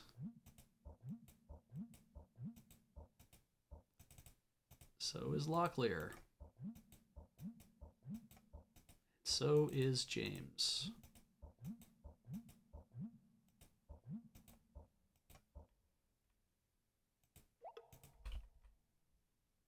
They were not surprised.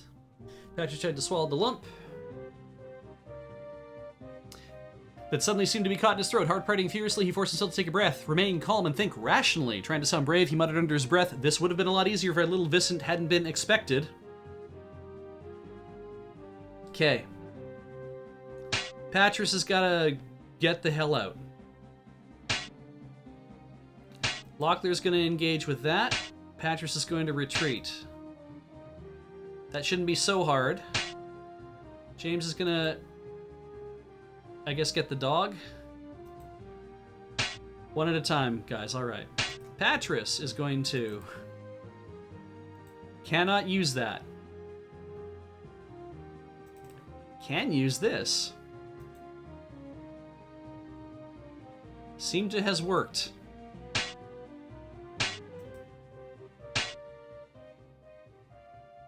Patris, because he's a vindictive old fool, blinds a dude who's running away from him. Which is, when you think about it, seems like the kind of thing an old guy would do. You're like, no, we're not done. James. No, Locklear hits that guy. Patris takes a break. That guy escapes. Okay. Into the same room we were just in. But whatever. And now he's the one on fire. That's okay. Is everybody on fire? Let's find out. Just Patris. Locklear's fine. Great. Good. Well, let's start by camping in this weird space that we're in. That's great. And we'll light a torch. Say some words. And you're on the armor craft. You're on the weapon craft, because we're just about done there.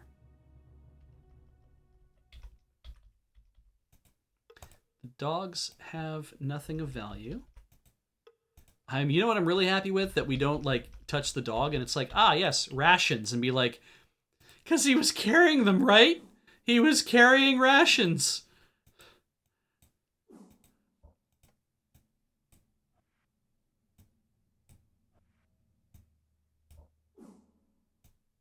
It's just, oh, you can't carry that, okay. Well, how about if I give you that? I'll polish that for you, and then we just trade back. And I'm going to need to repair so much stuff. That's fine, though.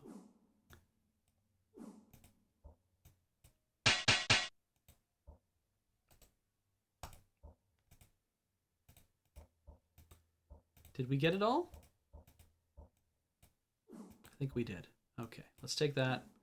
What's this? More rations. Give it all to Patris. Because the only way to heal ourselves enough, I guess, is to carry a bunch of rations for the time being. That's fine. I mean, also, if we're going to put him to the books, we are going to be doing that here shortly.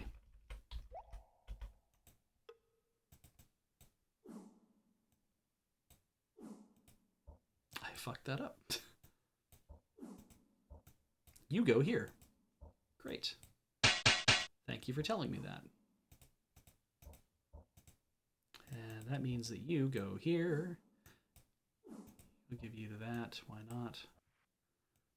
Now I just want to take stuff. Great.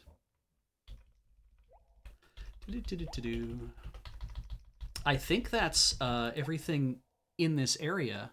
Yeah, we've been through everything. So I'm going to go straight south, and we're going to leave. Put down a bookmark.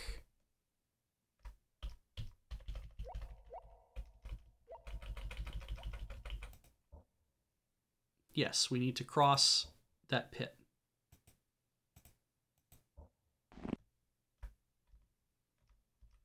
And then I think it's a straight shot until morning. Yeah, let's go upstairs. And it's bright out because we have a thing on us. Widow Halfgate greeted them at the door. Come in, she said warmly. They entered her house and made themselves comfortable as she prepared some tea. While she worked, she told them of the soldier at North Warden that she had her eye on. He's hooked, he just doesn't know it yet, she said, with a grin. James smiled back, not knowing whether to envy the man or pity him. They spoke for several minutes and finally turned to leave, thanking her once again for the hospitality as they left. This is Thea Halfgate. We met her before. We had high enough weapon craft that she learned how to repair stuff, thanks to us. To catch the dude, she had, I think it was like, teach me how to repair things. That will be very handy. Where the hell does this go? Oh, I should have been looking at another thing, but I was not. Oh well. That'll teach me. That's super weird.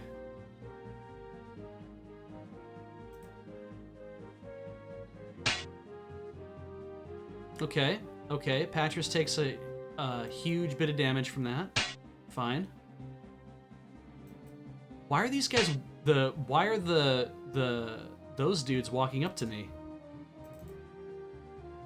Okay, Zot. We're above ground now. James attacks him. Locklear attacks this guy. Yeah, you might want to have done that. Patras! Using a little bit of whatever to do this. James attacks this guy. Locklear attacks this guy. Patras waits and plans his vengeance as he watches the two younger guys. Yeah, this might have been a case where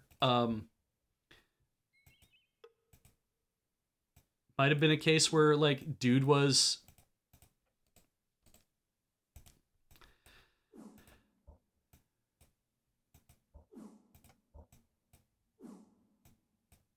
the witch hags didn't have any sort of power to do anything. That has happened before, after all.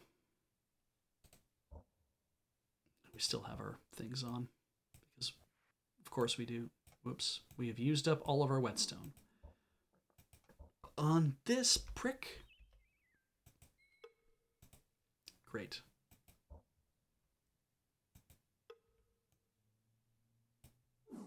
Can't do anything about that because we don't have a whetstone anymore. That's fine. Can't do anything about that. Cool. Was there anybody else? I'm sure I killed a lot of people. Ah, there they all are. They were all in a lump.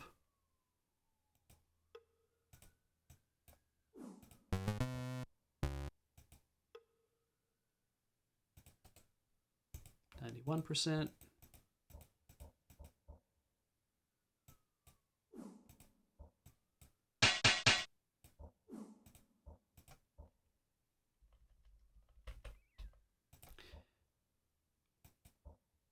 This is the way. So we passed Denkemp on the teeth somehow, but we were supposed to run into Tamni on the way. Go towards Denkemp.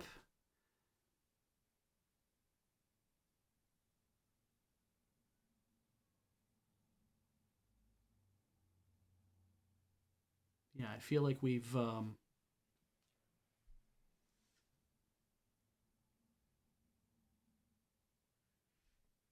feel like somehow we have definitely missed something in the walking down here of ways, which is super weird because I wouldn't have expected that. Well, camp until healed? No, next morning. Maybe what I'll do is I'll put a pin in this for now. And that's fine because it is just it's 12:30. We've kind of been extending our breaks a little further than we should. But that'll take us to the end of the stream. And thank you so much, everybody, for tuning in for Play It Forward tonight. I'm Beej. You've been watching the Loading Ready Run Network. Play It Forward. I'm playing Betrayal at Krondor. We're currently in Chapter 5, which is super exciting because that means we've finished about half of the game, I guess. Who knows how long chapters are? And I will take us out of the gameplay into the booth so I could say goodnight to you all. It's what we do here is brought to you by you, and if you are watching this on YouTube, thank you. If you go to the main channel, youtube.com/loadingreadyrun, you can subscribe there for all the funny stuff we do also, but you can sign up for YouTube memberships. That's a way to financially support the channel. You can also back our Patreon at patreon.com/loadingreadyrun. Again, that keeps all the moon-based lights on and keeps everything functioning, and it gives us a place to, do work. Hopefully we get back from all of the stuff that we're doing because of the pandemic, working from home, because this is not the moon base, this is my base. But also puts food on people's tables and pays their rent and does all that sort of great stuff. So thank you for doing all that. We really do appreciate it. You can also support Loading Ready Run and get some cool stuff by going to store.loadingreadyrun.com. All the cool merch there. We do have a Pride shirt. It is the Pride month, and we've had the Pride shirt up. We don't do it for a month. Are you kidding me? No, all year. You guys deserve to have a Pride shirt to wear all year. As far as I'm concerned, we're not changing, like putting a logo, like rainbow in the background of our logo for the month of June. No, it's all the time, because it better be all the time. And if you want to buy a shirt that has our logo that is laid out like a rainbow, I think it looks super cool. I really love how it came out, in fact. And they're very comfortable. Ask anybody in the chat who's got one at this point. You can buy one at our store, but you can also buy a lot of other things like mugs. You can buy the Coffee with Surge Keep Cup. It's actually a proper Keep Cup brand Keep Cup. Very, very pretty, very nice to use. All sorts of play mats there, all sorts of with the Wormwood dice vaults that we have that are custom. We have the custom Wormwood tabletop rolling tray. All sorts of neat things. Go check out to see what we have. The new Agatha Christie playmat is now on the store, and I'm sure we'll be talking more about those things as the YouTube updates or whatever get developed. But yeah, we got that up on the store.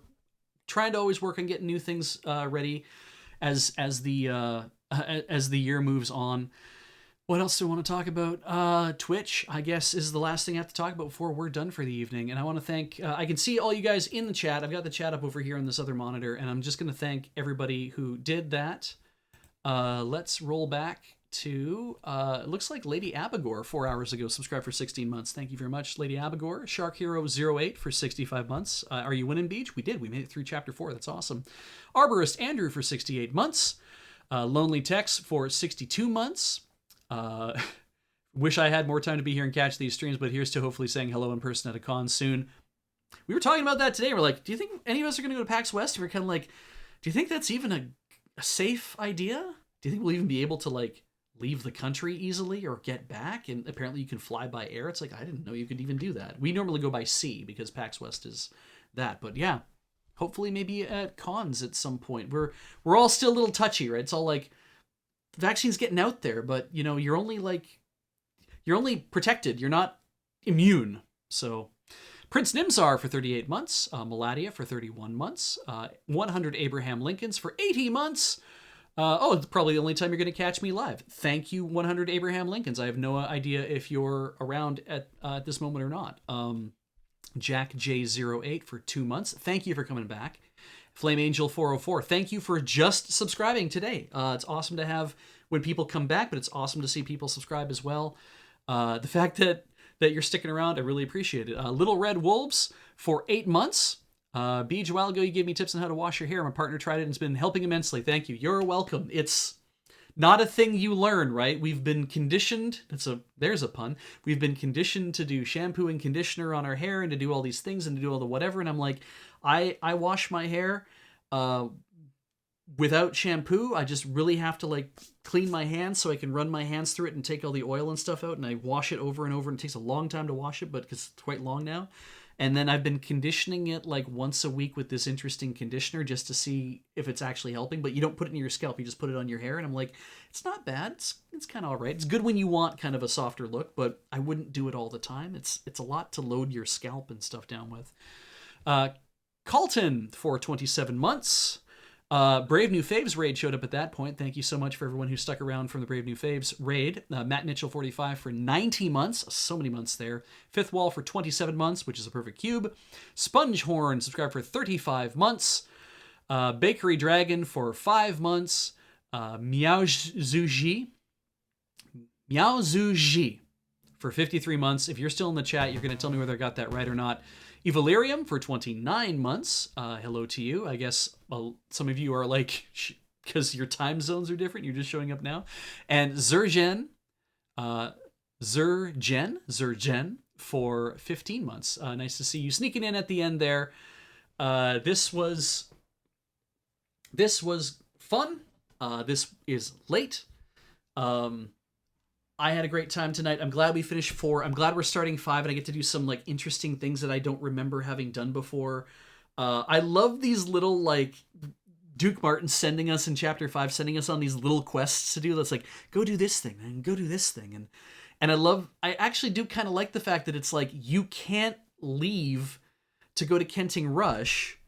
So I'm like, okay, so we're locked in here. So what can we accomplish in these zones to get everything done? And I am interested to see if we'll be able to do things like, let's get Dragon Plate on everybody. Let's get everyone kind of tricked out the best that we can. Maybe we can't get, the best blessings on everyone or not. Or maybe we're going to have to pay more for that. And who cares at this point, right? Maybe I can actually get a really good blessing from, I don't know if it's Tith or somebody else up here, get the number 3 blessings and be like, okay, now we're tricked out and we're ready to go. And maybe we can actually do that.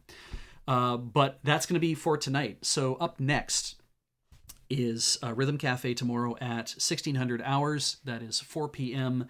Pacific Daylight Time, followed by this year card at 1800 hours. That is 6 p.m. Pacific Daylight Time. These are all going to be in Pacific, by the way. Monday is supposed to bring us a Dice Friends. I believe that's more Candlekeep Mysteries, which have been going on great. I'm so glad people are happy with those. But no Can't Draw Horses Club that day. Corey's needed to have the day off. On Tuesday is Mine O'Clock at 10 a.m. at 1,000 hours, as it were. Talking Sim at 1330. Let's Nope at 1700. It's your standard whatever. And then what's not on the calendar is a continuation of Play It Forward. So I'm going to have to bug James to see if we are going to do that or if this is going to be the time when we take a break. I'm going to talk to him about that. We'll sort all that out. And, of course, everything else moves on throughout the rest of the week. Crossing the Streams, and then Lure MTG, and then Tinker Tailor, and then I think it's actually the lawn game. I think they might have swapped for the one session. We'll see. This has been fun. Thank you so much, everybody. We will be continuing to play it. I'm looking forward to getting through all of Chapter 5, and it feels like, getting to do like little things is really fun in a way. It has been a different thing every episode, right? It's been like Chapter 4 has been like, you need to escape. That's what you concentrate on. I was like, just one thing. And then this is like, you are in the area you're supposed to be in, but I need you to do a few things. So it's been great. I want to thank everyone for showing up tonight. And as always, stay safe, stay healthy, stay inside if you can. Know that not all you can. And if it's in your area, please get that vaccine. Let's get those numbers just popping up. I know that we've, in BC, that our second doses will start to be scheduled eventually. That I guess starting tomorrow, in fact, is when they're going to start emailing people with it's time to place your appointment if you're actually due to get an appointment. And so crossing my fingers that I'll be in line for that stuff pretty soon, and we're allowed to mix. I can take my AstraZeneca and I can get a little bit taste of Pfizer or Moderna with it if I want instead. We'll see what I end up doing, whoever's got like the newest thing to do with. But that's all for tonight. Hang in there. Hopefully we're going to get vaccines out to the rest of you soon enough. Have a good night, and we'll see you later.